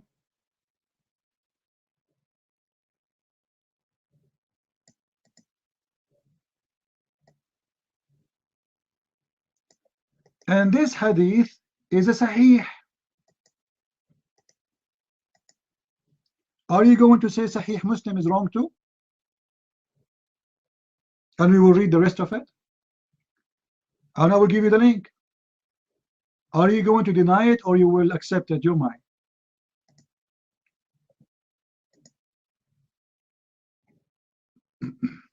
Okay, let me first, you told me that you said video. Oh, Sheikh Hamza also, you said it as in the video. All of a sudden you don't accept when I say video of Sheikh Huwaini? Abdul, listen, it's not about I accept video or not. I played his video because this guy speaks English, number one. Secondly, you Muslims, you invite him to teach your children everywhere. You are the one who make him a big deal. If he is a shish kebab, why you invite him? Why he is speaking in the TV? Why you make conferences for him? If he is just a student, correct, guys? If this guy is just a student, he do not know what he's talking about. How come none of those who they are watching, he said to him, yeah, hey, you come back, you're lying. You are wrong. How come none of you stood for him and say, shut up, how you bring such an idiot to teach us? How come now he became a student?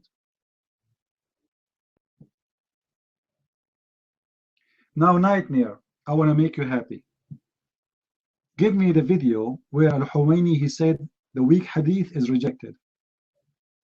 Give it to me. Do you want me to find it to you?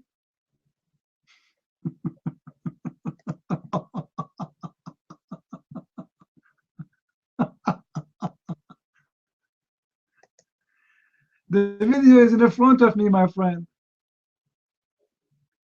The video of Al-Huwaini speaking about the weak da'if, the da'if hadith, is in the front of me.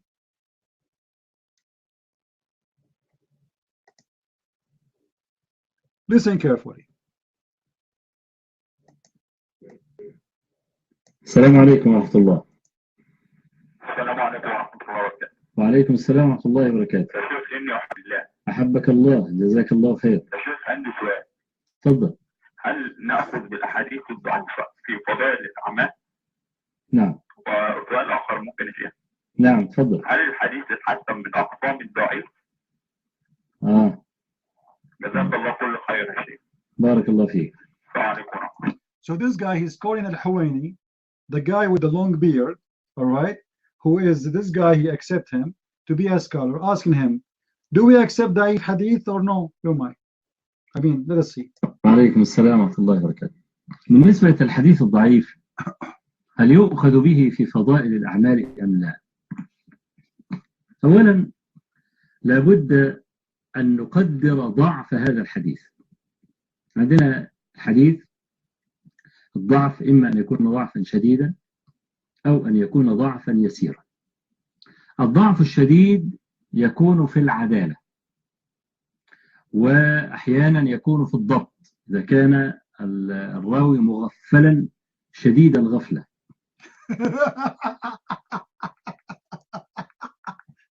I should translate this one. Guys, he's asking him, do we accept the da'if hadith? He said, the da'if hadith, there's two kinds. There's very, very, very, very weak, and there is weak.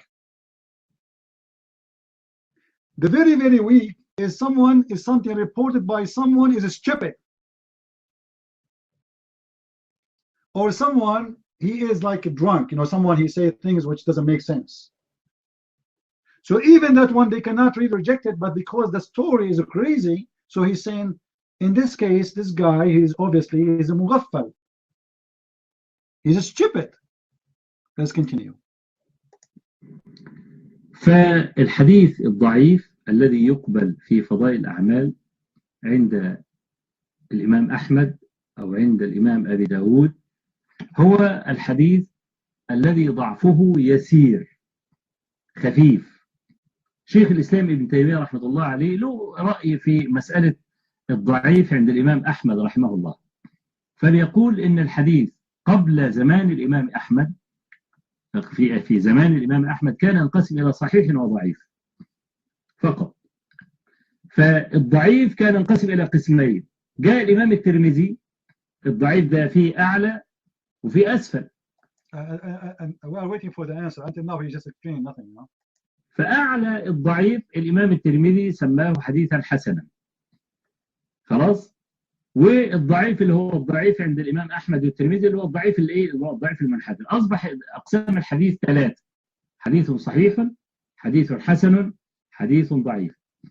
فالحديث الحسن على تفسير ابن تيمية هو ليس بضعيف مطروح، ولكن فيه بعض اللين من قبل ضعف حفظ بعض رواة هذا الحديث.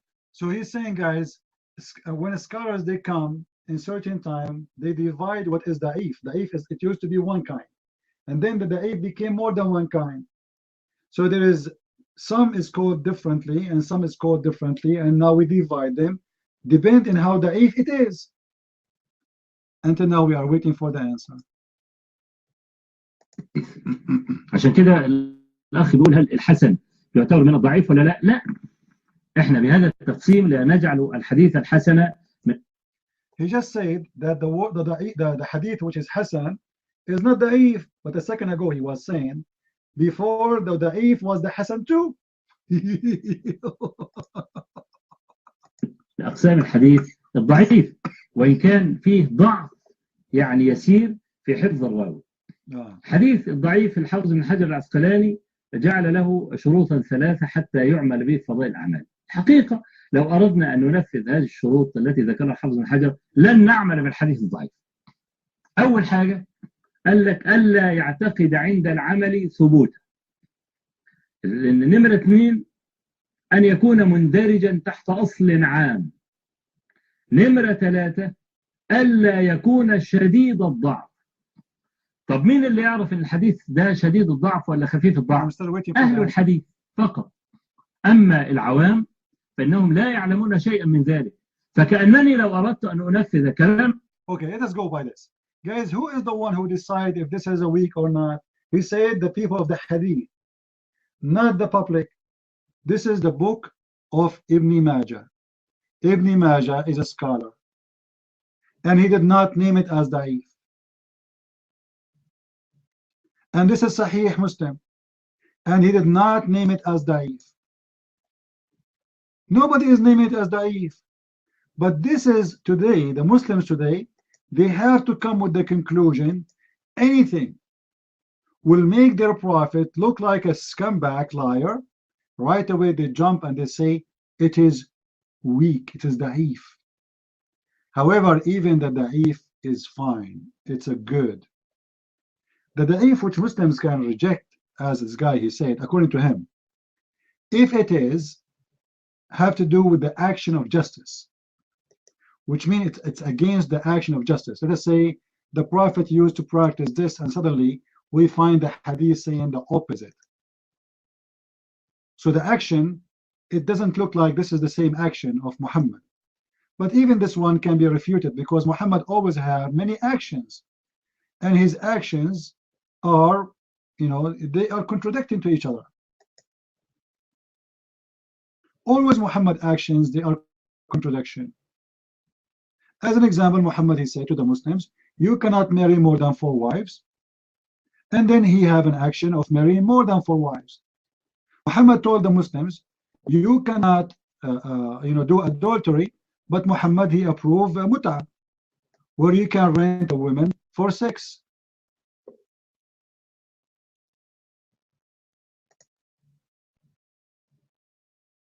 So since when the action is a reason for us to accept or not?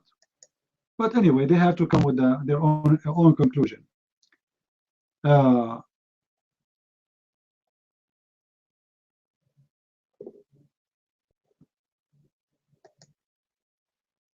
However, actually, I got the website of Al-Huwaini, but I cannot post it in the room for some reason. The link is not going through.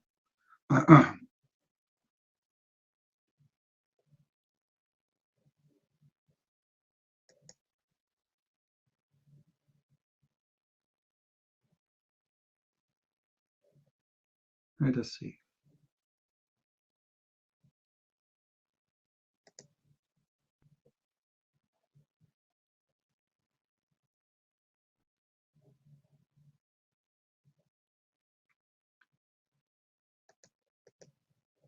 Nightmare. This is Ibn Majah, the book as it is. Oh, the link is so long. Do you see the link, guys, or not coming to? Do you see a link or no? No. All right. Let me make it short, maybe.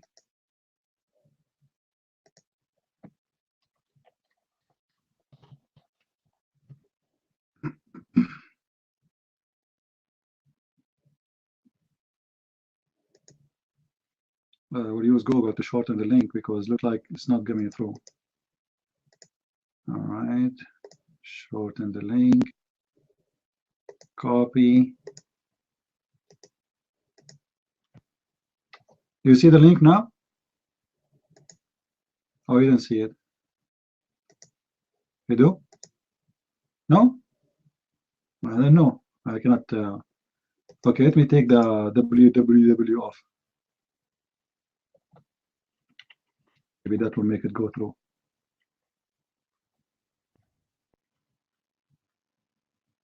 I think now it's coming, right?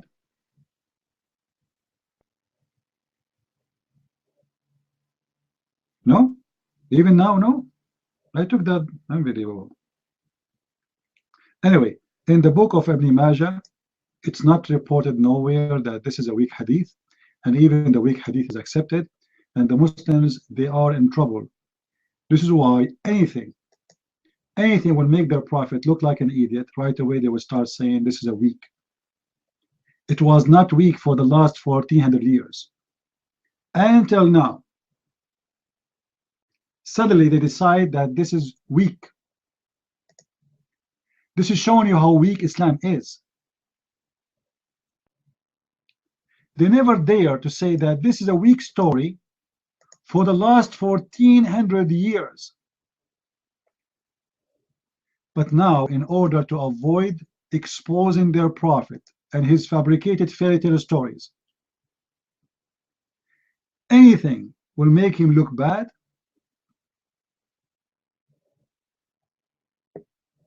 they will say it's weak.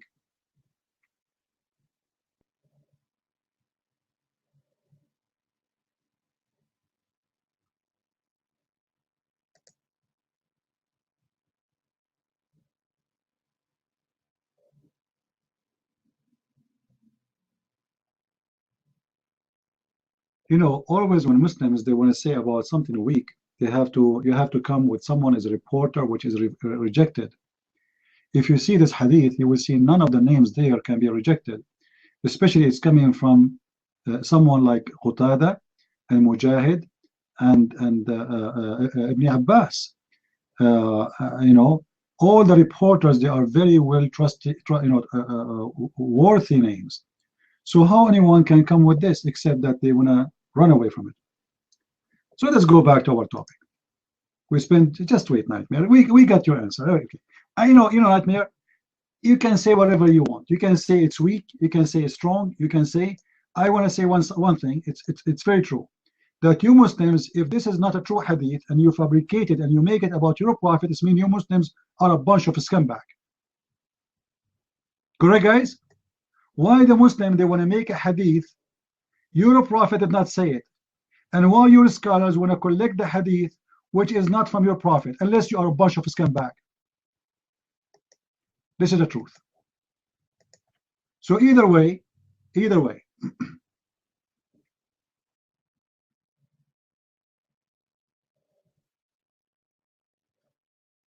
Okay, Nightmare, let me show you something then, just to show you that what you are posting is false.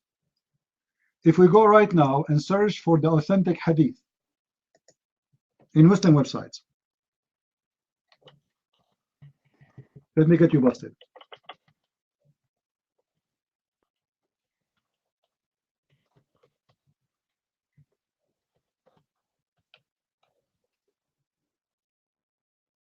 If Ibn Majah is not one of the Sahih hadith,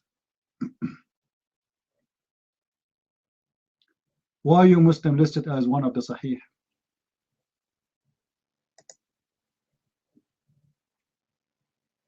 Let me get you busted.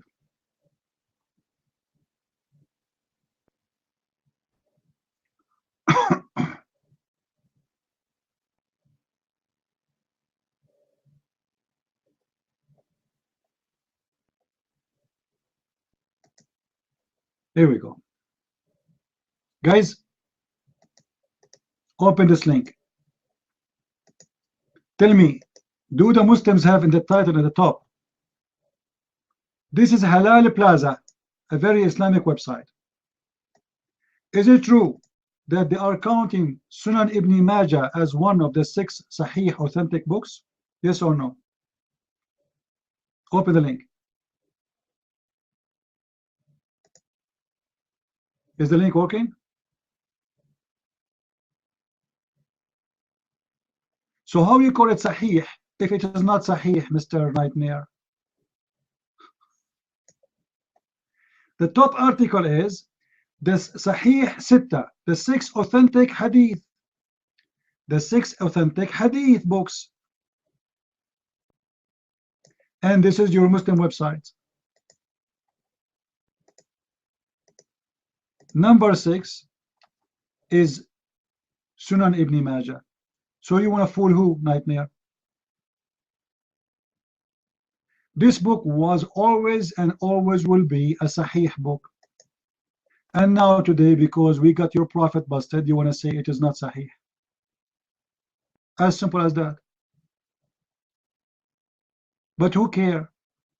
You accept it, you don't accept it, your prophet is getting busted with his fairy tale stories. Let us continue. So the angel Jibreel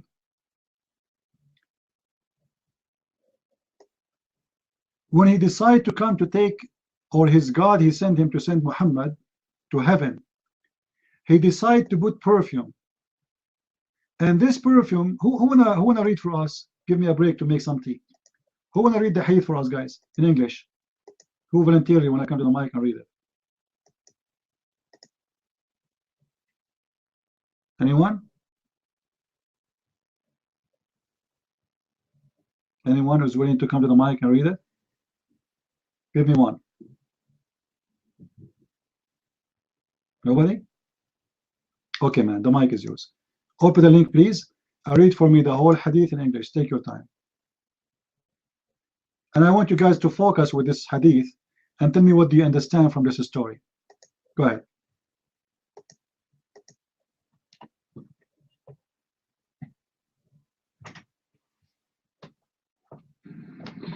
Yeah, all right, CP. Let me go to the hadith.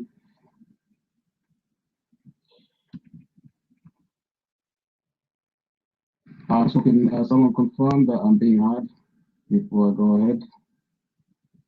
Am I being heard on the mic? Okay, thank you.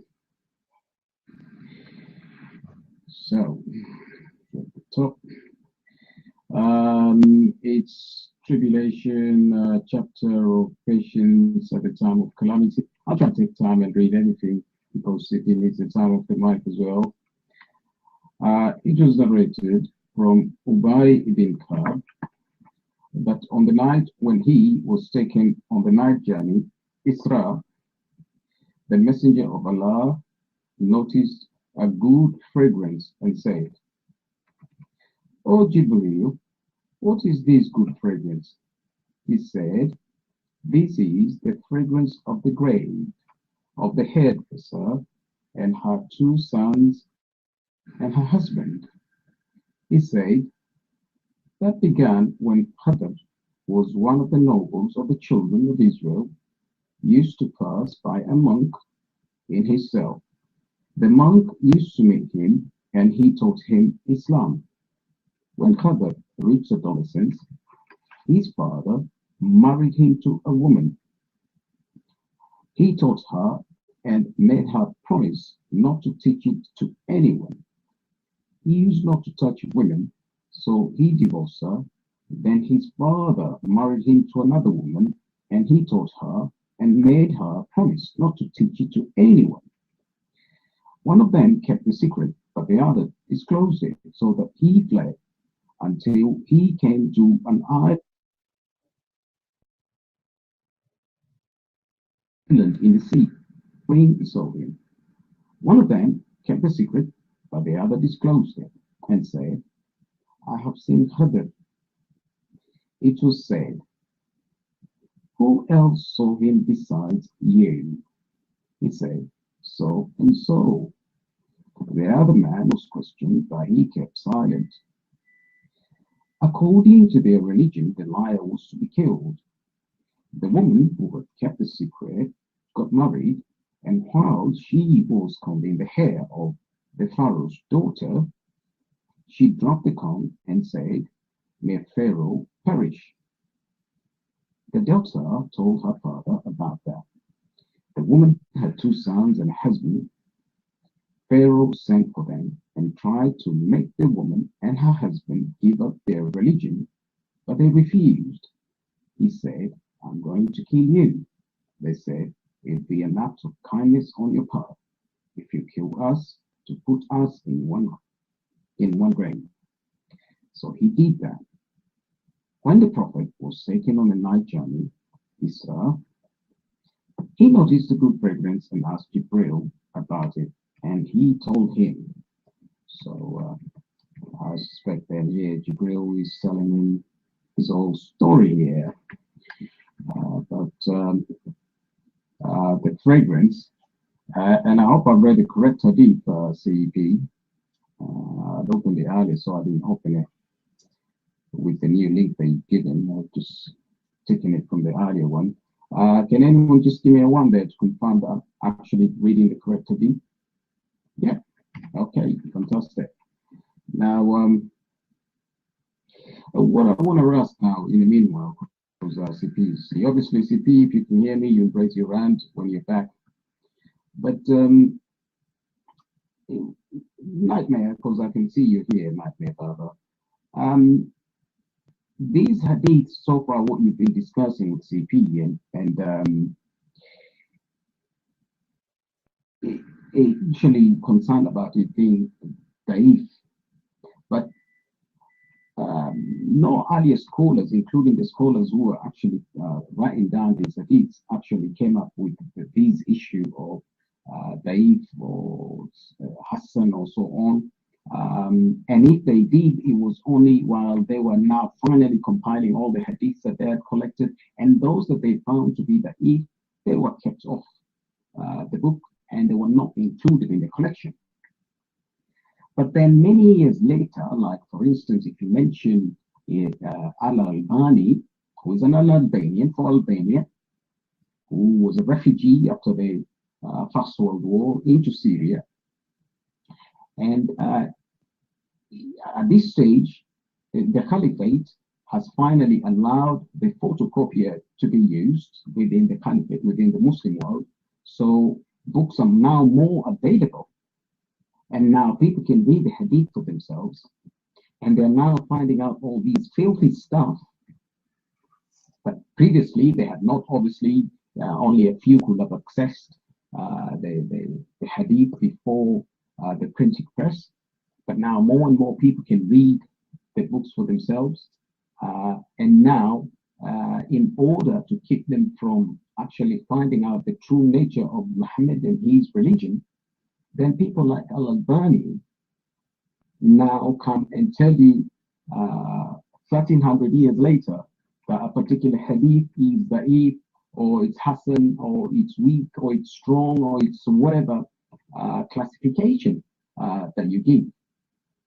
Now, but even if you still stick to that and stick with people that came centuries later and said hadith is weak, what do you do then? Because even the Quran itself of Uthman ibn Affan, because there's nothing else that was retained other than what was commissioned by Uthman ibn Affan, and everything else was banned.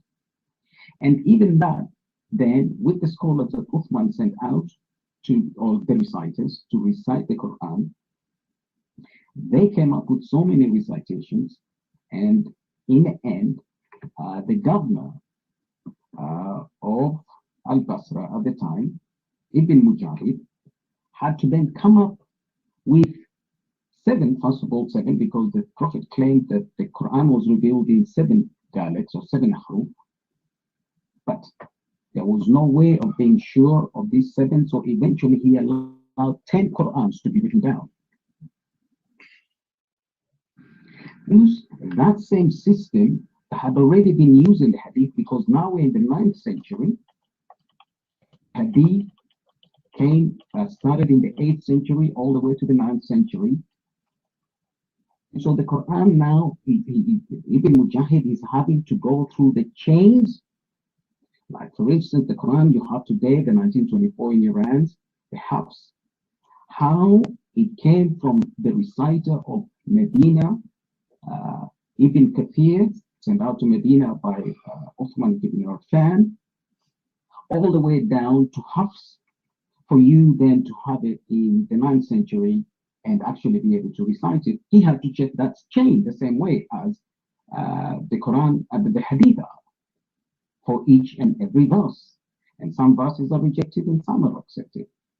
So now you end up with a problem, because in this Hafs Quran that you accept, for instance, the translator Yusuf Ali, when it comes to Surah 21, does not accept the Hafs, even though the entire translation of the English of Yusuf Ali is based on the 1924 Hafs Quran. He rejects verse 112 of Surah 21. Now here's a link to Surah 21 verse 112 of Yusuf Ali. And if you look in the same link, if you open the link, you will find other translations like Pictol and so on. And you will find they're all different. All the other English translations are different from Yusuf Ali, who went to the Warsh Quran for that particular verse. All the other verses he translated using the Hafs, but for that particular verse, he did not accept the Hafs Quran, and he went to the Warsh Quran.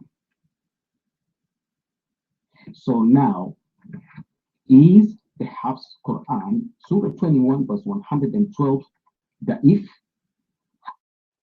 Hassan, can you give us a classification why that verse is being rejected by Ahmed Yusuf Ali and other Muslims who do not accept the Hafs version of that, and they go to other Arabic Qur'ans like the Warsh. I don't know whether CP you're back, but maybe Nightmare, if you wanna tell us, do you reject that? Did Ibn Mujahid approve Surah 21 verse 112? Did he not check the chain of narrators all the way to Hafs properly? Was it a broken chain? Or why did we end up with two versions, whereby in one verse, in one Quran, the Hafs Quran, it is Allah who is speaking, and sorry, in the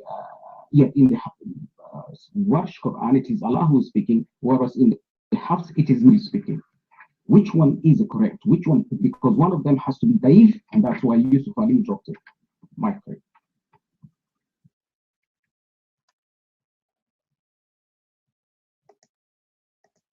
Well, Nightmare is busy trying to find for you how many hadith they are in the Majah, and they are considered to be weak. Well, Mr. Nightmare, I can show you Muslims' website saying that Sahih al-Bukhari have weak hadith. Sahih Muslim have weak hadith. And my friend, I can show you Muslim website saying Quran have weak hadith. Even Quran. I have in this room here Muslims who debated me, and when I showed them how stupid the Quran, they said, well, you know what, all of us, we agree that the Quran have a lot of corruption, and this is not how it used to be. So what is left?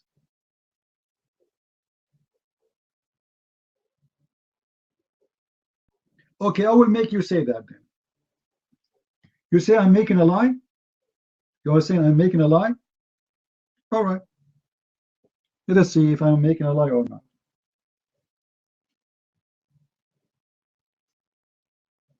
Let us see. Where we can find the chapter of Al-Wilaya in the Quran, Nightmare. Al-Wilaya, where we can find it. Remember, you are the one who before you said to me your scholar is Yasser al-Habib. Right? You are the one who said to me your scholar is Yasser al-Habib. What do you mean now? What do you mean now? Aren't you the one who mentioned to me that you accept Yasser al-Habib to explain the Quran for you? Now, no? What do you mean no? It's recorded. What do you mean no?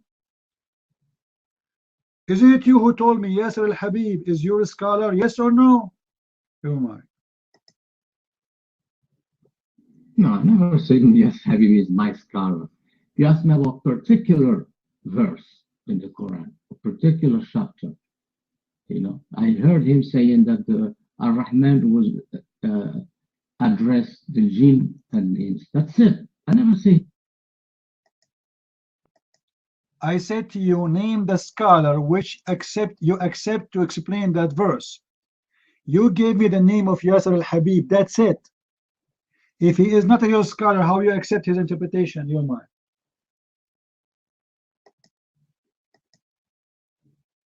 No. You're wrong. Even if I accept his interpretation of such a way, it doesn't mean that he's my personal scholar. So why you don't give me your interpretation, but you needed his interpretation if he is not a scholar? You go to a guy you don't accept to give me the correct interpretation? Do you see, guys, why I say Muslims are a bunch of scumbag? Yesterday he was his scholar. Today he's not.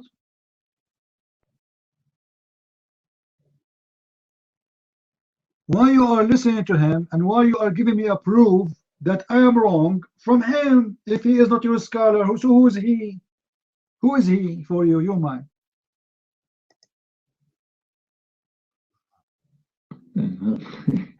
I don't have any particular scholar. I just have, you know, I take.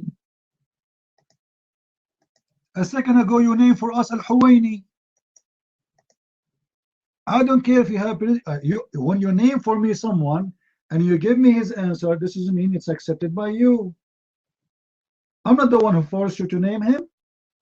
I asked you, name for me the scholar who agree with you. A scholar, when I say a scholar, it's me a scholar for you, not for me. For me, all those scholars are scumbag. So name for me a scholar you accept. You give me this one. Why you give it to me then? If you don't accept him, go ahead.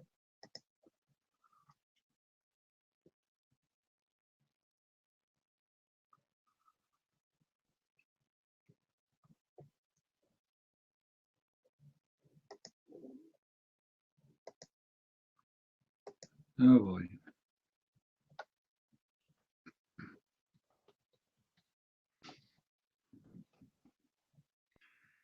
I feel sorry for them.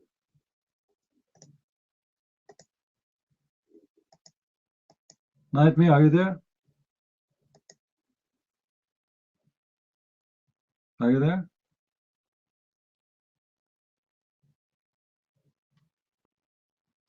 Let me ask you the question to make it simple for you. Isn't it true that there is a huge number of Muslims, they claim and they say that the Quran is corrupt? Yes or no? Is it true? Listen carefully to the question now. Is it true that the huge number of Muslims, hundreds of millions, claim that the Quran is corrupt book? Yes or no? Oh my. 100 millions? No. If you claim the Quran is corrupt, then you are no longer Muslim. Listen. This is not the question. I'm not asking your opinion about them. No, they are Muslims. The question is, if there is hundreds of millions, yes, how many Shia there is? How many Shia there is? All the Shia accept the Quran to be corrupt. All the Shia, with no exception. How many Shia there is exist in this earth? Hundreds of millions. All of them, they admit and they say the Quran is a corrupt book. Yes or no, you mind? Wrong. No. It is a lie. Not all the Shia. It's totally wrong. I heard their scholar, Yasser Habib, he said the Quran is not corrupted. I heard him, I watched him. You heard Yasser Habib? Now Yasser Habib again is coming back to the picture. A second ago, he was not a good guy. Listen, Nightmare.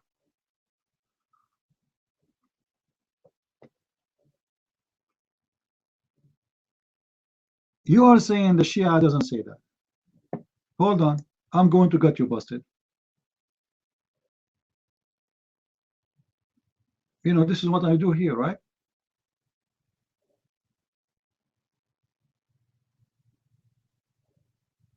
This is what I do. Is that a Shia website or a Sunni website?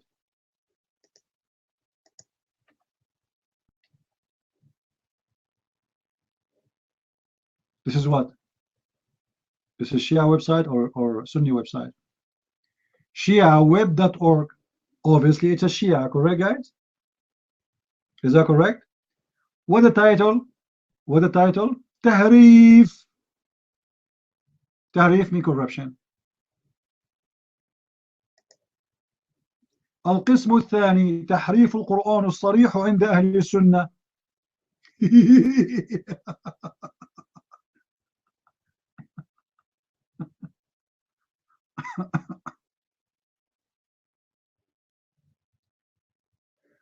And in this book is showing you how many Islamic sects they teach that there is corruption in the Quran, and they are giving you proofs even from the Sunni.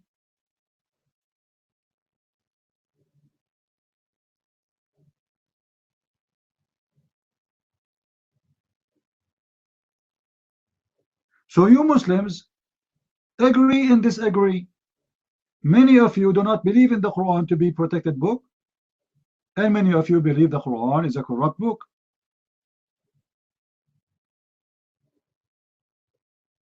Do you agree?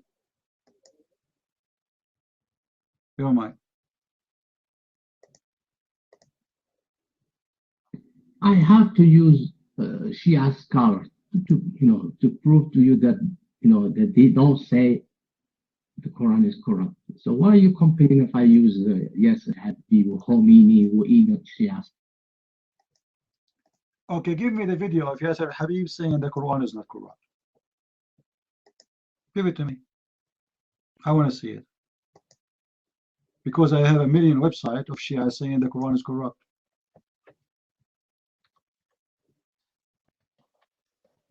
You want me to find you the videos?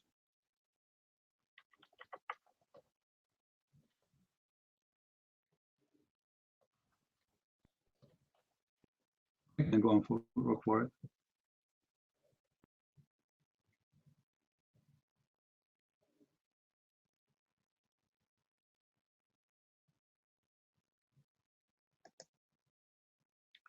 This is Yasser al-Habib. What is the title of the video? How was Islam corrupt? You are the one who mentioned his name. Guys, he is the one who mentioned his name, correct? He said that he heard this guy and he accepted him in this scenario, in this case. The whole video is about him, and the whole video is about how Islam was corrupt. All of Islam is corrupt. Not only the Quran. آمين. كثيرة هي المعتقدات الدينية على الأرض اليوم. Actually, the video is not in English. Too bad. I thought the video is in English, but there is a translation. You guys, you can watch it in your own, and you will see how this guy proved to you that all of Islam is corrupt, not only the Quran. All of it. Muslims corrupted the whole Islam.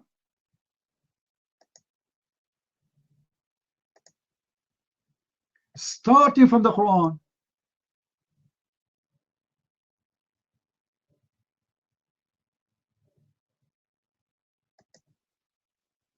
So what this guy is talking about? Even the one you brought him to witness for you, he is against you.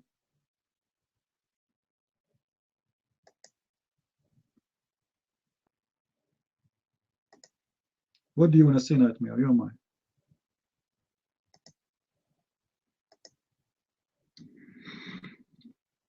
You got the video where he said Quran is corrupt, not Islam, because in Islam you can for example corrupt the Sunnah, the Prophet, but not the Quran. I heard him talking about the Quran. He said the Quran wasal nabi tawatur. It's not corrupted book. Yes, Habibi said that, and Khomeini also he said that we are using this Quran. And yes, Habib he said some Sunni they accuse us of saying that Fatima has its own Quran. He said, no, we don't believe Fatima has a Quran. We use the same Quran that the Sunni use. As I heard him, he's saying that. Yes, Habib is saying that. You said 100 million Shia don't accept the Quran. You lie. It's a lie. You're mine.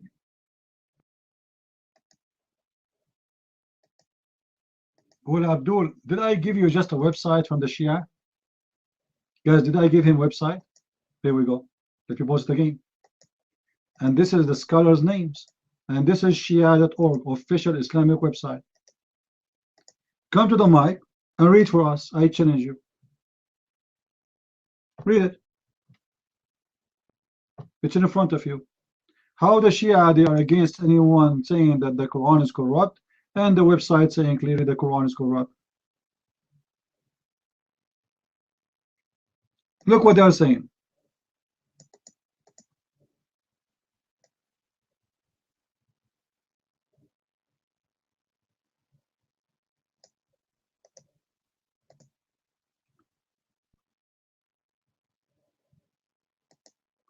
I want you to read for us and translate.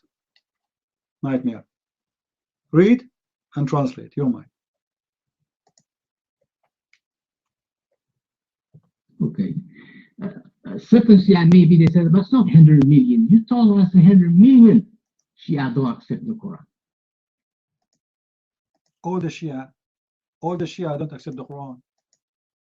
When I say don't accept the Quran, I'm saying they don't accept the Quran to be without corruption. All of them, they agree there's corruption. And this is in front of you.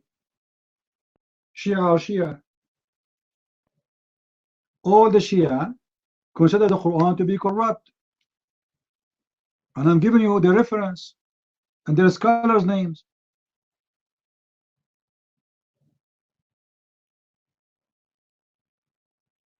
And they are giving you the logic, they are giving you the proofs.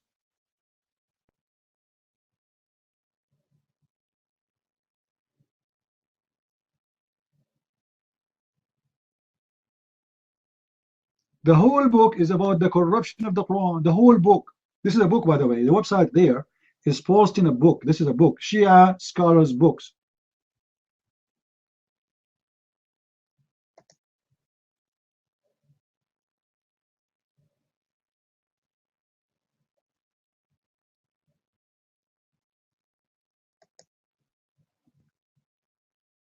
Look at this website here, or this video, sorry.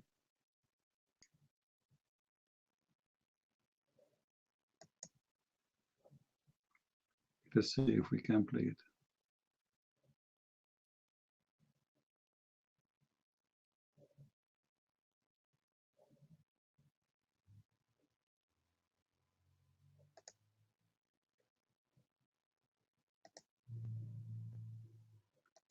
There is tons of hadith actually proving the Shia, the Sunni, are the one who corrupt the Quran.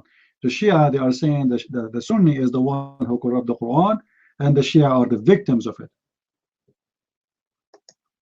This is why the Shia, they like to approve Mus'haf of Fatima, but not Mus'haf of... Okay, hold on. Nightmare, do you accept Al-Khomeini? Do you accept Al-Khomeini? Do you accept Al-Khomeini? Take the mic and say yes. Do you accept the Khomeini to be your source and proof? Your mic? Khomeini, he accepts the Quran that we use. You know, Khomeini does not. Not the question. Do you accept the Khomeini to be a source and proof of what you are saying? Yes or no? Either you say Khomeini is good for me as a proof, or you say no. Your mic. No, I'm not Shia to follow the Khomeini, because that's Shia will follow Khomeini. I'm telling you, does the Khomeini accept our Quran? Yes, he accepts our Quran. That's it.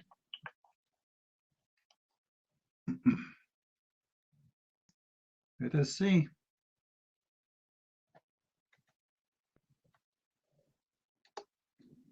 Your mic. You're asking me for this is the biggest Shia reference. He accepts the Quran that. I did not see the reference. Did you give me the reference? I did not see the reference. I did not see that. I have the opposite. I have reference saying that Al-Khomeini, he teach the corruption of the Quran. You mentioned to me before, if you remember, a sheikh, his name is Uthman al-Khamis, correct? You're the one who mentioned his name to me, as I remember. This is the official website of Uthman al-Khamis, the scholar of the Sunni, and he is giving you reference from Al-Khomeini that he is a person who believes that the Quran is corrupt. What do you say? You are saying Al-Khomeini don't believe the Quran is corrupt. You are the one who mentioned Al-Khomeini. Guys, isn't it him who mentioned Al-Khomeini name? Not me. It was your choice.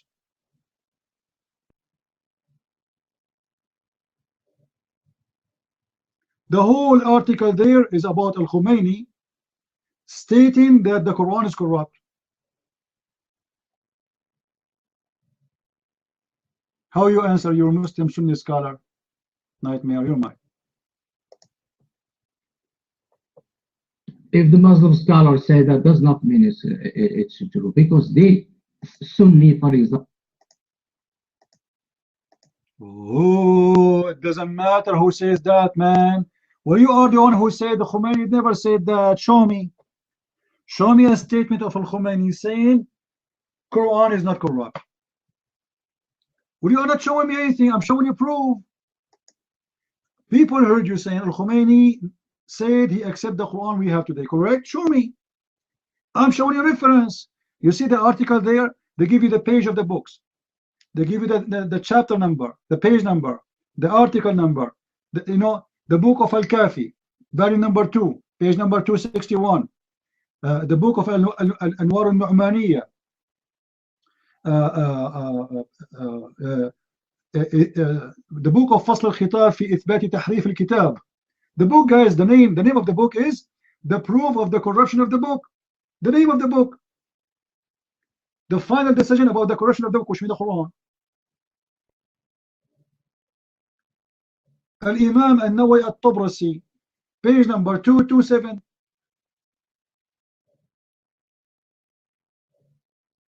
Tons of reference. Page number 30, Fasl al-Khitab. Tafsir al-Qummi, page number 23.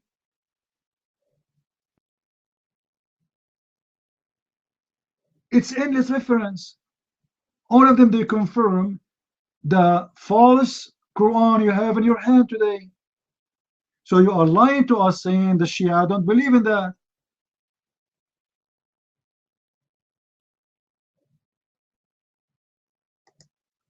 I gave you, remember, I gave you from the Shia book the proof, and I gave you from the Sunni book, Sunni website the proof. What is left? What is left? I gave you two. The opinion of the Shia saying the Quran is corrupt with the proofs and the reference. I gave you the Sunni saying the Shia believe in the Quran is corrupt with the proof and the reference. What do you want more?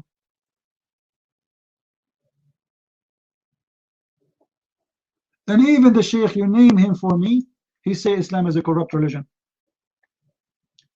which is Yasir al-Habib. All of Islam is corrupt, because you cannot corrupt Islam without corrupting the Quran.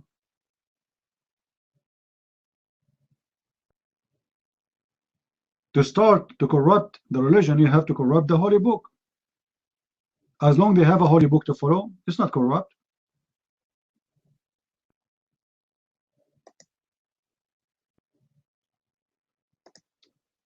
Manuel, your mic.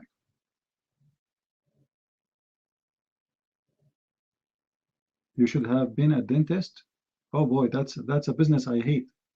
Imagine people, they come to you and they open your mouth and the smell is coming like a sink. Unbelievable. Man, your mic, Manuel.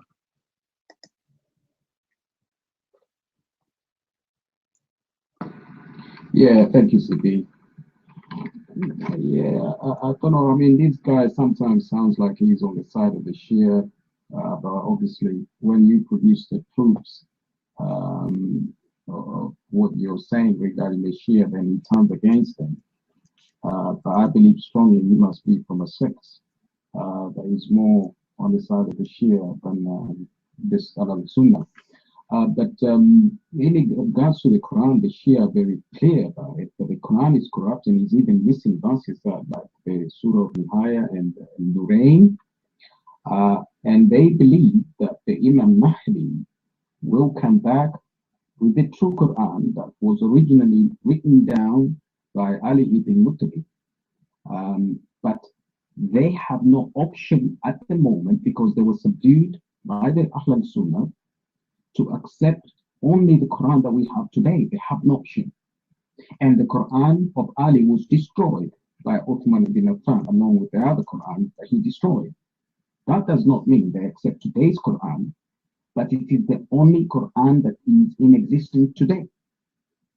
The entire Quran with the surahs of Nihaya and Nurayn and so on does not exist today. So they are accepting a broken Quran only because there is only in existence today a broken Quran. My friend.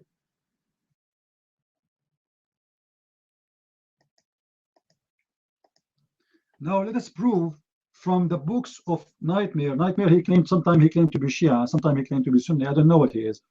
Nightmare, can you confirm to me what is your religion before we continue talking? Are you Sunni or Shia?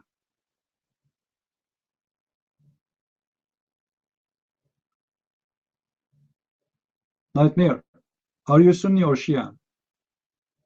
No, I want to hear it from him.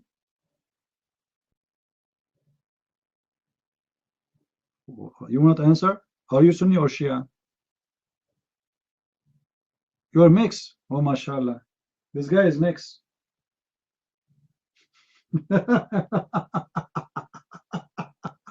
Oh boy. That will make it even nicer for me. So you are mixed. So now that make you accept the Shia reference and the Sunni reference. That's beautiful, my friend. What do you mean no? You just said mix.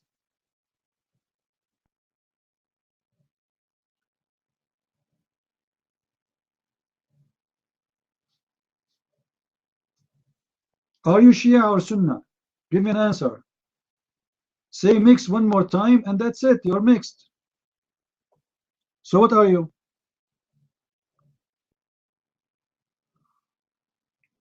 I will give you the mic after you tell me first. What is your sect? Are you Shia or Sunnah or both? What's wrong with this guy? Tex is going crazy. I don't know. Like, give me mic, Mok. You are Sunni. That's wonderful.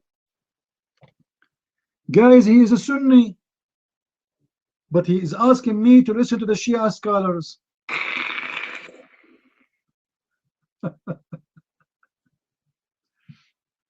Okay, let me ask you, Mr. Sunni. As long you are a Sunni,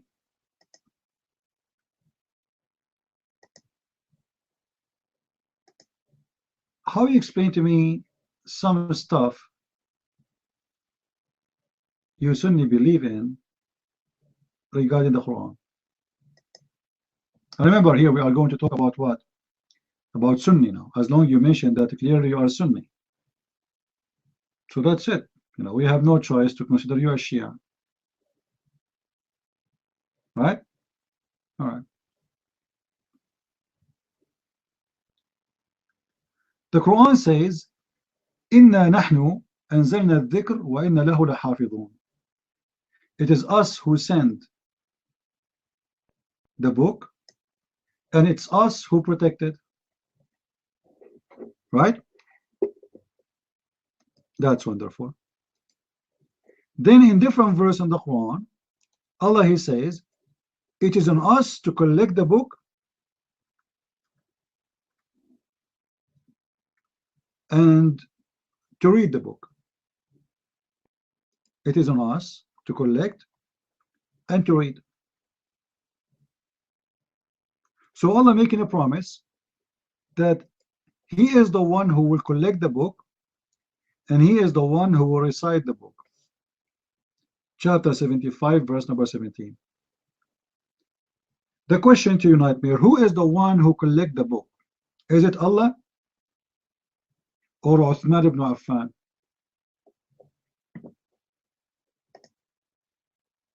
Your mic. Okay. The verse that you Inna alayna jam'ahu, did you check what the Mufassir says?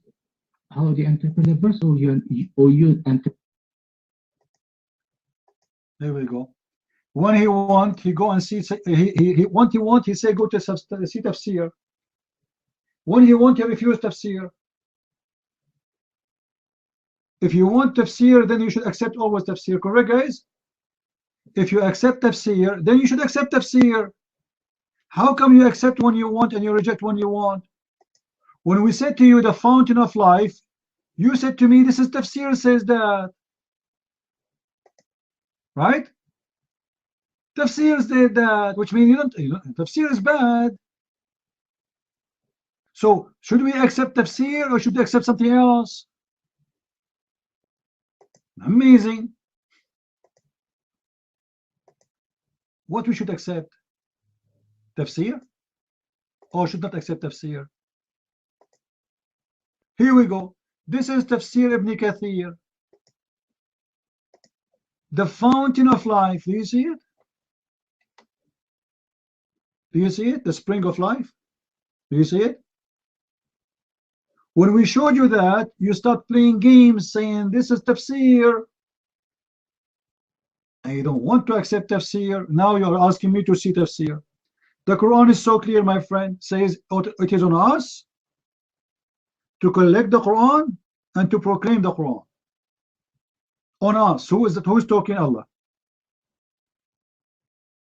Now you tell me, what does that mean? Your mind. And I heard you many times saying, I never interpret the Quran now. I always use tafsir. Now you're crying like a baby. Now why are you going to tafsir? No, Potato, I'm showing you how hypocrite you are. Either you accept tafsir or you don't accept tafsir. So do you want us to go by tafsir? Fine, let us go by tafsir. I want you to make a promise. I'm recording your voice. Say, I accept tafsir. Say it. Go ahead. It is you who rejected, not me. Potato. It is you who reject the tafsir. So do you accept tafsir or you reject tafsir? Give me an answer. You might.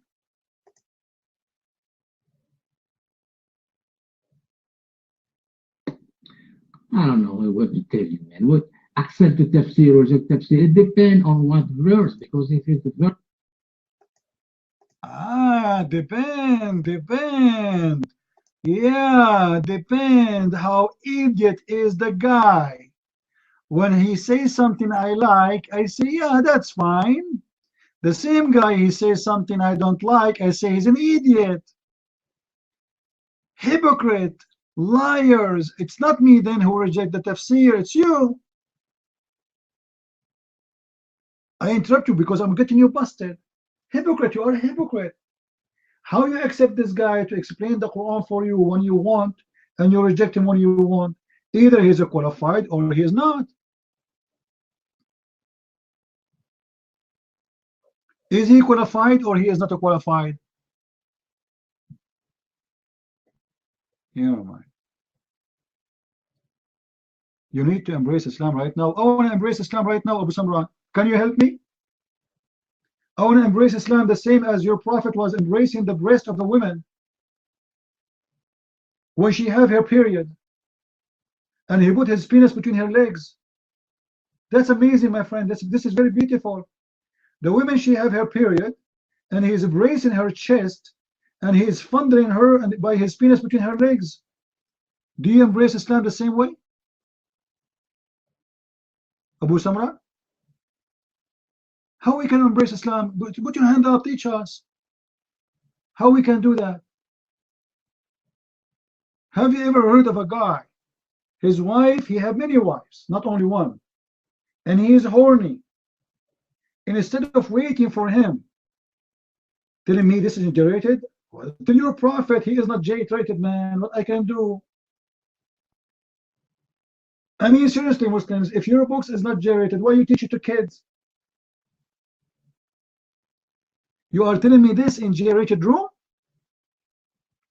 The Abdul is worried about J-rated room, but he teaches those stories to his children. May Allah guide me in what? In learning how to embrace women breast? I'm not sure what do you mean. Explain please to me. Guide me in what? I don't think it's hard to learn how to embrace women breast. Is it hard? Well, you are the expert. You are a Muslim. What do you mean guide me to Islam? You need to teach me. The Prophet, he used to fondle a woman by putting his penis between her legs when she had a period. Allah guide him to do that? When Muhammad, he did such a thing, he was guided by Allah? So let us imagine this. Muhammad was guided. He was like, he don't know what to do. His wife, she have a period. Muhammad, he closed his eyes and Allah was guiding him. Walk, walk, walk, walk. Okay, hold on. Hold her breast. Here, yeah. Put your hand there. And the other hand here.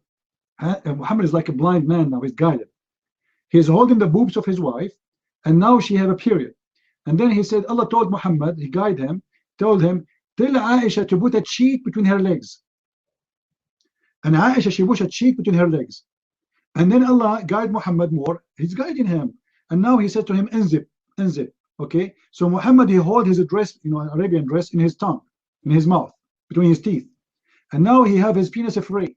And now Muhammad is fondling his wife by the guidance of Allah. I mean, this is amazing. The women, she have period. And Allah guide Muhammad to fondle her. And not only this, the hadith says Muhammad, he washed his clothes from the blood. Is that correct, Abu Samra? Did your prophet, after he did that, he washed his clothes from the blood of that woman, from her period? I mean, seriously, your prophet must be guided very much. A lot of guidance there. Who can do that unless he is very much guided? This is serious, man. Are you there, Abu Samra?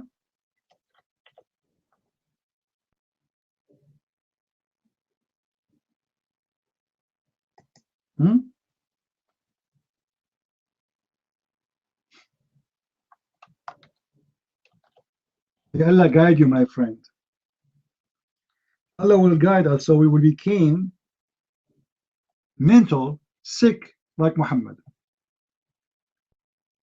So we go after women when they are having their period, and we have sex with them, and the blood of the women from their private part will be covering our clothes.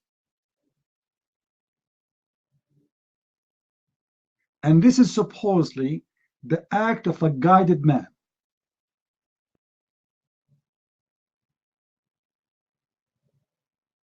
Do you see how you can be guided?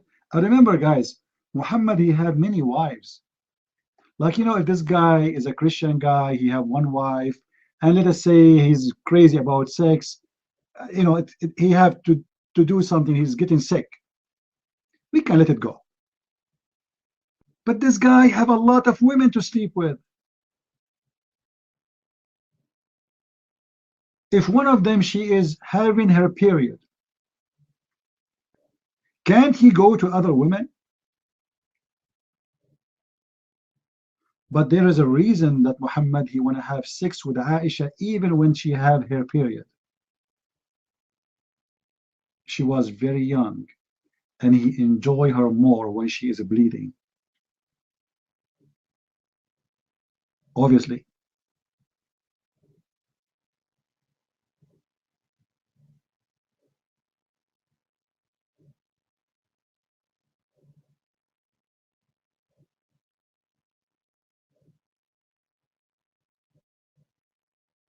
What kind of a prophet this prophet is?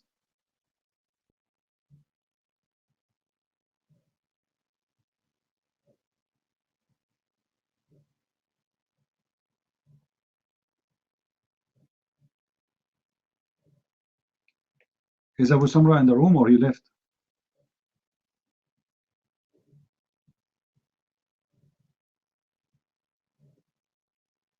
You find the reason? That's amazing. How you can find that? Why talking about stupid things? I don't know, guys. Look what Nightmare he said. I'm talking about stupid things, which means you Muslims are stupid, because what I'm reading for you is from the hadith. You're Aisha saying that.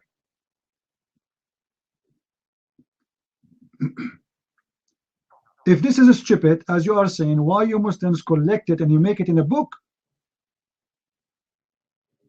And obviously it's disgusting, and it's so stupid, and you just admitted that. You Muslims, you spend your life reading after a woman talking about her menstruation. The prophet, he used to touch her. The prophet, he used to hold her breast. The prophet, he used to play with her vagina. The prophet, he used to order her to put a sheet. The prophet, he used to kiss her between her legs. I mean, what's the point of those things? Why we need to know them?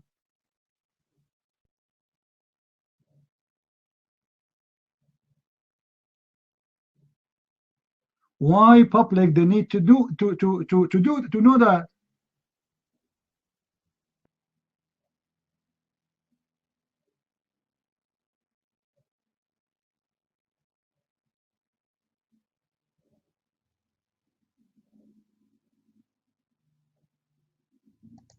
Guys, look at this hadith here.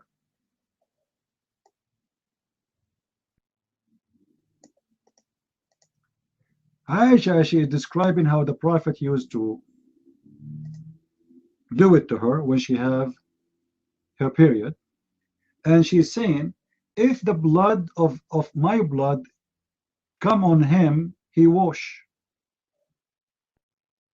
Do you see it?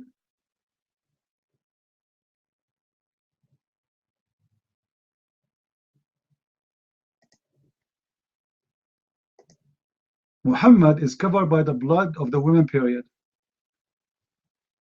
and he is washing.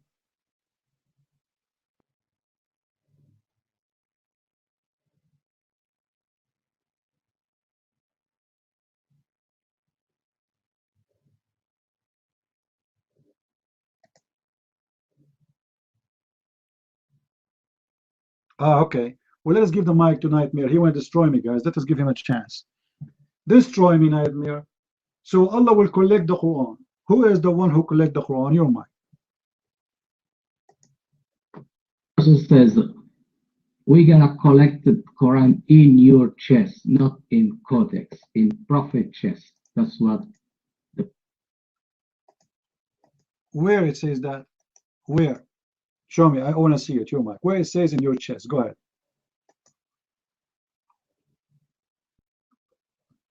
Yeah, that's what the Mufassirin are saying. They said in your chest, not in codex. But this is false. That's false. Because every Muslim have different Quran. And he have different version of the Quran. This is why Uthman, he burned all the other Quran. Because they are different. So it's not in one chest. Which chest of who? Of the Muslims. That's wonderful. How come the Muslim, they have different Quran? The verse saying, it is us who collected. Not in your chest. He did not say in your chest. Where he said that? Where? So it's false statement. Secondly, hold on, because you want to talk forever saying nothing. Name for me the Muslim who was the Quran collected in his chest. Give me name. Who? Your mind. Don't interrupt me. Don't let me finish what I'm trying to say. In your chest, in the Prophet chest, not on. That's why he was talking to the. Guys, take a note. In the Prophet's chest, but the one who collect the Quran is not your Prophet.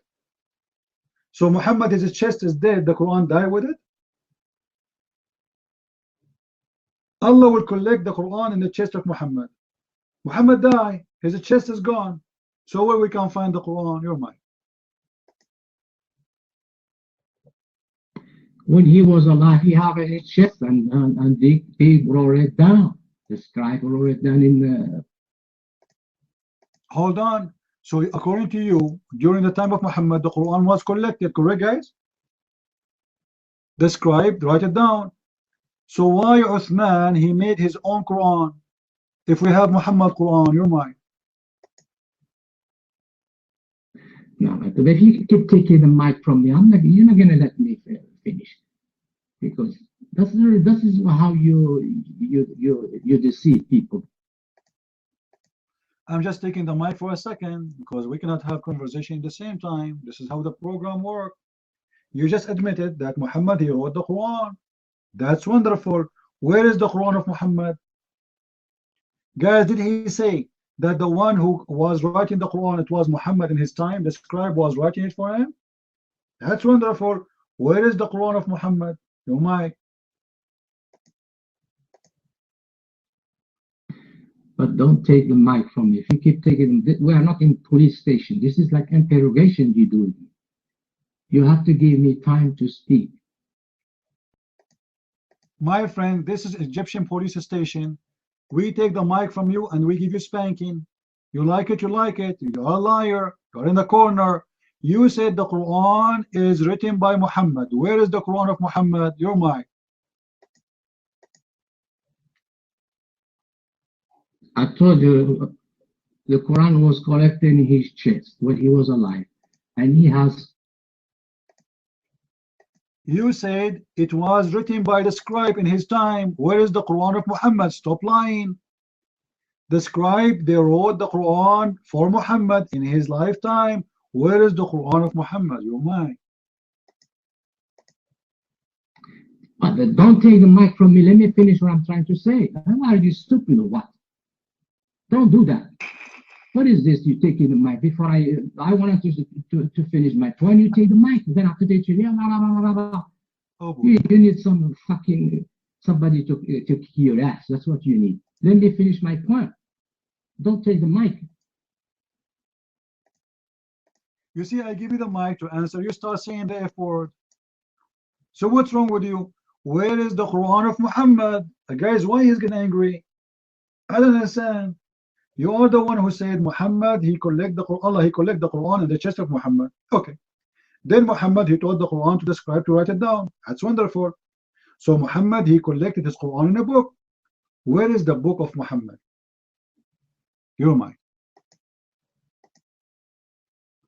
Then why, I don't know why you tell me you're lying. I'm not lying that one. This is the sources. Islamic sources says he has a scribe who writes Quran for him. Don't why you all. Okay, where is the book? We have a problem now. Muhammad, he wrote the Quran. Where is the book of Muhammad? Your mic. I don't know. Let me talk. Let me. This you're not a detective, and I'm a criminal. This is why how you treated me. Let me finish. Let me talk. If you're asking me where is the Quran, probably he was got lost, got destroyed, and probably get. What? What?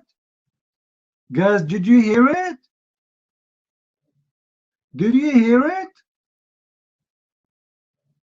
Allah, he promised to collect the Quran. Where? In the chest of Muhammad. The chest of Muhammad collect the Quran. Where? In the book.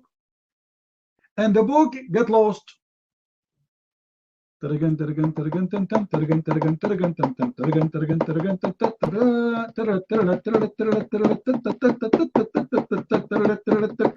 Akbar, Takbir. The Quran, you don't know, maybe got lost.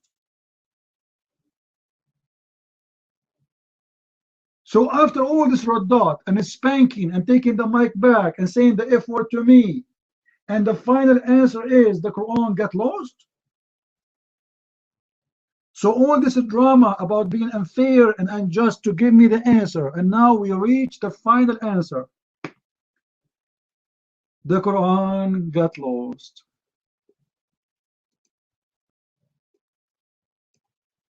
That's amazing.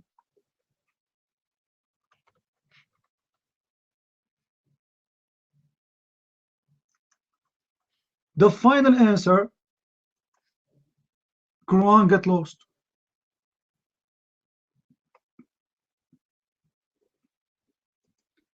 What difference at this point it make? Right? What different at this point it make? It doesn't make any difference.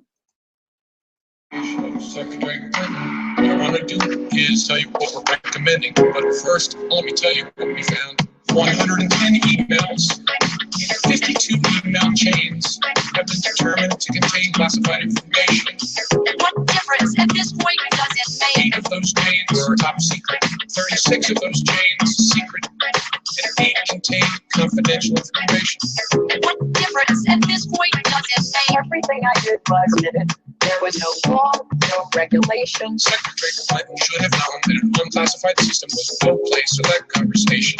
I did not email any classified material to anyone on my email. None of these emails should have been on any kind of classified system, not even Gmail. First of all, nothing was marked classified. Psychiatry. Nothing was marked classified. There is evidence of tremendous classified. Now let me tell you what we found. 110 emails. It was not the best choice. 52 email chains. It was a mistake. Determined to contain classified information. What difference at this point does it make? 8 of those chains. Unbelievable. 36 of those chains. Party. Contain confidential information. What difference at this point does it make? With respect to our recommendation, this is going to be an unusual statement for at least a couple of days. Although there is evidence, our judgment is that no reasonable prosecutor would bring such a case. What difference at this point is going to make? The Quran is gone. Yes, it was a classified information. Classified information coming from Allah. Serious business. Higher than the Pentagon, Department of Defense, Obama. This is Allah himself. Very, very classified information. And now the Quran got lost. And now Muhammad is saying, well, at this point, what difference is going to make? It's gone. It's what? It's gone. I know there will be intense public debate. I know there will be intense public debate. I know there will be intense public debate. What difference at this point does it make? 110 emails. It wasn't the best choice. 52 email chains. I made a mistake. Determined to contain classified information.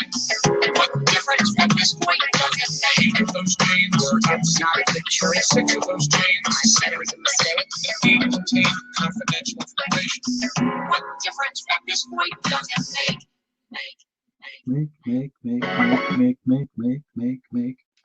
Make. I mean, seriously, what difference at this point does it make? Think about it. Allah, He sent the Quran. Allah, He promised to collect the Quran. And we asked the Muslim where he collected the Quran. He collected in the chest of Muhammad. And then Muhammad, he wrote it in a book. And then the book got lost. What different at this point does it make? Your mic, Nightmare. If you keep taking the mic, of course you're gonna declare victory. His personal copy maybe got lost, but it was written by other scribe. Ibn Mas'ud wrote Qur'an, Ali, Zayd ibn Thabit, and memorized by heart. So that's wonderful, guys. Did you hear it? There's many others. They wrote the Quran. Many. So why you burn all their books? If they are writing the Quran, why you burn the Quran? You Muslims, you get crazy when somebody decides to burn the Quran, when you are the first people in this earth who burn the Quran. So if there's many people who wrote the Quran, why you burn it? Your mind. But this is not something I can answer it. What you enter, if you keep taking the mic from me, sorry, I can answer. Hello, can I get a 1? We have a new Abdul. I can be heard. Okay, thank you. Very exciting. Very I exciting. took the mic by accident, I guess. I don't know what happened, but why are Muslims always all mad? Oh, is that? Why are you guys always mad though? You know what I mean?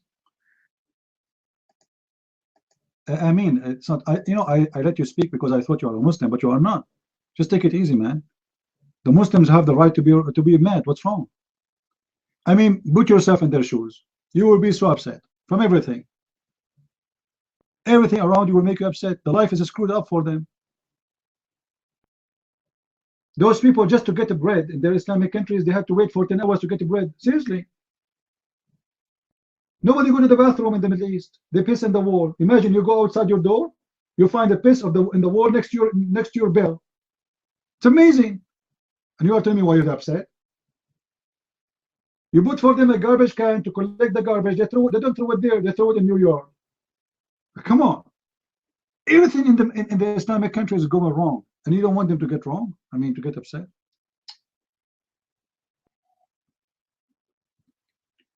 So, Nightmare, you have no answer why the Quran was burned. The answer is very simple. Because they are different. Uthman, he made his own Quran, have nothing to do with any of the Quran, which is collected by the scholars, and he decided to make his Quran. Okay, the Quran you have today, which is the book of Uthman, it's according to who? The Quran you have today, which the major of the Muslim Sunni, they accepted. Who is the writer for the Quran you have today? Your mic. Take the mic from me, okay? The King James Version. Is the King wrong? No. He was no one. You know, when I say Muslims are stupid and they are gifted with stupidity, I mean it. That is a translation, you idiot. That is a translation. It's not even the Bible. It's a translation. Translation of the Bible is not the original book. It is a translation. Do you know what translation means? Like you Muslim, you have translation of Yusuf Ali, translation of Buktal, etc. It is a translation. That's it. It's not the king he's writing. Now listen. The Quran you have today, the one is called Mus'haf Uthman. It's written according to who? The mic is yours. It was not translated by king, okay? Uthman, he just hired expert to write to collect the Quran. Wonderful, wonderful. According to who? Who are those experts? Give me the names. Give me the names of those experts who wrote the Quran. You're mine. Okay. Oh, yeah. Well, if you keep taking the mic, people are not going to, receive my message. They're not going to understand my point if you keep taking the mic from me. And you do that, that's your tactic. That's the tactic that you use so you can. I like tactic. I want the answer. You see, if not my tactic, you will not give me the answer. Tactic. Tactic. So are you going to give me the answer? Because of my tactic, I get you busted always. So my tactic is very simple. Give me an answer. This Quran you have today is according to who? You said he hired expert. Who are those experts according to the tactic of Uthman? You're mine. Before Uthman, it was Abu Bakr who did the first collection. Idiot, stupid, ignorant. You see who is the stupid one? It is you, because the Quran today you call it Mus'haf Uthman. So why you don't call it Mus'haf Abu Bakr? Why you don't call it Mus'haf Abu Bakr? You call it Mus'haf Uthman. And you are the one, you idiot, you just told me that Uthman, he hired the expert. So if Abu Bakr, he did it already, why you need Uthman to do it again? Why? Abu Bakr, he did it already. So you are just admitting now that there's differences between Abu Bakr book and Uthman book. So the book we have today, the book of Uthman, is written according to who? You said the expert. Who are the expert? Tactique, you're mine.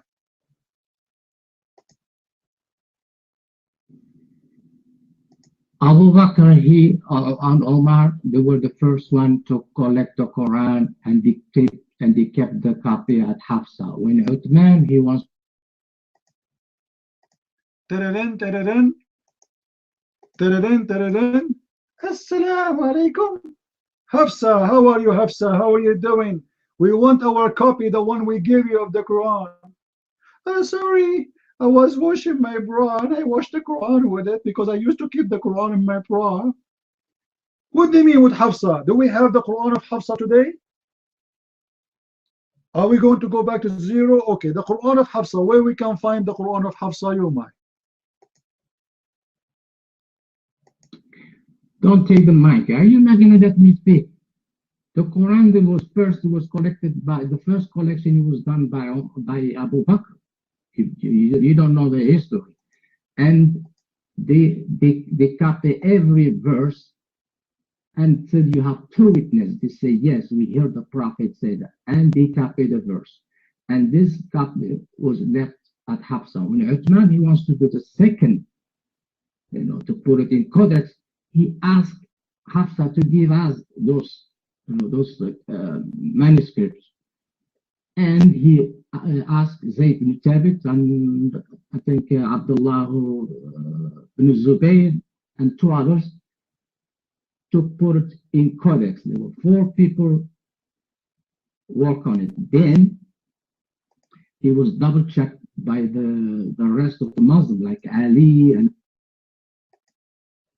Abdul, give me the answer, final answer. This book you have today is collected according to who? Give me the names, give me the list. Who is the one who collected the book? Uthman is the leader, Abu Bakr is the leader. Who is the names of this expert? You said expert, right? Who are those who did collect the Quran? You're mine.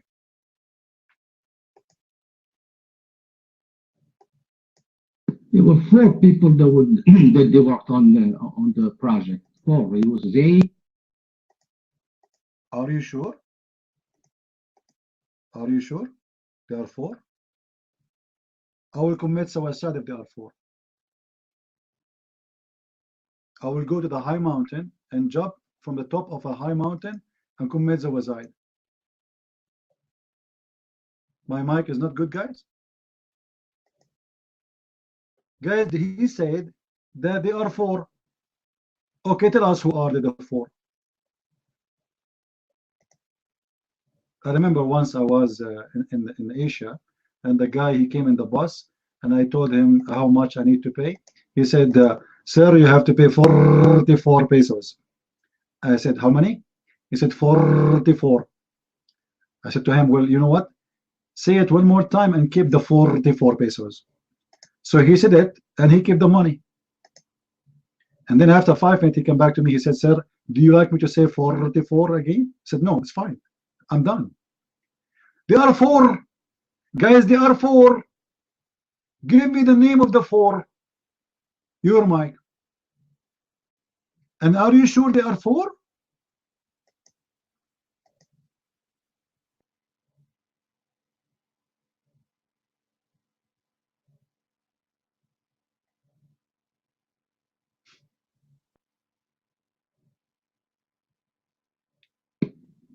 Well, I'm sure. Yeah, I remember there are four. I can remember just the name of two. If you want me to look up for the other ones, I can do that. But hold on, let me get you busted. Open your Quran. Do you have your Quran in your hand?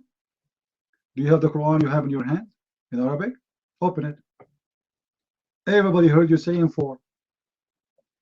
Go to the end of the Quran. Go to page number 8 and read for us. Page number 8. You said four, right? Read for me. Where do you get the four from? Your mind.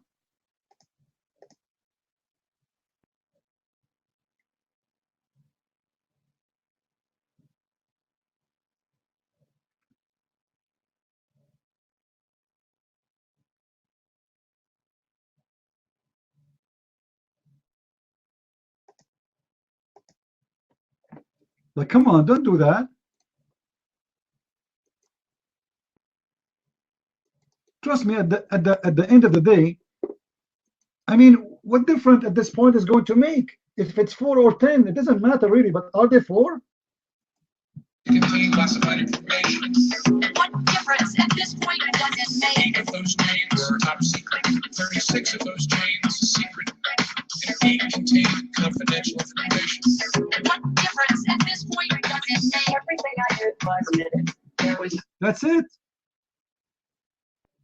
Abdul, what you are posting for me from a website, you idiot. In your Quran, don't you have the Quran? In your Quran, open your Quran right now, page number 8. Don't tell me you don't have a Quran at home. Don't tell me you are doing what Muslims do in Saudi Arabia. They use it as a toilet paper. Guys, do you know what Muslims do in Saudi Arabia? Who knows? Go right now and search in Google, Quran found in the sewage. Do you know why it's in the sewage? Anyone knows why? Because they wipe their ass with it, because it's a free. The Saudi government, they print Quran for free. There's books all over the Quran, all over the street. So they take it home and they use it for white paper, you know, for toilet paper. Now let us see what he's posting. Look what he's posting for us. He's saying that there is many untrustworthy stories regarding who is the one who collects the Quran. What is the answer?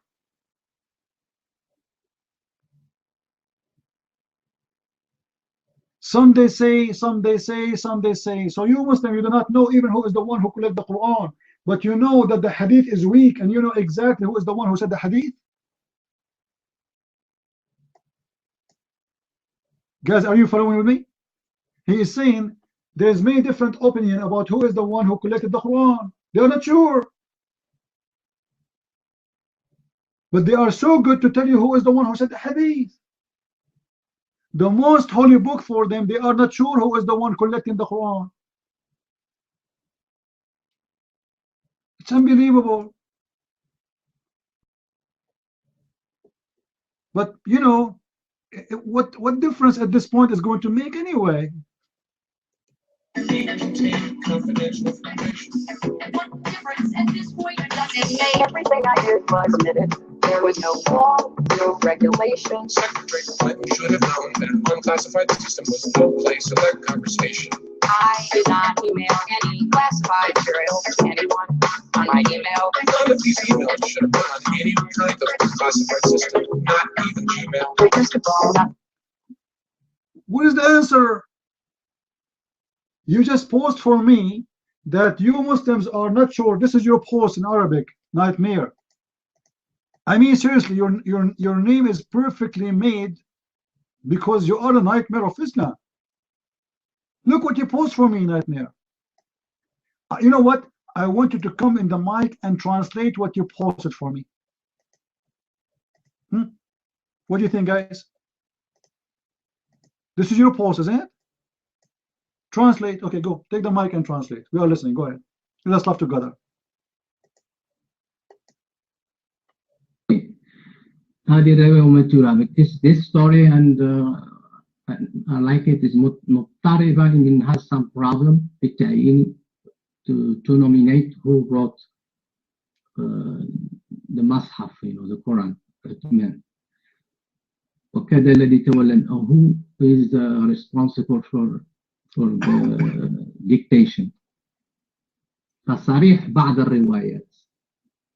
صريح بعض الروايات من the authenticity of some stories. Now it's authentic that Uthman nominated for the writing زيد وابن الزبير وسعيد وعبد الرحمن. So I told you for. Did you get that? Ignorant? Because you never been in school. Islamic school don't accept Christians, liar. Potato Abdul. First of all, you do not know how to read Arabic. Let me read for you again, Potato. Here we go. You just said in these stories there is problems with those stories reported about who is the one who collected the Quran. Number one, take note. The Quran of Uthman, not any Quran, only the Quran of Uthman. And this is regarding to the one who did the dictation of the Quran, as you translate. And what we learn from this story, فَصَرِيحُ بَعْضِ الرِّوَايَات, that Uthman, not the authentic, you liar, doesn't say authentic, you are a liar. فَصَرِيحُ بَعْضِ الرِّوَايَات, صريح, not صحيح. You do not know how to read Arabic, Abdul. فَصَرِيح. So the meaning of this, that Uthman, he hired some people to write the Quran. One of them is Zayd and Ibn Zubayr and Wasa'id wa Abdul Rahman. And in other story, continue, بعضها الآخر أنه عين زيدا. And other story says it was Zayd who made the writing. And then he ordered another one from the tribe of Hadith, we do not know his name, dictation. And from Mujahid, that the one who did the dictation was Ibn Abu Ka'b, and the writer was Zayd ibn Thabit. And so what is the four? In the first one, read with me, Abdul, read with me. They differentiate about who are the four, who are the three, who are the two, who is the one who wrote the Quran, who is the one that dictated the Quran. They do not know. This is your text. There's many opinions about who. From the same text you are posting for me, where is the authentic answer? So you lied when you say this is authentic. It doesn't say authentic. Same time, if you open the Quran with me, open the Quran, nightmare. Look like you don't have a Quran at home. كتب هذا المصحف وضبط على ما يوافق رواية حفص بن سليمان ابن المغيرة الأسدي الكوفي لقراءة عاصم بن أبي النجود الكوفي. Let me translate. This mushaf is written according to Hafs, according to Asim, according to Abdul Rahman, according to Uthman, according to Ali, according to Zayd, according to bin Abi Ka'b, according to the Prophet. Where is the four? Those are not four. How many according to? Same time, you are the one who said your Prophet, Allah, he collect the Quran in his chest. Guys, did he say that? Did he say that? All right. Your Prophet said, and we spoke about that before, me and you, Nightmare, if you remember. Your Prophet said, take the Quran from 4.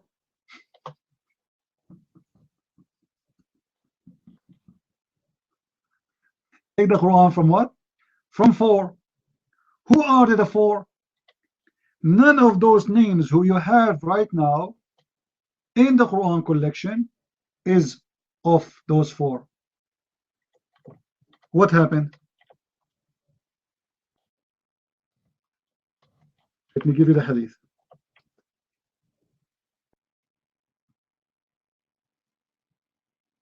Why the Muslims are not following their Prophet order? Your Prophet order, he gave you clear names, a list of names, that the Quran should be taken from those 4.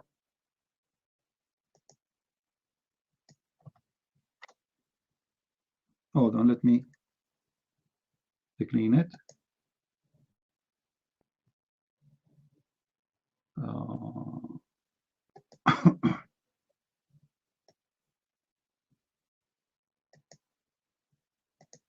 Let me give you the hadith in English.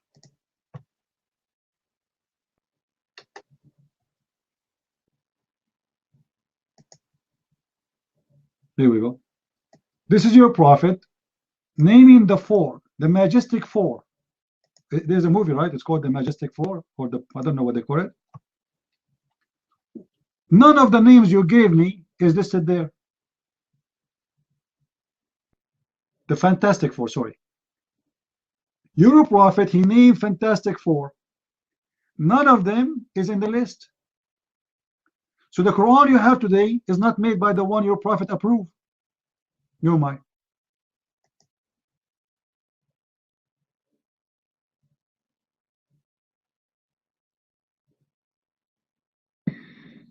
Yeah, the Quran that we have right now is nothing that Uthman, he did nothing wrong with it. It was accepted by all the disciples, all of the Sahaba. Even Ali, he said, this is what Ali said about the cup. Question right there. The 4 who your Prophet approved them to collect the Quran from, are they dead at that time? Or they are alive? They are alive. So why you did not take the Quran from them? What the problem? Why the expert who your Prophet, he hired them, he approved them to collect the Quran, why they are not the one collecting the Quran? Why? Tell me, give me a reason.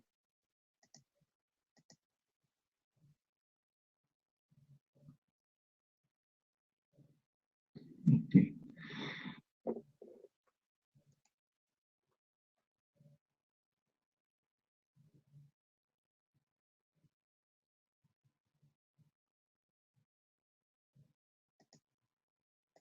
Are you the Nightmare? Guys, if Muhammad is the Prophet of Allah, and Muhammad is inspired by God, remember, Muhammad, he says, anything he says is from God, inspired by God. Even when he told the man to drink honey, when the man, he come back, Muhammad, he claimed that Allah is the one who told him to tell the man to drink honey. Even drinking and eating is inspired by Allah. So as long Muhammad giving 4 names, and those 4 names are alive, why the Muslims don't accept the 4 names to collect the Quran? Why they hire somebody else?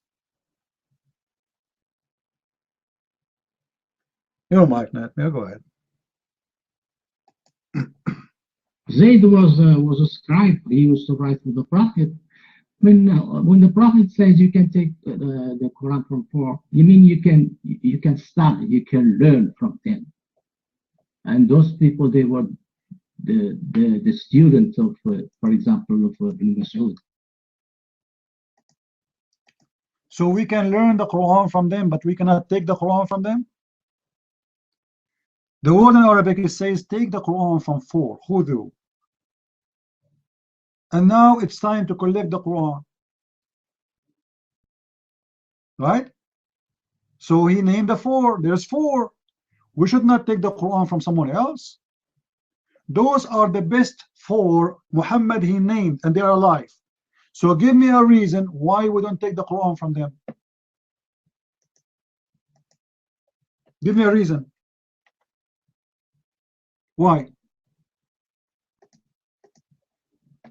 Who told you why we cannot take Quran from them? I don't understand. Because Abdullah ibn Mas'ud, he was in the Basra when Uthman was doing he was asking to put the Quran in the Quran. There is a 3 left, and he's alive in Al-Basra, so what? Still he can tell you what he have. You can send a guy with a donkey to Al-Basra and he come back with all what he have. What a big deal. Did not take Uthman 1 day to collect the Quran, took him long time. So what if he's in Al-Basra? Why you did not take any of the 4 names? Scary Thought is here. That's amazing. He will tell us why. Scary, how are you? You're mine.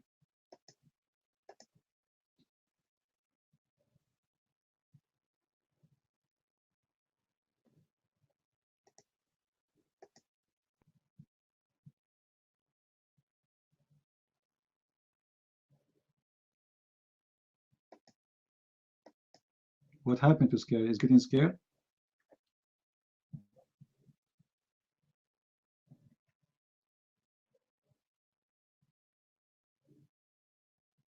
So what? So what? Guys, look what said. Ali, he said, don't say Uthman anything. Do you have a proof of that? Do you have a proof that Uthman he said that? Ali he said that? Do you have a proof? Nightmare, do you have a proof that Ali he said that?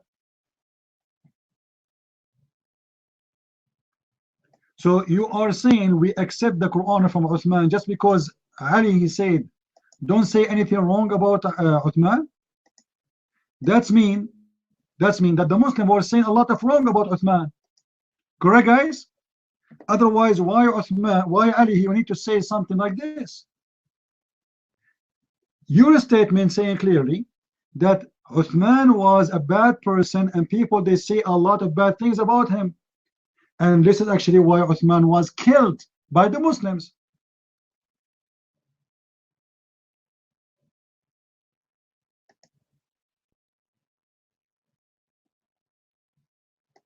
So by your statement, Mr. Nightmare, you proved to us that a lot of Muslims at the time of Uthman, they were considering Uthman as a bad person. Otherwise, Ali, he will not need to say such a thing. If he's a good guy, why the Muslim they want to say about Uthman bad things unless he's bad?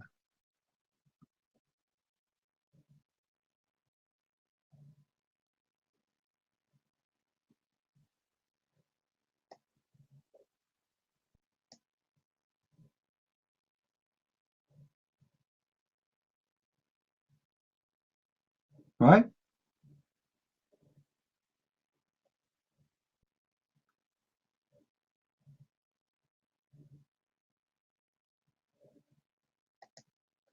And remember, Uthman is a caliph in charge. Who dare to say to him no? He can order your neck to be cut off immediately. He is the king now. So what happened? Am I heard, guys? Am I heard? All right. So what happened? Uthman, he said, this is how it's going to be. This is how it's going to be. He collected all the Quran against the will of those who have the Quran, and he burned it for a very obvious reason, because his Quran is nothing to do with the Quran. If all of them they have the same copy, he will not burn it. Right? If SR have a copy of the Bible, and I have a copy of the Bible, and a man Elke have a copy of the Bible, why wouldn't I burn it? Why want to burn my copy and SR copy and keep a man L copy? It doesn't make sense, correct, guys? Is that correct? It doesn't make sense. Especially at that time. At that time, making a copy of a book is not that easy. Today, you can print a book in a click of a mouse. In the time of 1400 years ago, this is a very costly method. You have to get letters, and those who they can write and read, and they are not everywhere, and they have to be careful of writing, the cost of the writers, the cost of the ink, the cost of the leather, It's very costly. And then after all we do it, we burn it. It doesn't make sense. We should do the opposite. We should print as more as we can, and we can spread it out. But burning it, that's stupid. But he burned it because they are not the same. Very simple. Every Quran is different from the other Quran. Well, scary is before you. I don't know. Either you or scary. If you don't take the mic, Nightmare will take it. Go ahead.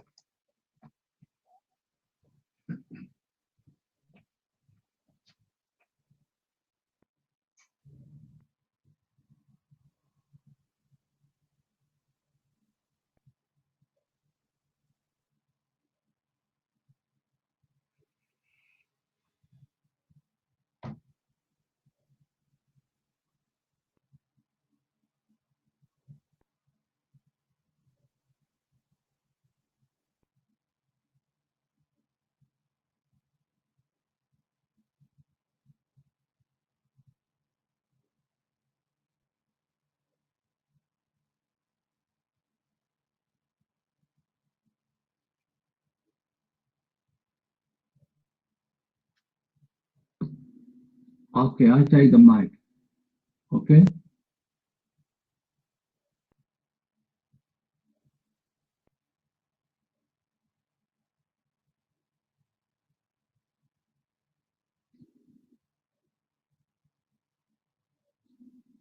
Okay, I don't know what happened to the liar city. Okay.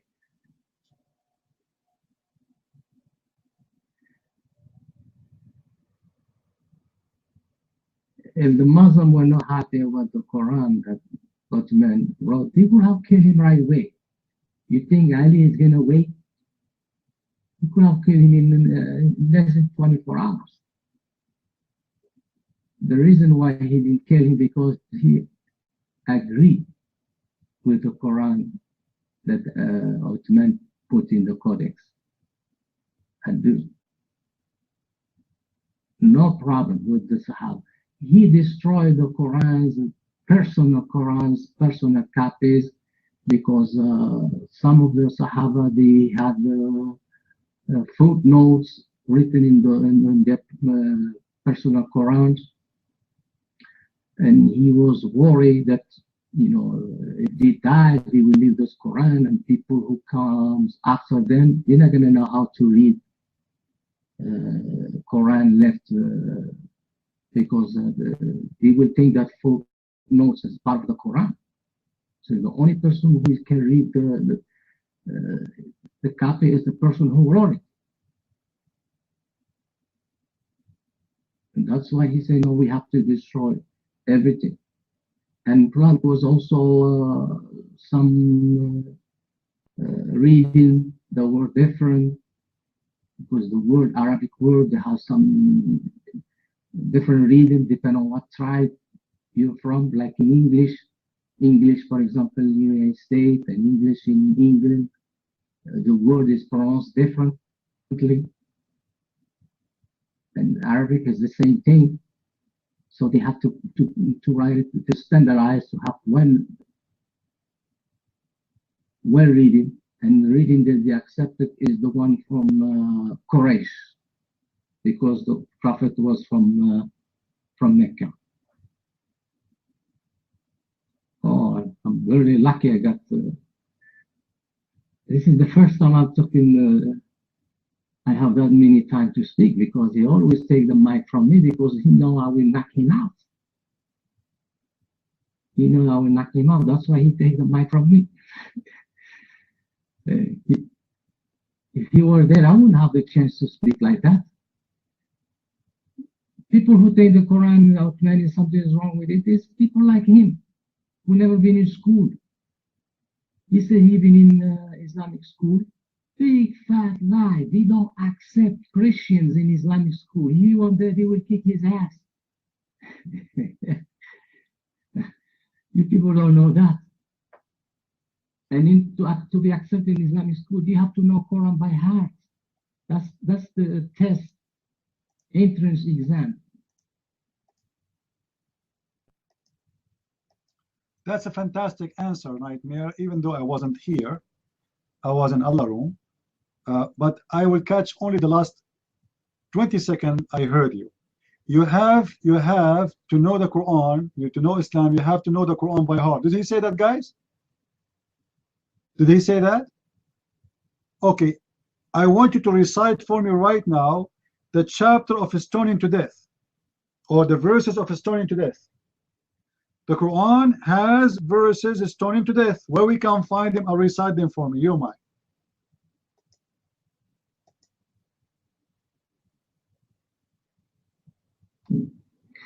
Okay. The hadith that talk about the Quran, I told you they are not accepted to to. I did not say anything about the hadith. I said it is in the Quran. Your prophet, he mentioned Surah Al-Rajm. What do you mean not accepted? Who is the one who's not accepted? You? Huh? Who is the one said it's not accepted? Your Majesty. Let me get you busted.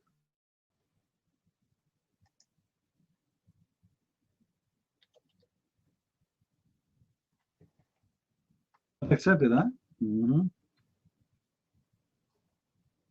All right. In a second, we will see if it's accepted or not.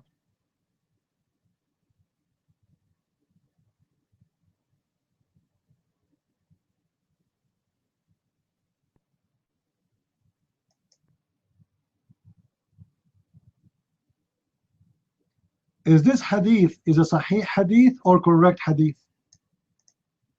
Nightmare. And be careful, I'm going to spank you badly now. Is this hadith correct hadith or it's a weak hadith? Omar saying that stoning to death is in the book of Allah. Is that a correct hadith or it's a weak hadith? You mind?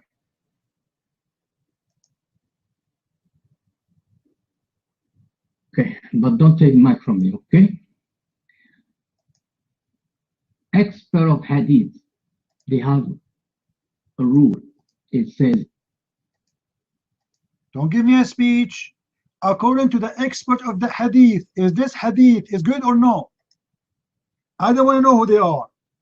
Is it a good hadith or it's a fake hadith? According to the expert of the hadith, give me the final answer. You mind?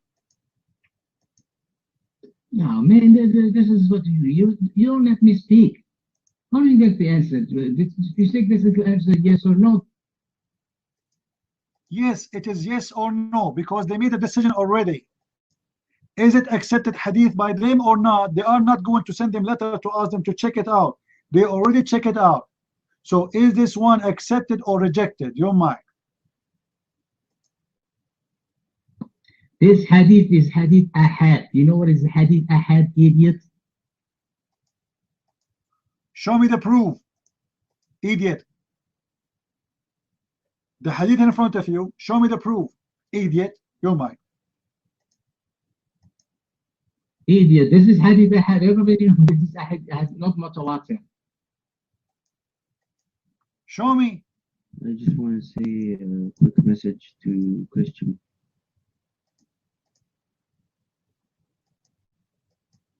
Sorry for the quick spanking, Mr. Peaceful. This is a quick one. Later I will give you more. If you are a hero, put your hand up. Nightmare. Can you show me where it says that this is not accepted hadith? Show me. I am willing to show everybody that you are a liar again. Challenge between me and you.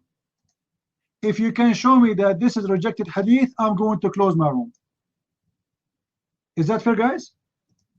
Is that fair? Show me. Otherwise, you are a liar. Otherwise, you are a liar. I accept even your Islamic website. I'm posting the hadith in front of you, and I want you to show me. Go ahead.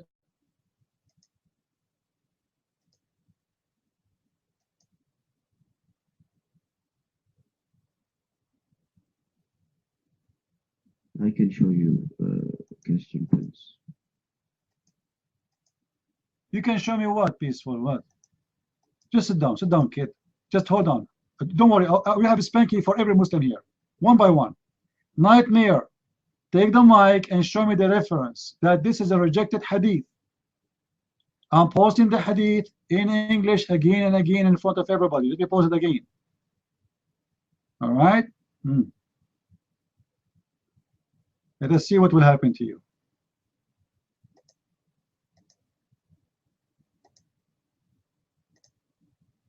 Here we go. This is the hadith in the front of the room. I want you to show me where any Muslim scholar say this hadith is rejected.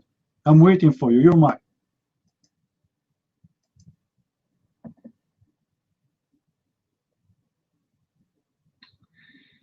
Let me finish my point, okay?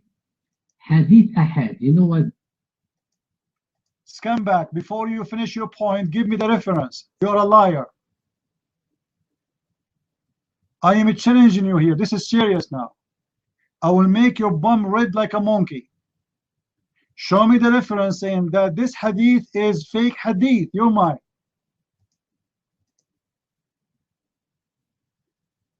When I say it's a fake hadith, let me finish my point, idiot. Then this is a true hadith. If it's not a fake hadith, you're idiot. So you accept it.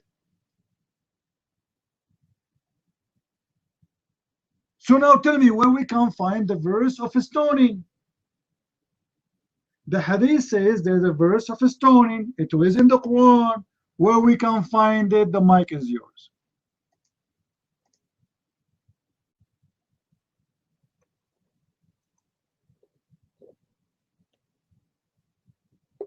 Hadith ahad is not yours to attack the Quran. You got it now, even it's, you know.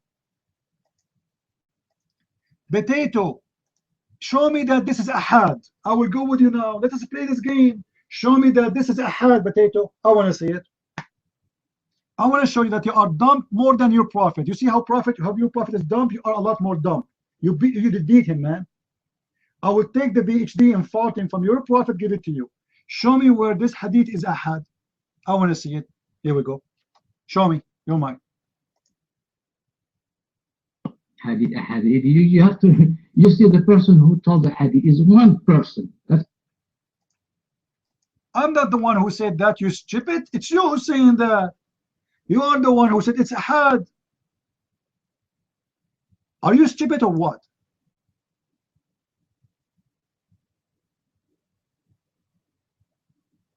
You are officially stupid. The hadith in front of you, it says from Ibn Abbas, from Umar, from an Ubaidullah, and Ibn Abbas, and Umar.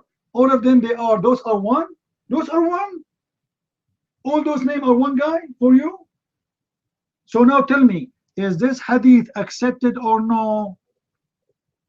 You're mine. Hadith. You're ignorant. Hadith ahad, it means they were narrated. One person heard Omar, not. You are the one who said it's narrated from one person, not me. I'm not the one who said it's from one person. You are the one who told me it is narrated from one person. How stupid you are. I'm answering you about how many. You said it's narrated from one person. I said no, it's narrated more than one person.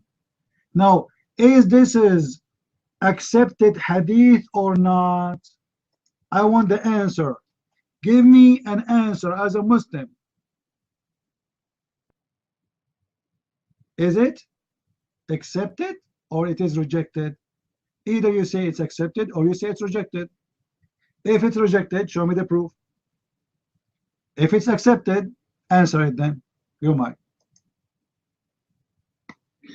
Let me talk, because if you let me talk, I destroy you and you get. Take your time to destroy me. I want the answer first. Is it rejected or accepted? Start saying it is rejected, or start saying it's accepted, and then destroy me. You're mine. No. I had in one person heard. I don't care. Give me the answer. Don't waste my time. Is it rejected or accepted? Give me the answer. What's wrong with you? Is it accepted or rejected? If it is rejected, show me the reference. If it's accepted, give me the answer. You might. It's rejected to attack the Quran because it's ahad. Show me the reference. Prove it. I will give you 21 days. You know what? 21 years to show me a reference saying that this hadith is rejected. What do you say, guys? Is it a good challenge? I will give the mic to Peaceful Heart. He's a Muslim. He is so much. He have a diarrhea. He want to say something. He can't stop. And I will give you a chance to search for the reference. I'm waiting. Take 1 hour, 2 hours, 3 hours. Go back to Morocco and come back. You're in Morocco already, right? Hire 100 Muslims. Go to the Muslim right now. Brothers, sisters, let us help in the search and go. And show me the reference saying that this hadith is rejected. You are busted, Nightmare. You are a scam. And you are a liar. So this is a verse was exist in the Quran and it's gone. Otherwise, give me the reference saying that this hadith is rejected. We give Nightmare a break so he can go and search Google. Google, peace upon him. And after 10 hours, he will come back with fart. And he will say to us, what different at this point it doesn't make? Right? I will give you all the time you want. Give me the reference. And here we go. This is the hadith again. Let's come back. Peace, how are you, Peace? You are so excited, Peace. I can't wait to hear your message to me. What do you want to say to me, Peace? Okay, hold on. Let me sit down. This is a very important message coming from Peace. Your mic, Peace.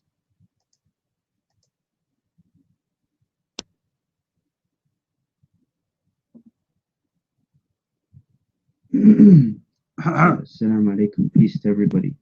I just want to say that Christian Prince, I thought you'd have changed by now.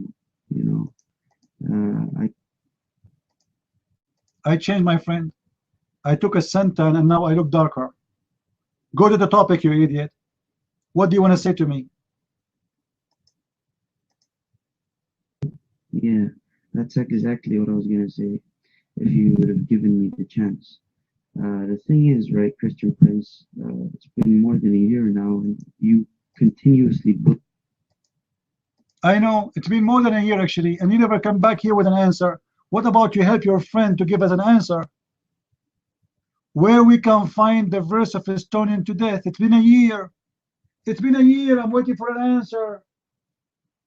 What is the answer? Where we can find the verse of stoning to death? Can you tell us? Can you wait before you red dot me? It gets annoying. It's like, hey, my expertise with Muslims, they like spanking.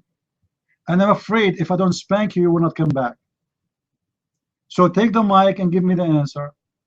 Where we can find the verse of stoning to death? There's a verse was exist in the Quran about stoning women to death. Where is the verse? Your mic.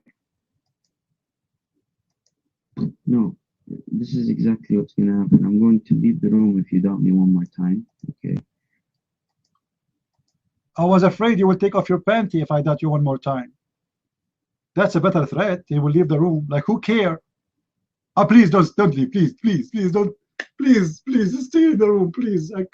We cannot resist without you. Like, unbelievable. He left. We missed the heaven. What a bunch of scumbag. Do you know how many times I said the word scumbag today? But those Muslims are, I don't know, I cannot find one decent Muslim.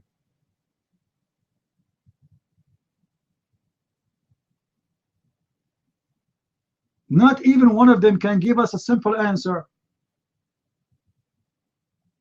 Scary, put your hand down, man. Your hand is up just to get blessing from my shoes. because I was visiting Allah yesterday. Actually, just on when he was who was talking, I was in the bathroom, so I got the blessing from Allah. Manuel, your mic. And now I telling you, Nightmare is searching hard, trying to find reference for the hadith I gave him. He is doing everything he can, and I will give him 21 years, not 20 years. Your mic, Manuel.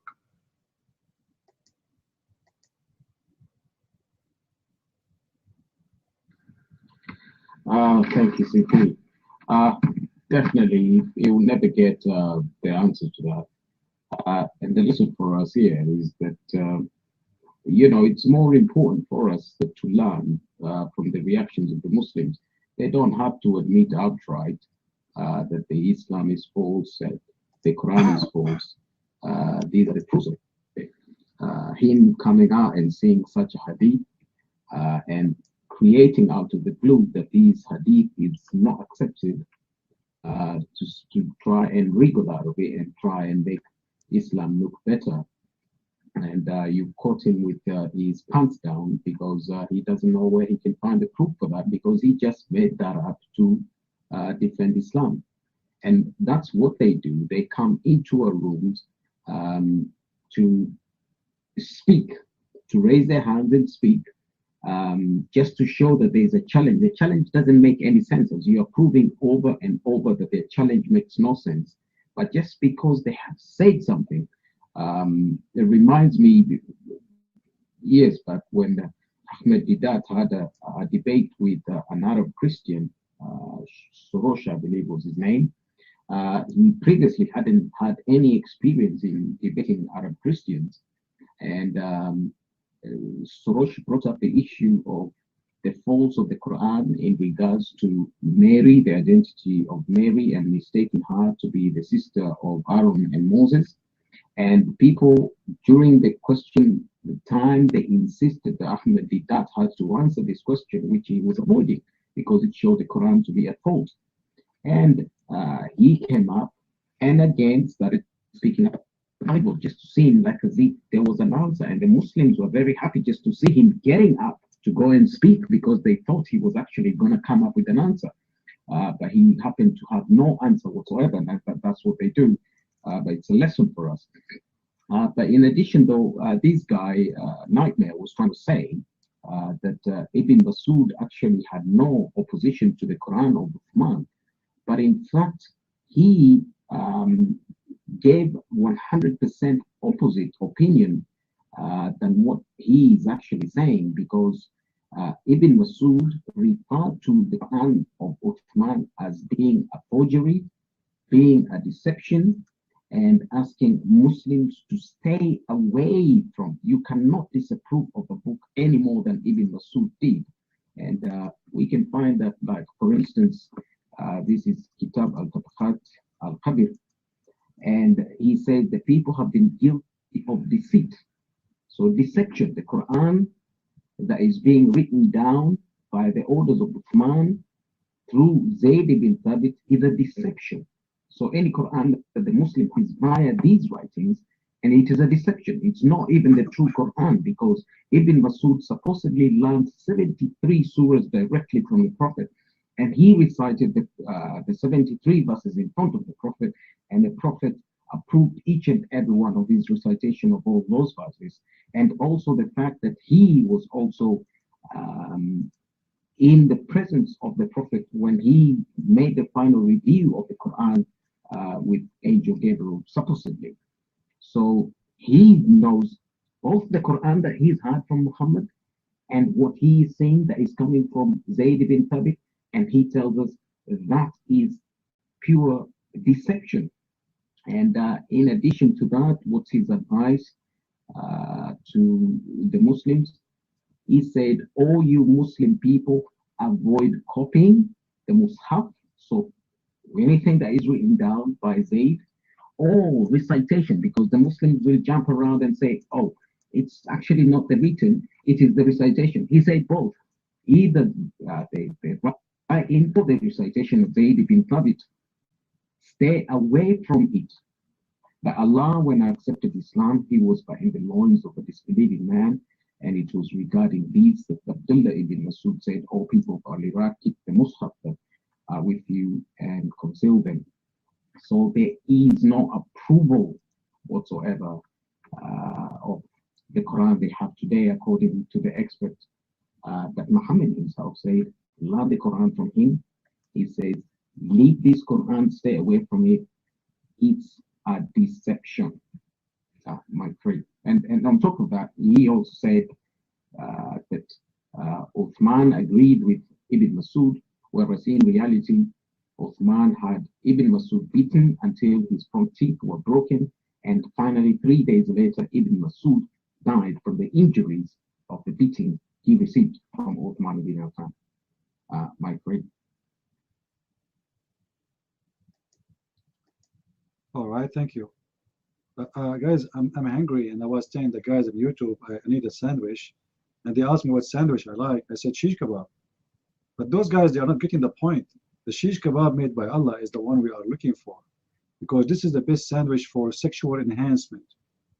Remember the Prophet Muhammad, peace upon him, he used to have a whiner which never worked, unless like that doesn't move. So he invoked his God, and then the God, he went to his kitchen, and the God in his kitchen, he made him a shish kebab, and then he sent the shish kebab to Muhammad, and Muhammad, he ate it, and then Muhammad, his penis was like, wow. My friend, Allah is all wise, and it doesn't matter what man Elki told you about those guys. You gotta think about the wisdom of Allah. The wisdom of Allah is beyond anything. For you, it's a shish kebab. For Allah, it's a sexual enhancement. For you, it's a food. For Allah, it's a Viagra. I mean, seriously, this is deep. This is seriously deep. Cole, the mic is yours.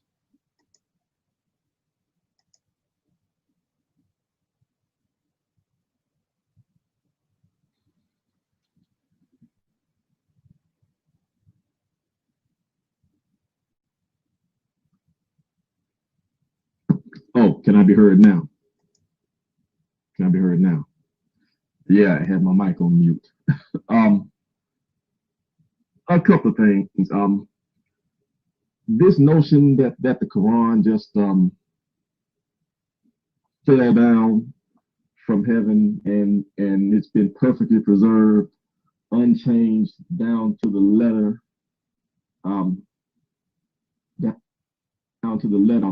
that's just false.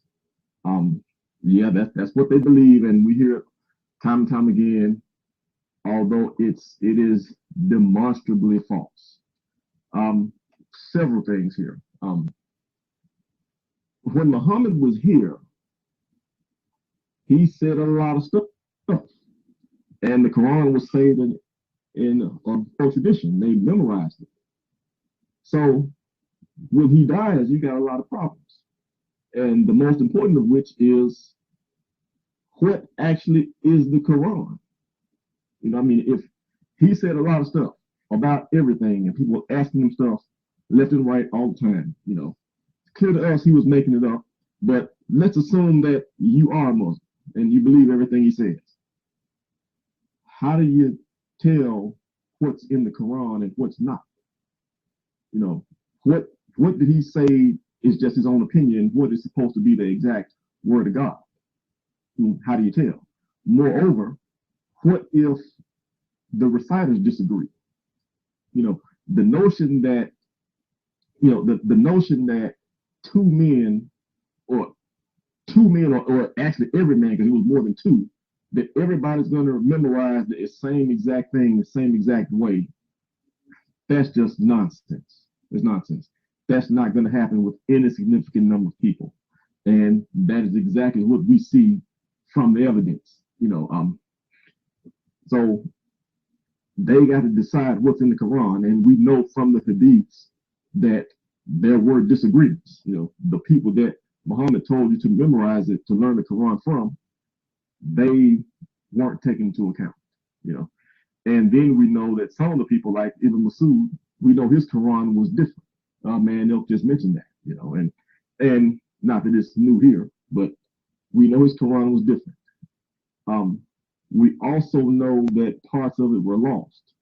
Some of the people who memorized stuff were lost. That I believe is in Sahih Bukhari, in several places in Bukhari actually. We know that the hadiths say that what was it? Aisha had some verses on the stoning and the breastfeeding of adults that were eaten by the goat. That were eaten by the goat, which I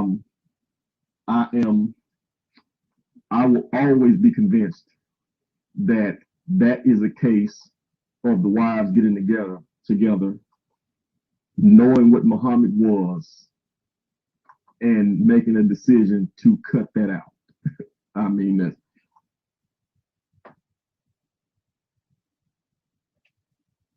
I understand sheep are but way too convenient. A tame sheep came in and ate it. The dog ate my homework. No, it was so ridiculous. and the wives made a decision. We have to get rid of this to cut that out. I wonder if anybody ever asked her to show us the goat, or the sheep or whatever it was that ate it. The other thing we've got, we know that Uthman, when he compiled the Quran, he burned all the other Quranic materials.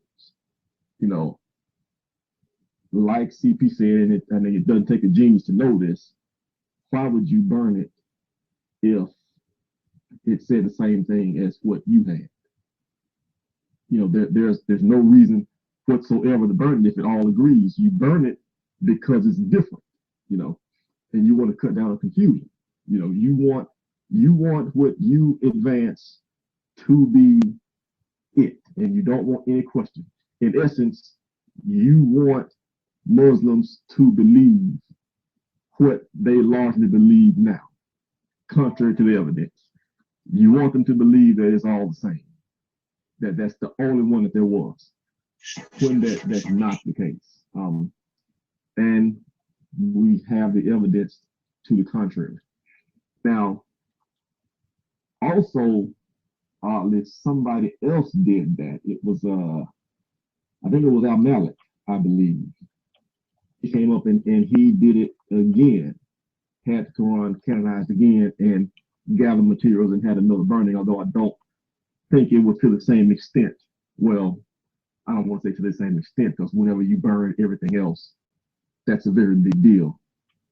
But when I say it's to the same extent, I don't know if he put in the same degree of changes that Uthman put in, as in his version would be closer to Uthman than Uthman would have been to the original, to the original stuff. I would also take a slight tangent here to show that the way Uthman did it, to contrast that with the way the Christian New Testament came down. See, the way the Christians would have done that, and the way the Christians actually did do it, is we kept everything. Christians keep everything. And you can go back and look at all of it. So any of this criticism or whatever that you have, you can go back and you can pull up all the material. We're not ashamed of anything. Scribes make mistakes because the scribes are people. That happens, But when you have all the material, you can look at all of it. You can see the mistakes. If you've got 1,000 manuscripts, and one of those manuscripts is missing the 5th word, and another one of those manuscripts is missing the 500th word, you can fill in the blanks because you've got everything. You got everything there, and the evidence, you can check them against one another. You don't have that with Islamic text. Also, to back to Islam, the things we say about Uthman changing it. We've got evidence of that. You know, the manuscripts have been found. I believe it was the Sana manuscripts. Somebody mentioned that. Somebody mentioned that in the text. I'll post a link to it from an Islamic site here in a bit. But you can actually see in the manuscripts where the original was erased and the quote unquote more Uthmanic Quran was written over the top of it. You can actually see that, you know, if you just look at it where it was corrected. Moreover, you can actually, you know, they can look at the erased text and pull it out and tell what it says. I mean, it's there for all to see, you know. So it was changed, pure and simple. When you look at the manuscript and you can age what was written, you can tell how old the document was, and you can see the erasure, and you can see the old ink, and you can see the new ink. I mean, it's just as plain as day. It was changed. It was changed. It said one thing, and they changed it to fit another, you know. So if you're Muslim, then you have to ask the question. So if the Quran you have today has been edited, which it has been edited, that's the only way to do that is to just plain old not believe your eyes, not believe the evidence, which I mean, I guess Muslims are actually good at doing. They've gotten very good at doing that. But that's where you are. You're at the point of having to ignore the evidence because people can show it to you. They can show it to you now. So if it's been touched by human hands, now what? You have to ask yourself, why did they do it? And what did it say at first? You know, why did Uthman burn that stuff? Why did Abu Malik burn that stuff? Why are there no hadiths to support Surah 4, 157 and others like that?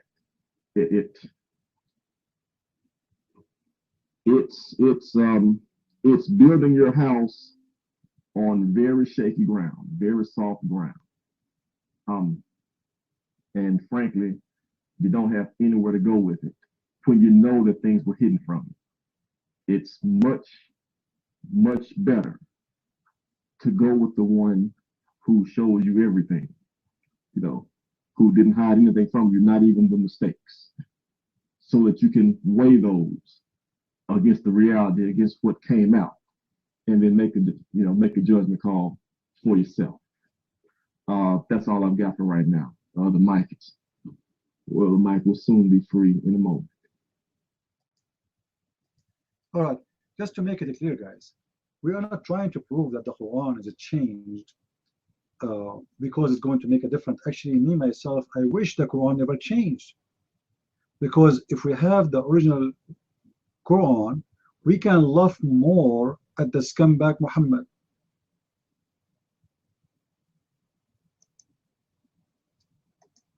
Is my voice clear?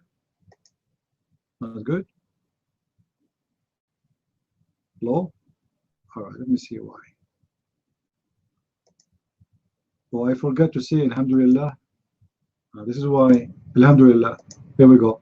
Is my voice better? Alhamdulillah. Okay, now it's better. MashaAllah. That's amazing, my friend. So, the point is, Quran change or not will not make a difference really for us, because this is a scumbag book. This is a false book from the beginning. Who care really? But we are just showing the Muslims how hypocrite and how stupid they are when they come to us and say your book been changed. And look at this guy. He's saying if the Quran was changed, Ali will kill Uthman. I thought you are going to find me the reference for the hadith I gave you. And yes, they killed Uthman. Uthman, he was killed, my friend. Uthman was killed. He was killed and they bury him with the Jews, which means they refused to accept him as a Muslim.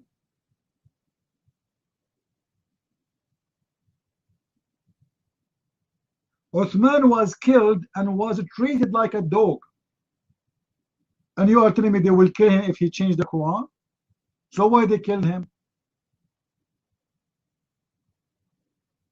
Not only they killed him, they refused to bury him with the Muslims.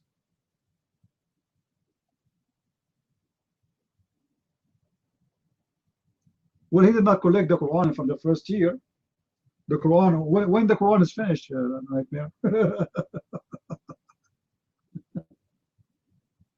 Unbelievable. They killed him like a dog, and they refused to accept him as a Muslim. And who is the one who did that to Uthman? The Muslims. So Uthman was a good guy, but the Muslims, they spit in him and they killed him. That's amazing. Chris, the mic is yours.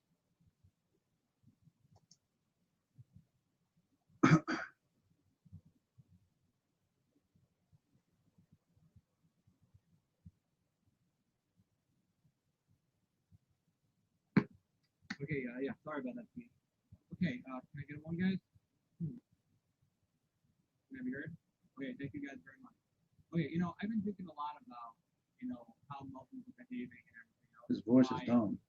And why they lie. And listening to CP for, several years now, and all the Muslims that he's talked to, and many of the Muslims that I've talked to as well, it does appear to me that they all have the same spirit.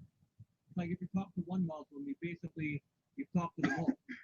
You know what I mean? It's like one after the other saying, show me where in the Bible Jesus said I am God, or the Bible is corrupted, this and that. They all have the same argument. And, dealing with this election and everything, and seeing how a lot of these liberals are crying about this election and giving pretty much the same argumentation that Muslims do, I'm pretty much convinced that both the Liberal Party of today and Muslims are being influenced by the same Antichrist spirit. I really believe that, because it's like talking to a liberal, it's like talking to a Muslim. Exactly the same thing. So I'm really believing more and more that SJWs and Muslims, they have the same Antichrist spirit. So that's what I think. Keep hearing me. All right. Well, liberals, they like anything is sick. I saw a video today in Twitter. Liberals girls, they are giving sex toys in the school. Anyone saw the video? Imagine what kind of girls, those girls who they are, those are officially whore. When a girl, she sat behind a table in the yard of a school and she is giving dildos. She must be a whore, the son of a whore, her mother is a whore, and her family, all of them, they are a bunch of whore, to the point they reach that point, they do such a thing. So, my friend, the liberals, they are dildo people. They are a sex toy in the hand of anyone. You can play with them as much as you want. You can push them anyone you want. You can take them off. You can put them in. You can do anything you want with them. They are dildos. They have no value. They fit in every place. They are flexible because they have no value.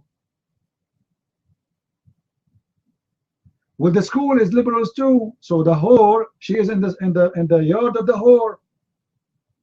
I assure you that the principal of the school is a dildo. The teacher of the schools are dildos because nobody complained.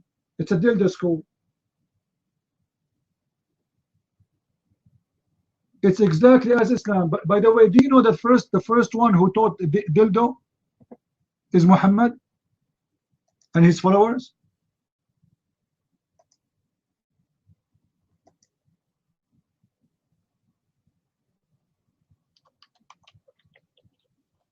Let me show you this.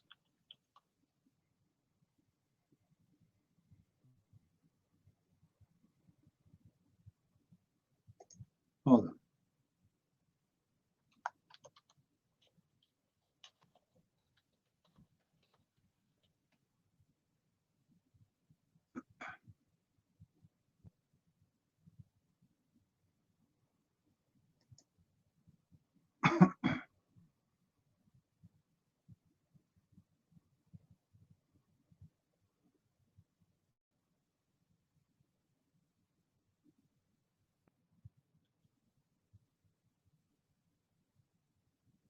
Now, if there's anyone here is under the age of 70, leave the room, please.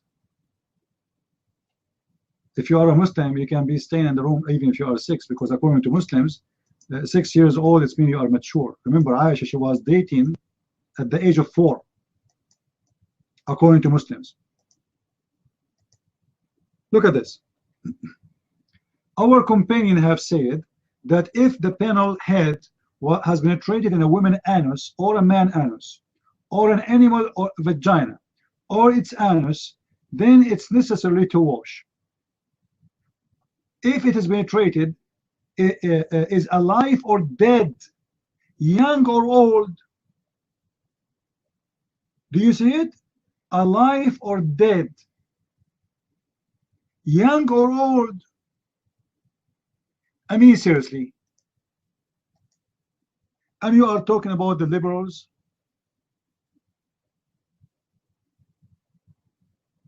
And not only that, let us go to the part where they speak about dildo. All right.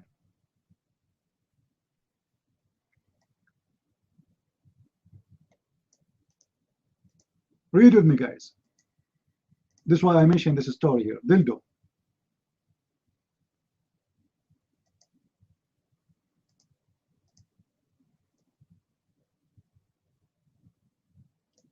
Let me pause this part for you.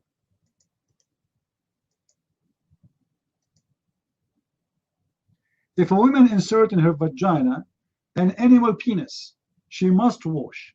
If she insert a detached penis, ذكرا مقطوعا, light is a severed member, or a material aid perhaps, there is two opinions, the most accurate that she must wash. What the women she is inserting? What the Muslims are worried about is to wash or not about inserting an animal penis. You see the dignity of the Muslims. They are not worried about the women inserting animal penis. They are worried about if she need to wash or not. Hold on, the story is not over yet. If a man warps a scythe around his male member and then ejaculate inside the woman's vagina, the first condom in the history. You guys, you say the Muslim, they say to you, in America they give condoms to children. The first condom exists in Islam. Hold on, Nightmare. What the fatwa is it saying? This is false. Go and tell your imam, the one who made this fatwa, is an idiot. As you see, they are discussing if they should wash or not. Nobody is discussing should be killed or not. Now listen. The stupid Nightmare, he do not know that this hadith is speaking about your Prophet himself having sex with animals.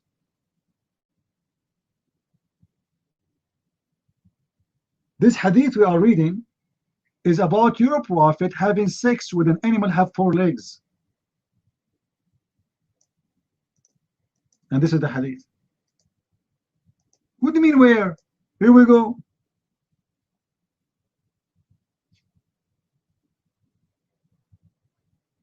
The whole discussing about having sex with animals, we need to wash or not, because your Prophet himself have sex with an animal have 4 legs. They are not saying if it's a goat or it's a donkey. We do not know, or what we know, it's an animal with 4 legs. And this is why you see in the explanation of the hadith, they are speaking with having sex with animals.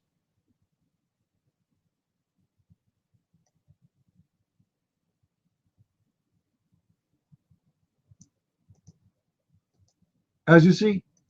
Otherwise, why in the hadith explanation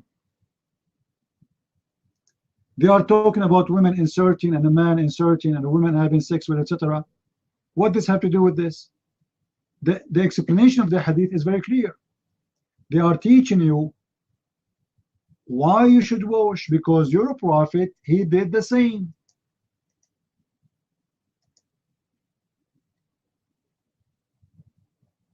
The meaning of this hadith, guys, the meaning of the hadith is about what? Is about the Prophet of Islam, Muhammad.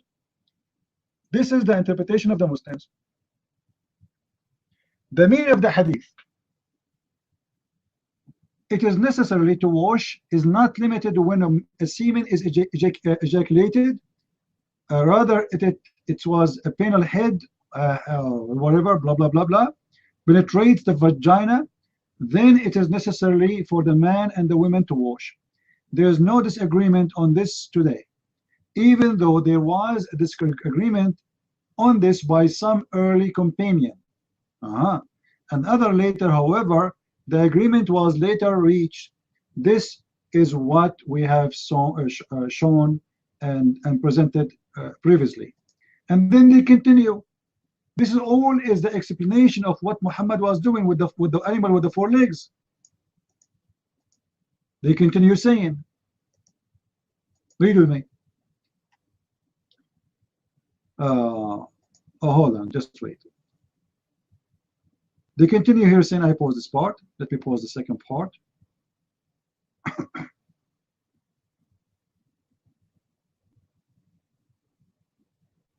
Because it's long, so I don't want to post something long and that will crash my Paltalk. So they continue about the meaning of this hadith. Our companion have said that if the penal head has penetrated in a woman anus or a man anus, guys, the Muslim, they say to you it is haram to have sex with the man anus, correct? Is that correct? They say to you that it's forbidden for Muslim to have sex with men. But look, they are teaching Muslims after you have sex with the man anus, you have to wash your penis. I mean, you are worried about washing his penis? And you are not telling him this is haram? An animal penis, an animal vagina, or it is anus. Look, look. Not only a man anus, an animal anus, or the vagina of the animal.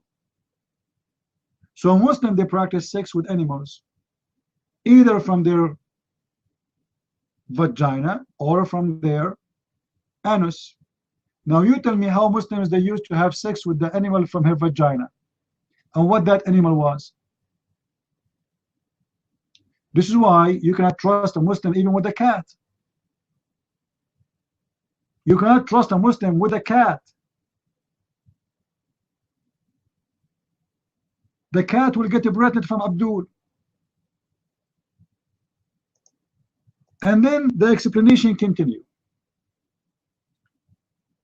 Young or old, whether it was done intentionally or what, intentionally or not. Guys, have you ever heard of somebody having sex with an animal intentionally or not intentionally? I mean, how you can have sex by accident with an animal? You were walking behind a donkey and the donkey, he uses a brake suddenly and you like boing and that's it? We have accident? Having sex unintentionally? Things happen. What about having sex with the anus of the man, intentionally or unintentionally? Like, I mean, how you can get to the anus of the man?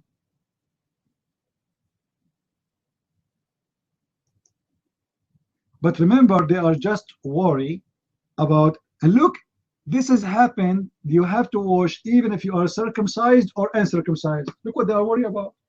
Look what they are worried about.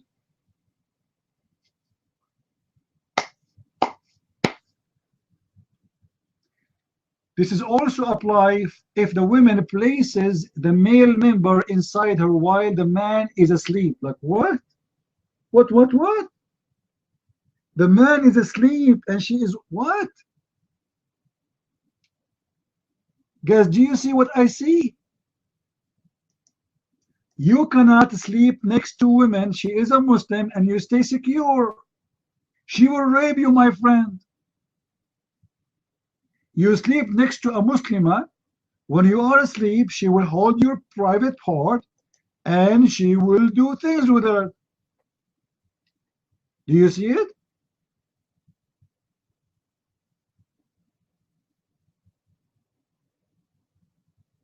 This is amazing.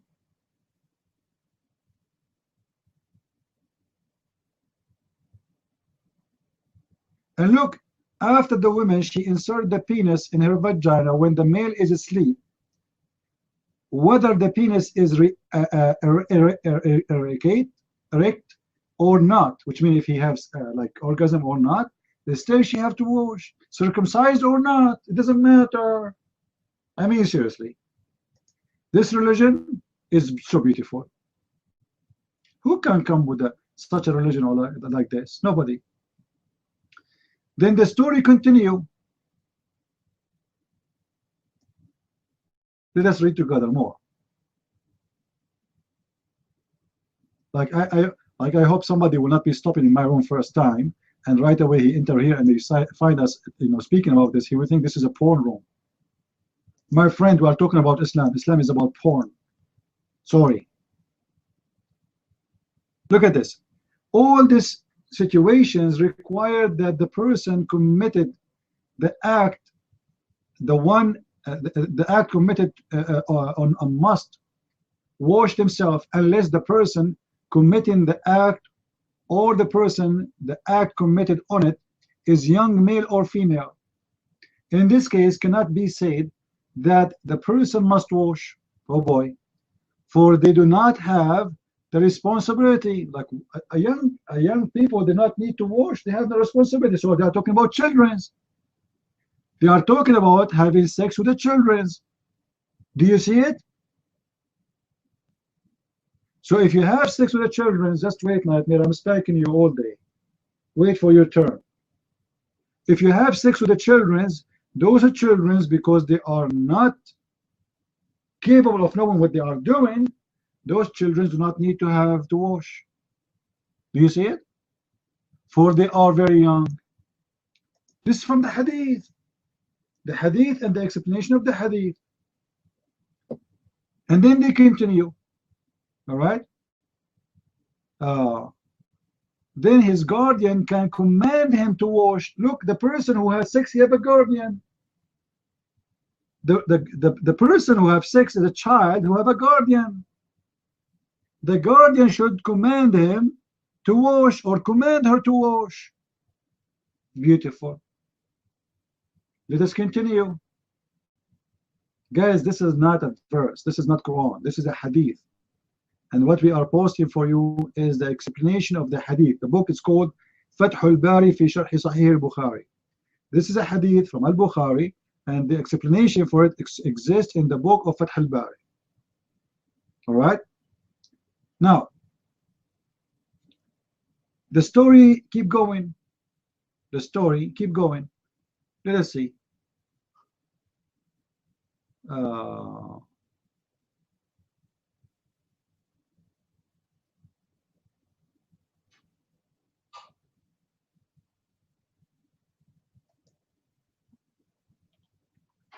Where it says, let us see.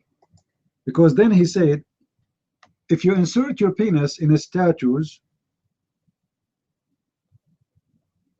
here we go. If you insert your penis in the statues, or a piece of leather.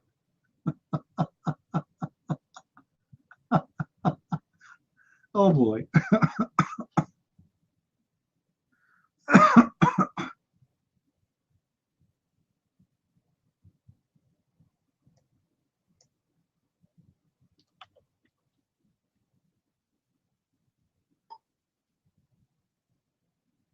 I'm trying to find where the story it says a piece of leather or dog, because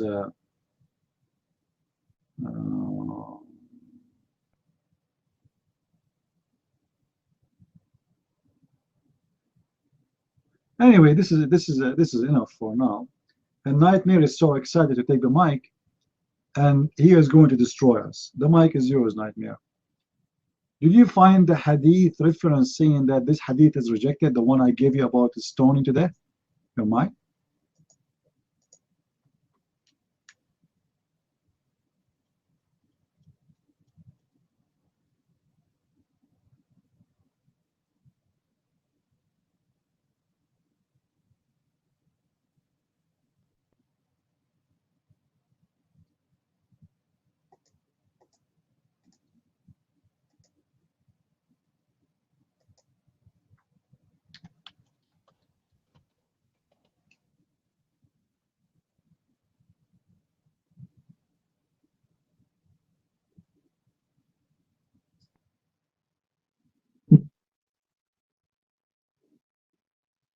No, I was not.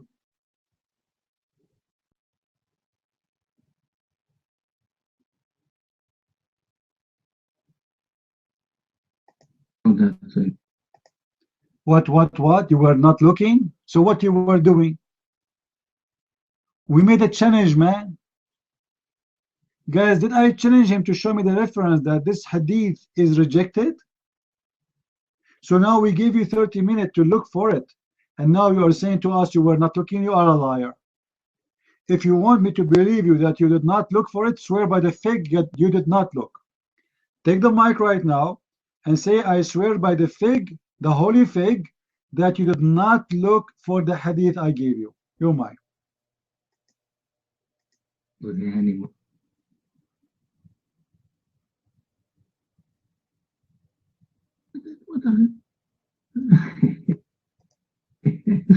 This guy is laughing at himself.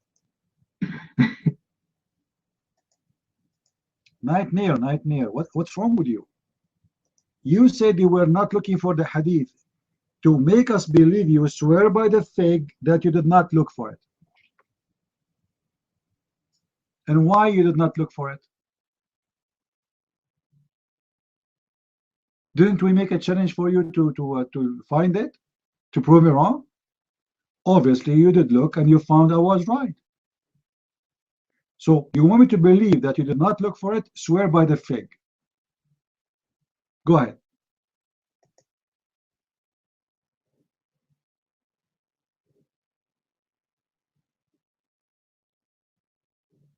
That's الافتراض. You know what the Nightmare, you're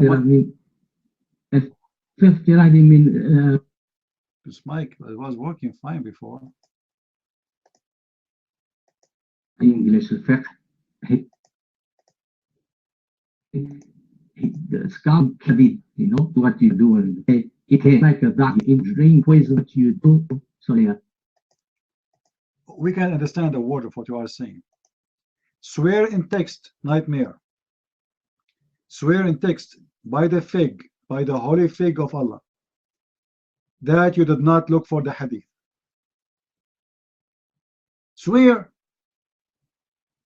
Guys, we made a challenge, and this challenge is very important, and he went for half or 1 hour, and now he's coming back and he is saying to us he did not look for it. I don't believe you.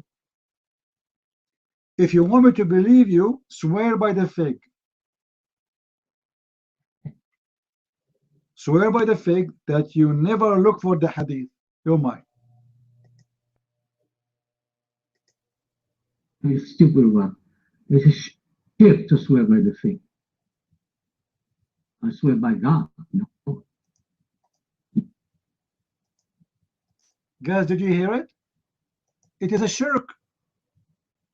If you swear by the fig, you are worshipping the fig. You should not swear by the fig. Did you hear it? You do not. You should not do that. So your God, Allah, worship the fig. You just admit it. Because by swearing by the fig, you are worshipping the fig. Your God himself, he swear by the fig. Why you don't want to swear by the fig? Your God worshipping the fig. So Allah, he have a God, he's the fig. Allah, he put his hand up, hi Hitler. I swear by the fig, I swear, it's a big fig. Da, da, da, da, da. I swear. And everybody heard you saying, by swearing by fig, you're committing shirk. Everybody here heard you. We have 80 people here. We have 50 something in YouTube. We have 70 something in Twitter. We have 80 something in my backyard. And you just said that if you swear by fig, you are committing shirk. So why Allah swear by the fig? Afraid about sex with animals? What do you mean? It's just we will talk about it. Don't worry. Let's finish step by step, Abdul. What sex with animals, Abdul? Your prophet have sex with animals. Okay, you know what? Let us talk about sex with animals. I want you to read this hadith for me. I want you to read this hadith for me. Here we go.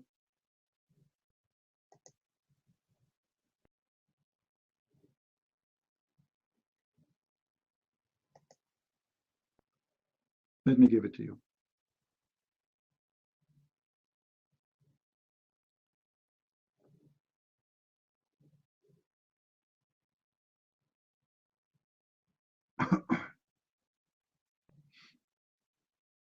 Are you ready?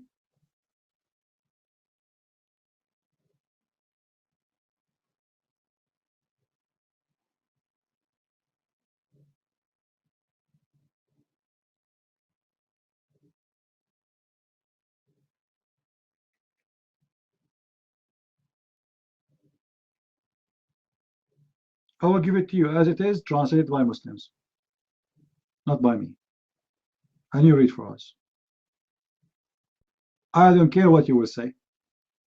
Translate to us and tell us what does that mean.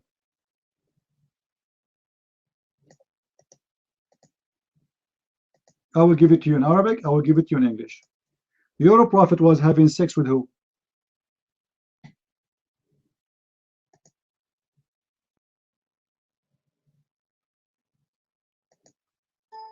Read it.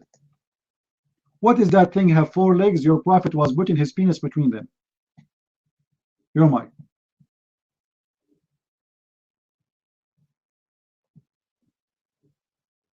This is your Muslim interpretation, by the way. All right? The hadith is this one. Let me give you the hadith.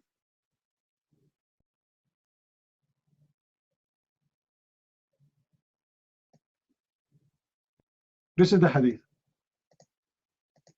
The prophet, he used to put his penis between her 4 legs. What is that thing have 4 legs and your prophet was having sex with it? I will give you options. It was an elephant. It was a giraffe. It was Hillary Clinton. Which one? Your mind.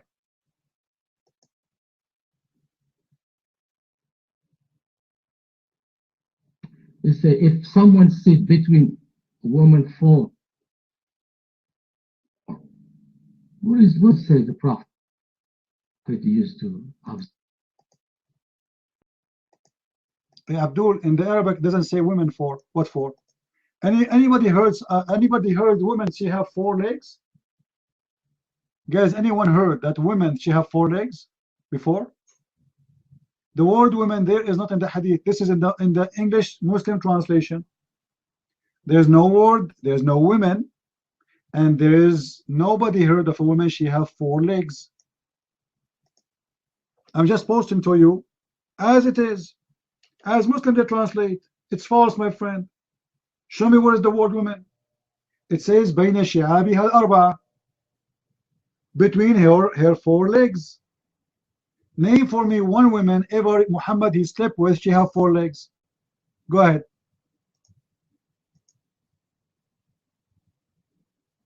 Yeah, but okay.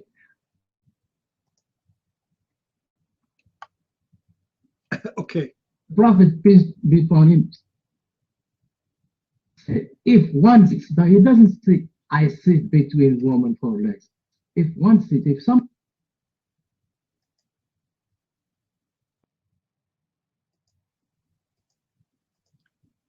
understand English?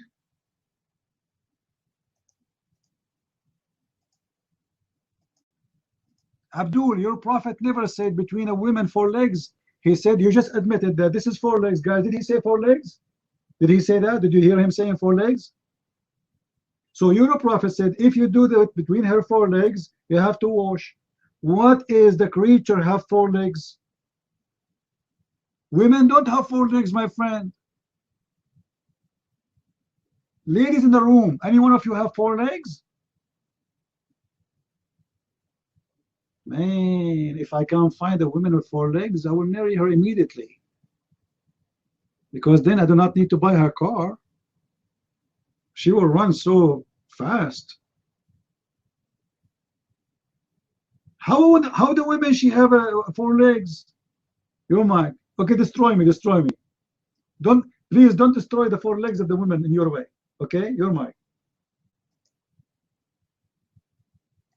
Okay. Does an animal have do the circumcision? الختان. الحيوانات يختنوا. The animal do they have the circumcision? You're mine.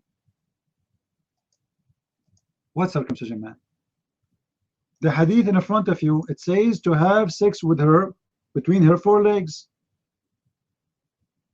Just take the women word off. It's not in the hadith. It doesn't say anything about circumcision. Do you see it? Do you want me to give you the hadith in Arabic? It doesn't say anything about circumcision. It says if you put your penis between her forelegs. Which creature have four legs? Unbelievable. Can you tell me which creature have four legs? Since when? Cannot be about women. This is about animals. And that explains why in the hadith explanation they are talking about women inserting and men inserting their penises in animals and even dildos. Because this is about having sex or sexual relationship within normal things.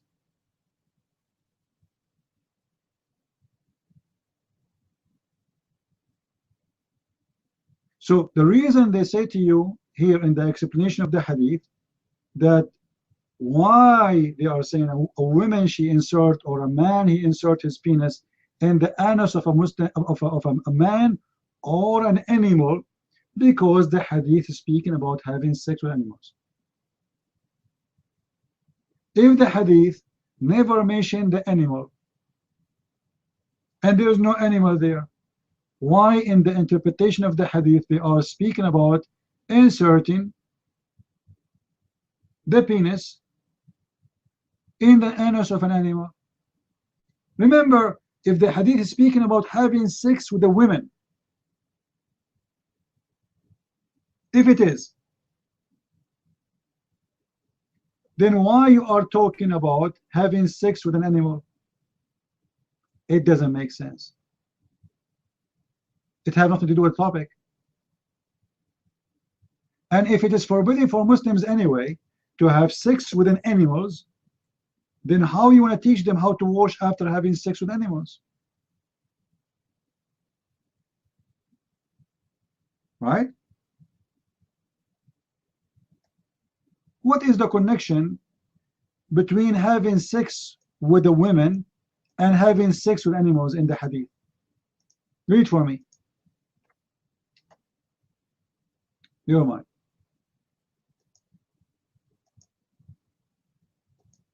But don't interrupt me because I'm gonna knock you out. Okay? If you take the mic, you're lost. The first one, the hadith, it's in Arabic.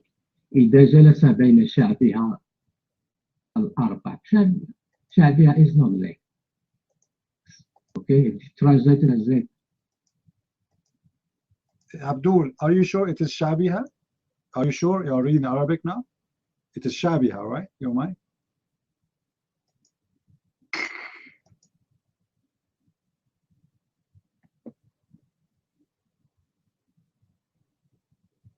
Yeah, شعبها الأربع.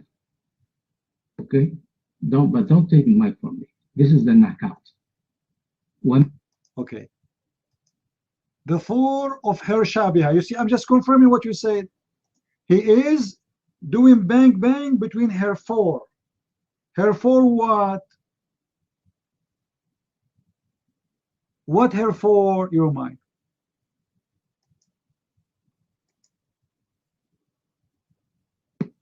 It's not like, okay, listen to this. This is the knockout. وَمَثَ الْخِتَانُ وَالْخِتَانِ. Does the animal they have you can say it.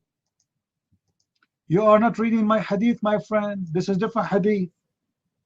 This is not my hadith. My hadith have nothing to do. Those words you are adding is not there. They are not there. Hello? What khitan or khitan? There is no khitan there. This is different hadith. This is different story. What's wrong with you, Abdul? Let me give you the hadith as it is in Arabic. This is why you see even your Muslim scholars are not mentioning that. All right? Here we go.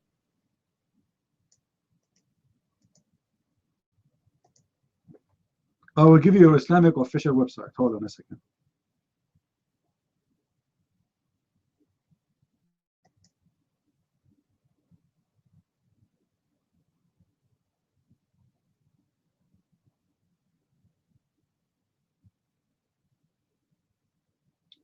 A Muslim website, a Muslim website. Let me try to find it from the government website.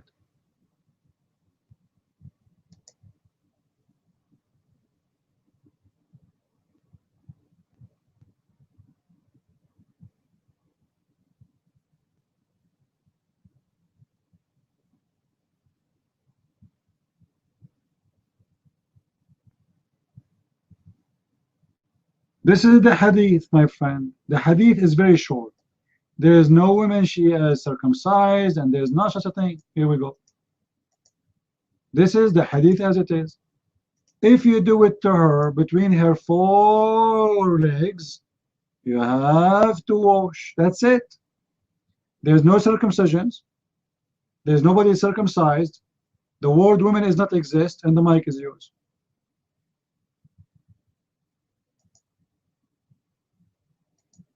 I cannot mention Aisha. Aisha also said the same thing, except Aisha.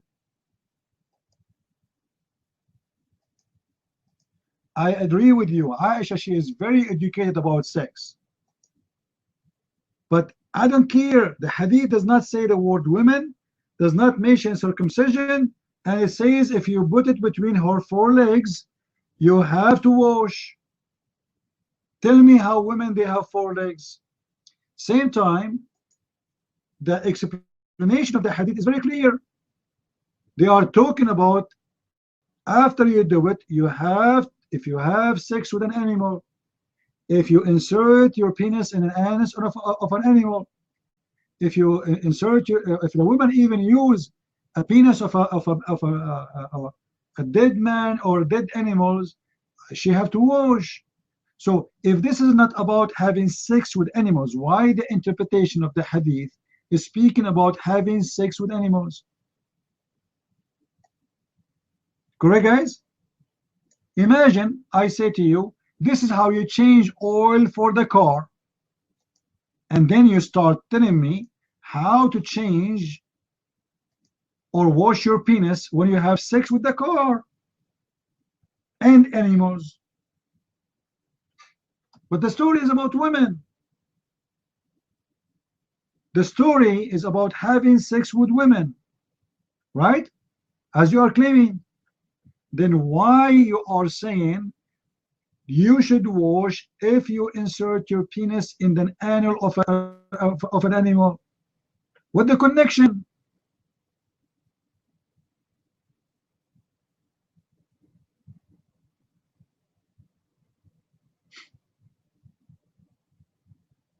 Anyone can give me the connection? Like what the heck?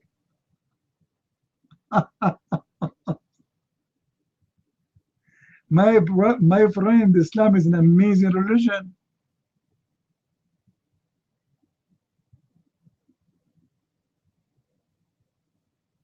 You see, when somebody come to you with the manual, the manual have to fit with the product. If the product is not talking about sex with animals, why you are giving me the manual speaking about sex with animals? How this come to this?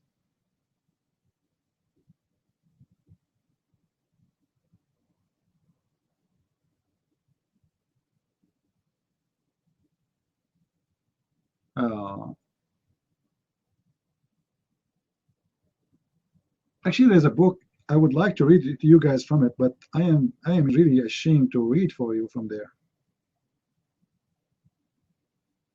I should kick most of you out of the room in order to read it.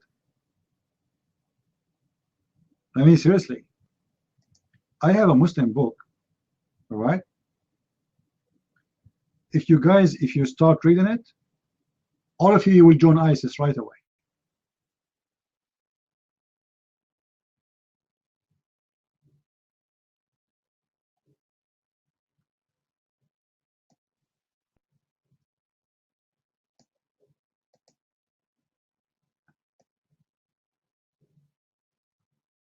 Nightmare, can you translate to the room what it says what it says in this book?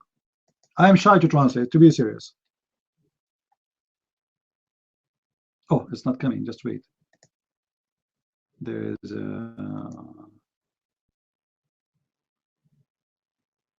no, you don't translate. You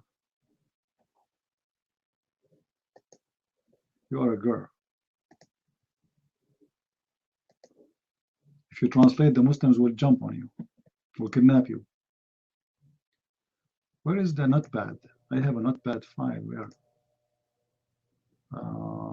Notepad. I need notepad because the text have.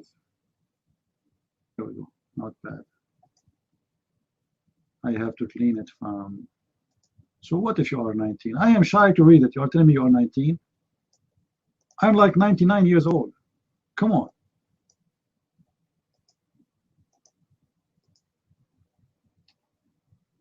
Oh boy, it's not coming. Let me try again. I don't know what's wrong.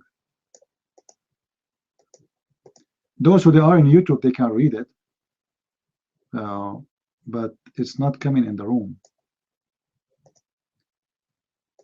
Let me pause part by part. Nightmare, do you see it now? Is it coming, guys? Do you see this part? Okay, tell me what it says there, Nightmare. What your Muslim books teaching the Muslims there? Your mind.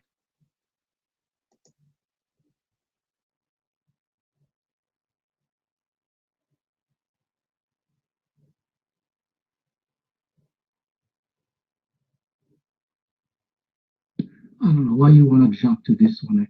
Let's talk about misfinition, the one who. Just translate, because we have a connection, sex with animals, right? We're talking about sex with animals. Just wait. Have patience. Translate. Translate. I do not know how to read Arabic, my friend. My Arabic is bad. I want you to translate. Aren't you proud about your Muslim scholars?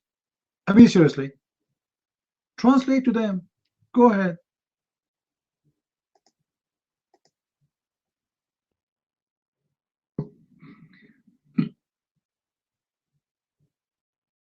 I don't think so. That you got a problem. He's using there. It's not the language of thought. Your mind. Okay, what is the bad word there? They use it. You don't agree with it, guys. He's saying they are using a bad language. What is the word there is a bad language? Can you tell me? Your mind.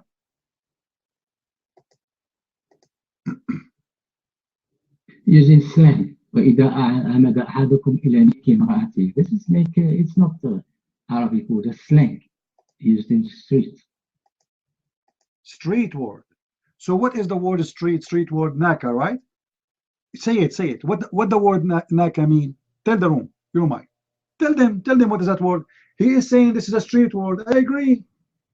Street word, disgusting, but say it. Your mind. Yeah, in your country. You're from Lebanon, I believe. This is the word that they use. Scholar is going to use kind of language. Scholar. Somebody saying make love to her. This is absolutely false. That word mean the F word. Correct, Nightmare? Do you agree? It is the F word. Correct? And you are saying this is a street language, and he's saying from the country you're coming from. Suddenly he knows what country I'm coming from. So you agree that this is the F word, correct? And this is why you are rejecting to read. Your mind.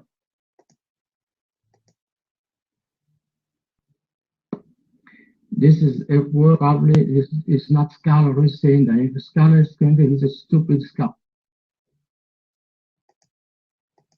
Thank you.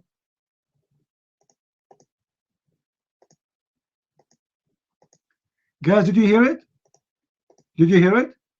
This is not a scholar saying that, and if it is a scholar, he is a stupid, which means a scumbag for using such a language. What if I show you that your prophet is the one who said that word? Huh? The mic is yours.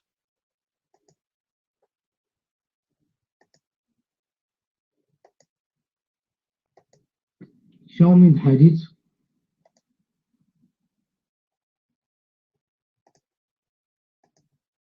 I said, what if I show you your prophet used that word? Don't tell me show me the hadith. For sure I will show you the hadith. You just admitted that the one who used it must be a scumbag. And everybody heard you. I want you to say it loud and clear that if my prophet, he used that word, he is a scumbag and he's a stupid. And this is a street language, a respected person will not use it. Actually, already you said all those things, but you are just trying to collect the evidence together. Correct, guys? We are trying to collect them together, like to put them in one frame. So take the mic and tell us, if you're a prophet, he is the one who said that. And remember, already you condemned the one who said that word. You condemn him. So you cannot now go backward. That's it. Your mic.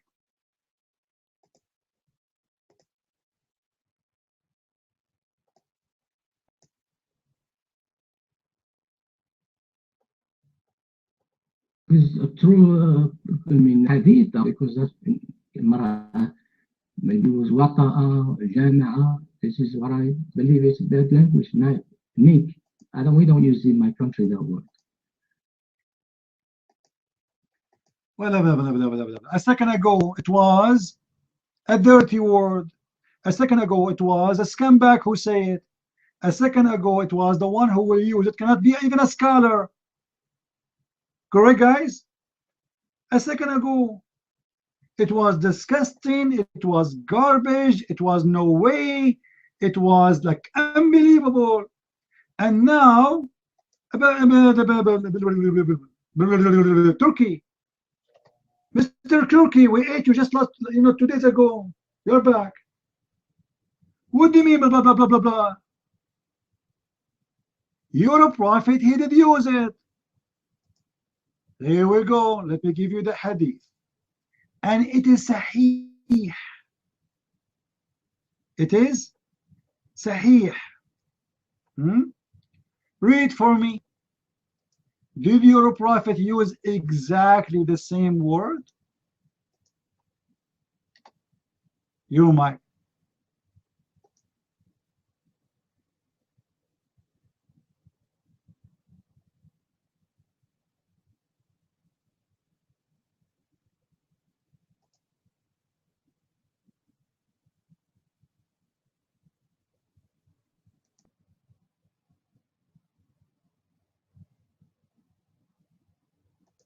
Well, this is they gave me for hadith, no? قال لما أتى عامر بن مائز بن مالك النبي. This is different. No man. What? The hadith there saying, did you F her? The same word you said to us, it is dirty, it's a savage, there's no way even a scholar will say that. You are the one who said this is the street language, nobody will use that language. Your prophet is using it, do you see it? Did you F her? Your mic.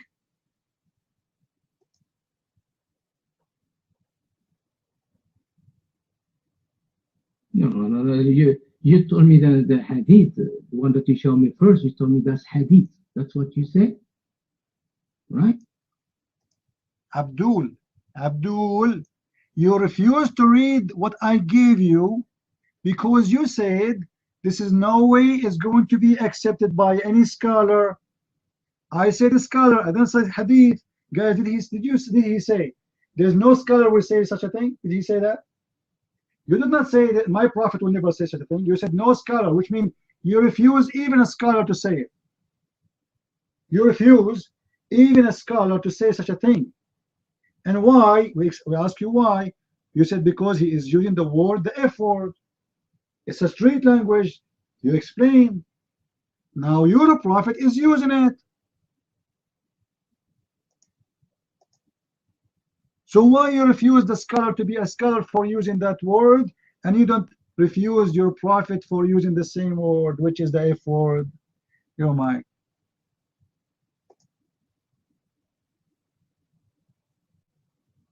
No, liar. When I told you told me, Arabic that your prophet is the one who said that. I did not say that. It's recorded. Remember, we are in YouTube. People are watching us. After we close the room, people, they can go and they can hear again what we said. It's recorded. Abdul, it's recorded. Oh, get a little line, get a little Lambo, get a little line, get a little Lambo. Do you know, guys, this cartoon? The little light? This is when Tom, he have his uncle coming to visit him, Jerry, Jerry, his uncle from Mexico, and he use a guitar. Each time his guitar is cut, he go and steal a line for the mustache of the cat. Like, come on, you are out of here in your mustache. We get them all. So you're a prophet using the F word, which is a street language, which is a savage language, and you admit it. Everybody here heard you saying, there's no way a scholar will say that. What kind of a prophet he used such a language? Can't you say to him, did you sleep with her? We do the same. Guys, correct? I can ask a man, did you sleep with her? This is not a dirty language. Even though it's mean the same thing, right? Did you sleep with her? No, he did not say that.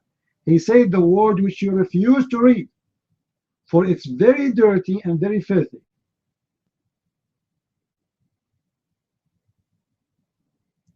What kind of a prophet he used such a language? Your mom is Mexican? Okay, I'm going to go to Mexico tomorrow. I want to marry a Mexican girl. I like Mexican food, really. I like Mexican food. I love it. So I wish to have a Mexican wife. She can cook for me Mexican food, and then I open the room and she bring me Mexican food when I'm cooking the Muslims, and that will be amazing, beautiful. Any Mexican girl here? No Mexican here? Oh boy, I'm not lucky. Yeah, Mexican women, they are beautiful and they are nice and they are very good women at home. You know, what's wrong? I have no problem to marry a Mexican. The problem, maybe she will not marry me, because if I tell her, she will ask me, where are you from? The second I will tell her, he will say to me, Lambo, I have to go. I have to go right now. Lambo. So nice to meet you. I have to go. Like, this is what will happen. The problem is not she is a Mexican. The problem who I am coming from. Immediately she will say to me, I have to go. Unbelievable. Oh, nightmare.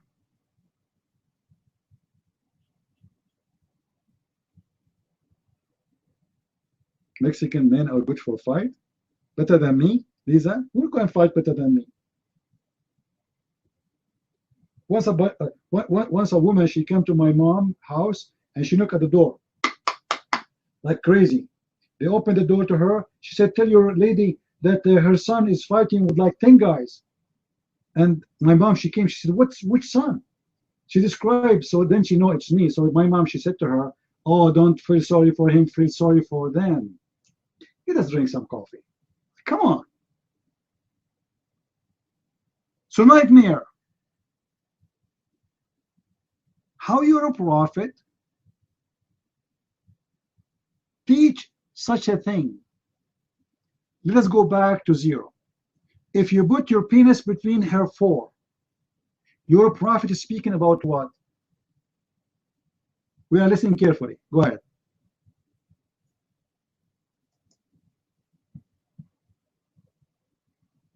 He's talking about lady. It doesn't say a leg. The Arabic is a shed.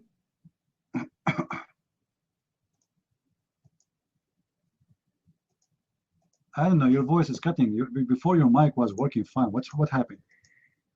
Okay, where for? What shi'abuha mean? Explain to us. This woman, she have four. For what?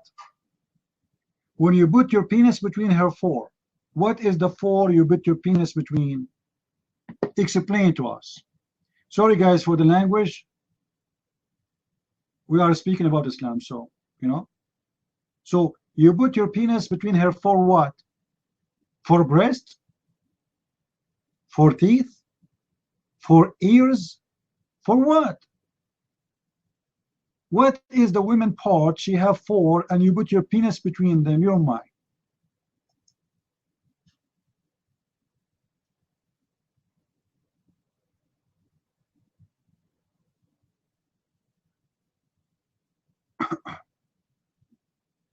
Okay, the hadith that you show, the first one, they were talking about the four. They were saying her vagina, her this and that, you know, but it's not an animal, you know.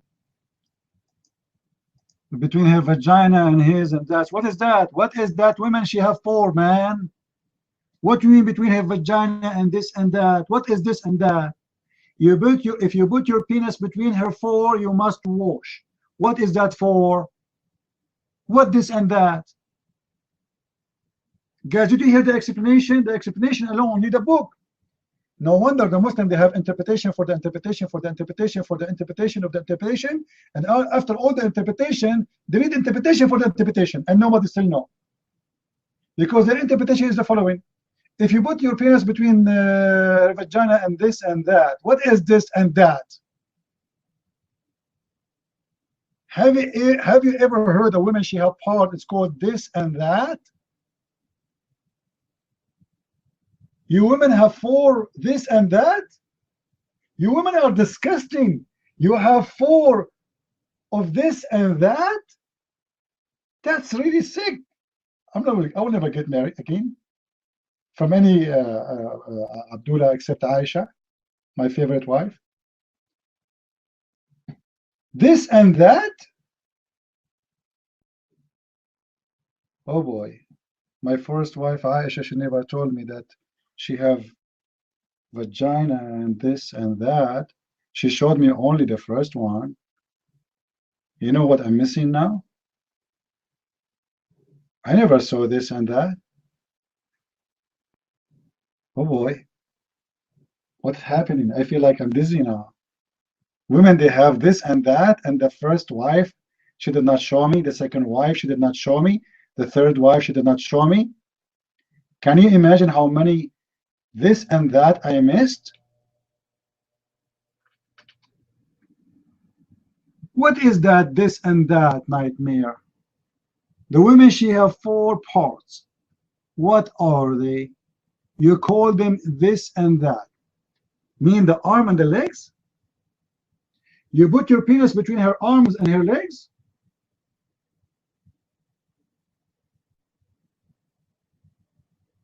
That's amazing. What do you mean you put your penis between her arms? You are putting your penis between her arms? And others, they say it's referred to her legs, thigh. The thigh is four? The women, she have four thighs? Abdul, the women, she have four thighs? She have four, are you sure? I thought two. This is what you are posting for me. This is what you are posting for me in Arabic. What's wrong with this guy? You're mine. You know, guys, from now on, please, if you want to get married or something, don't trust. I've been married for like 16, 17 women before as a Muslim, mashallah. And I discovered that they lied to me. They did not show me all of this and that. And now I am really sad. I paid a lot of money for this, and now I found that they were lying to me. They did not show me any of this and that, which means they were hiding the best of what they have. You've been married for 42 years? Are you still alive? Seriously? That's amazing, man. You're lucky. But you can. Yeah, but did she show you this and that? You right now, you go and investigate with your wife. Tell her, I want to see that this and that. If she don't show you that this and that, your wife is hiding a lot of nice things from you. What this and that? Nightmare. Your mic. He doesn't say he put penis between her. He says he sits between شعريها, not put penis. Hold on, hold on. If you sit between your wife's arms, you have to wash your penis? Like what? So if I give my wife a hug, I have to wash my penis? Your mic.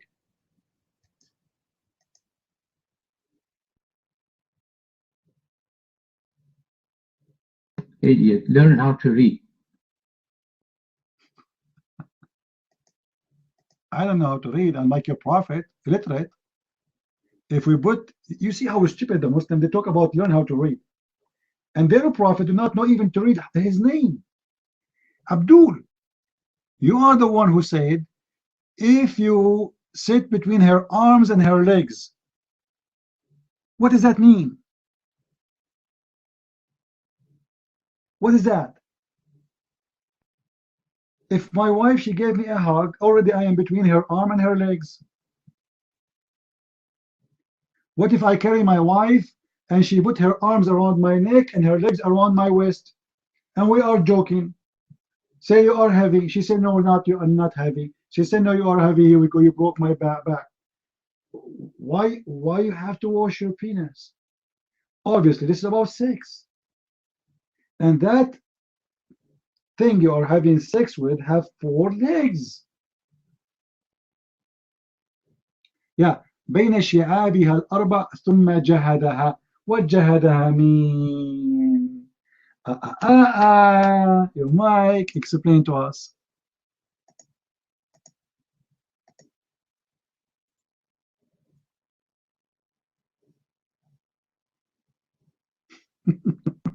جهد penetration ختان نفس ختان الختان الآن من ضمنها ختان It doesn't say that. The hadith doesn't say there is a circumcision. Don't lie. So jahadaha, it's meaning he if her. So if he sit between her four, and he if her, he have to wash. Now, in order, no, there's no hadith like this. This is a lie.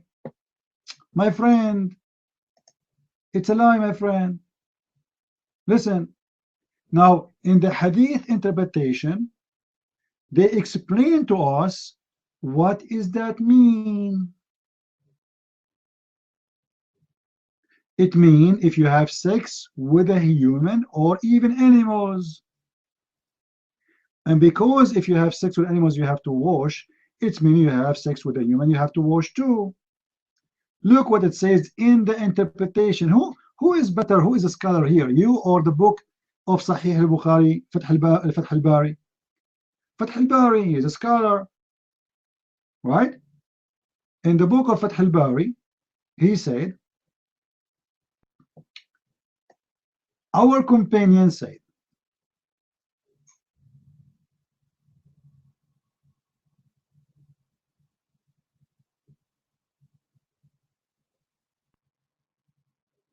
I will post the parts one by one. And remember, the one is explained, the hadith is your scholar, not me. So don't blame me. Our companion have said if the penal head has penetrated in a woman anus or a woman anus or animal vagina. Guys, do you see it? Do you see it? Okay. Nightmare. If the hadith is not speaking about having sex with animals, why the scholars giving the explanation of the hadith saying animal vagina? Do you have an answer for that? If the hadith is speaking about having sex with the women, what the vagina of the animal doing there? You might.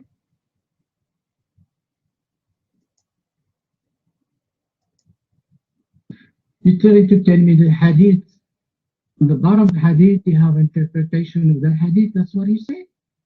No, I don't think so. This hadith is talking about something else. No, Abdul, this is interpretation. This is the book of Fath al-Bari. The book of Fath al-Bari fi Sharh Sahih al-Bukhari. I'm not the one who's saying that. Abdul, what's wrong with you? Wake up, wake up.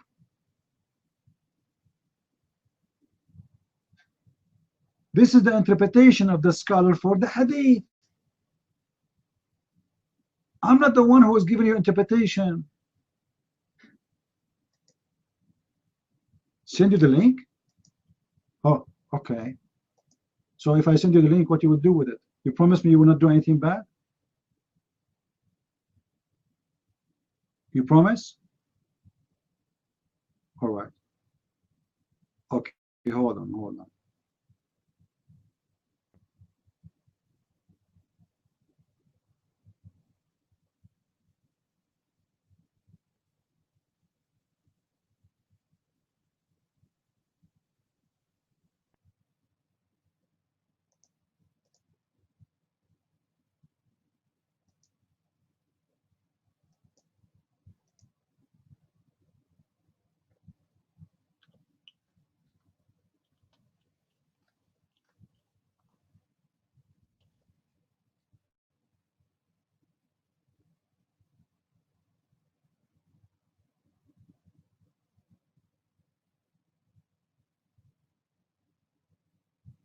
Let us see.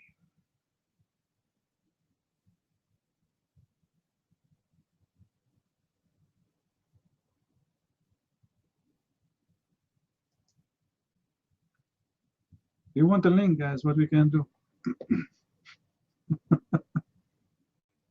Later he will say to me, I never heard of it. As usual.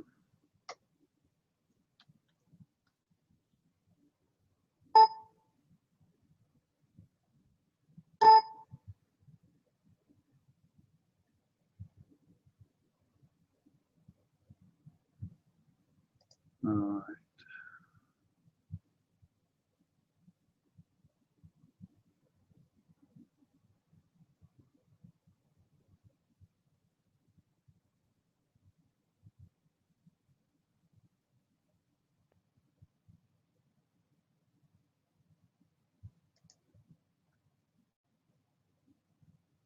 Oh boy. Okay.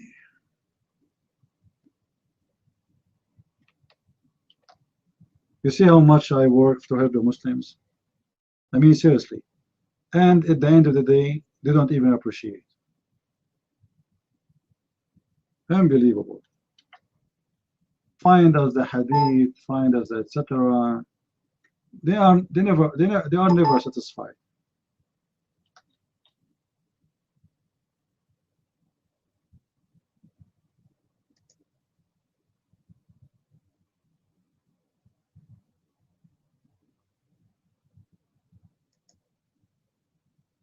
Never, never. And now I have to find him a website he accepts, not just any website, because if I give him just any website, he might say to me, I don't accept this website.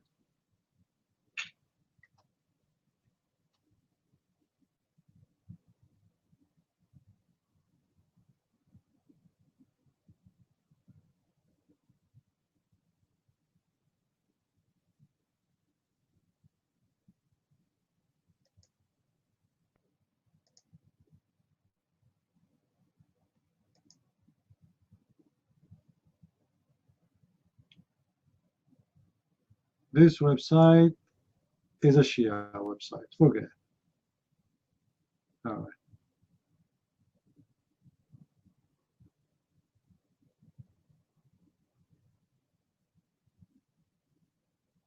Let us see if we can find the official government website of Saudi Arabia.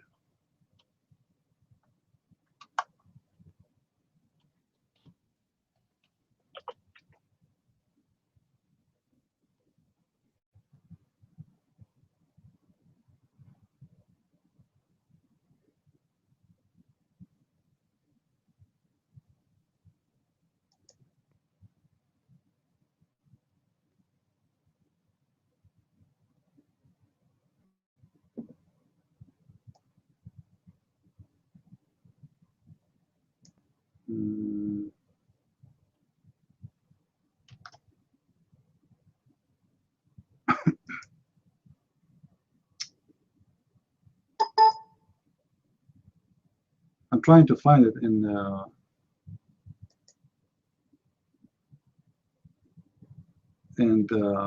Saudi website, the government website.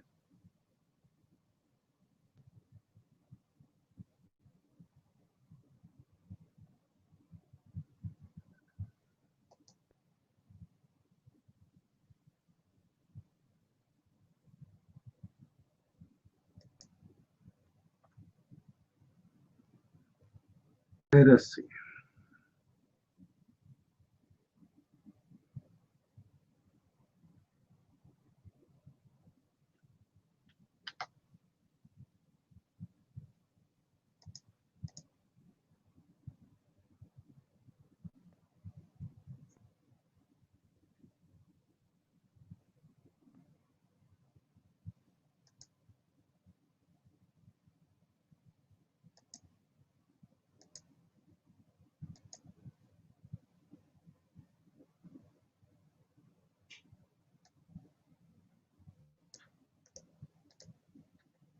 You know, I used to have the link for the Saudi government before, but they changed their website design, and since then I cannot get it.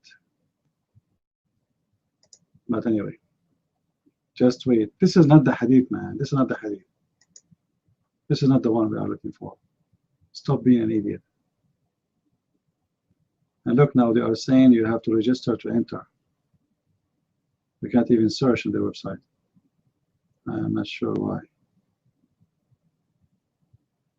Now we can search.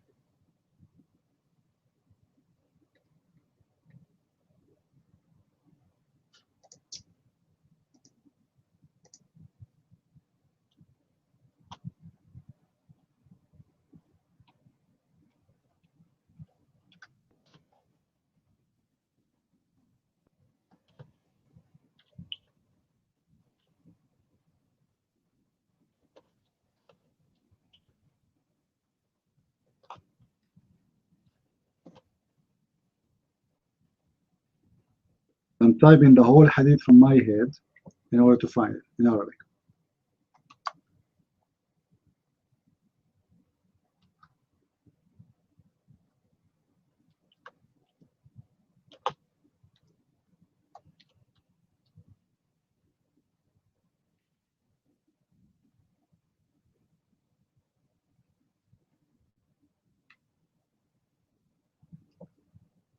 You Muslims, you see, now when I found it for you, you should be really, you should show appreciation.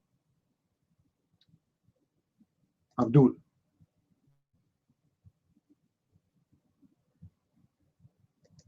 Here we go. We found it. I'm opening the link. Hold on. Finally. Finally.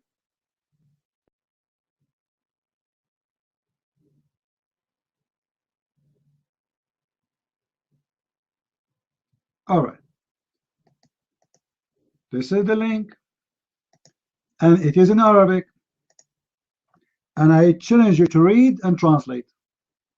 I promise you I will not disturb you and I will not give you a dot. Is that fair, guys? Is that fair? You asked for the reference. I gave you the reference. As simple as that. This is the book of Sahih Muslim. The book of Sahih Muslim. And the one is explaining the hadith is Sharh al-Nawawi. The reference in front of you, the book name, the page number, etc. I challenge you to come to the mic and read and translate. Take your time. Take your time. Here we go. We are listening. Your mic.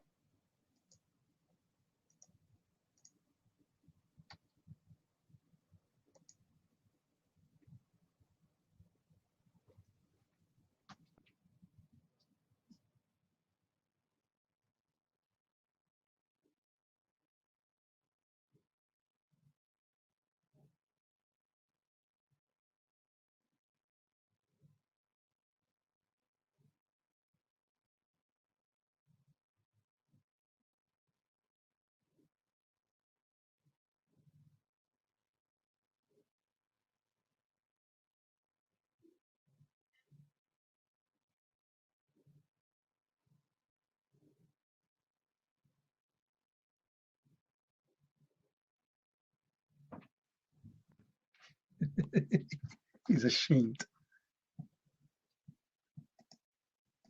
Nightmare. What do you mean it's opening? What do you mean it's opening? All this time it's opening? I don't believe you.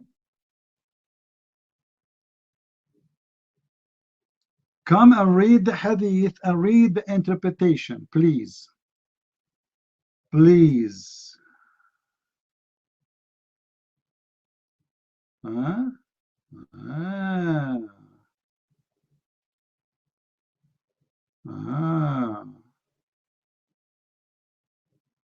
Look what the interpretation is saying of the hadith. If the link is not opening for you, no, here we go. I will give it to you. Give it time, but you can start reading. Take the mic and translate. Go ahead. Let the link open in your page, in your browser. In the meantime, you can read for us and you can translate. I challenge you to translate. Your mic.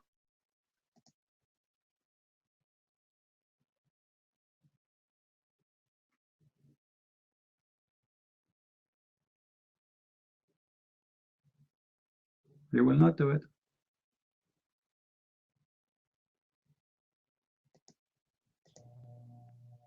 Why you want to wait? Come on, take your time.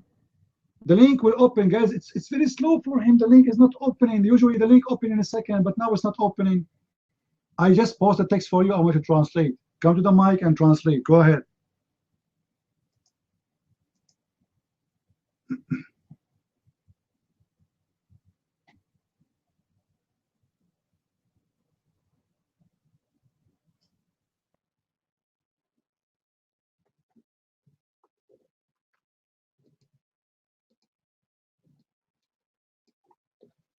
He's ashamed to translate, you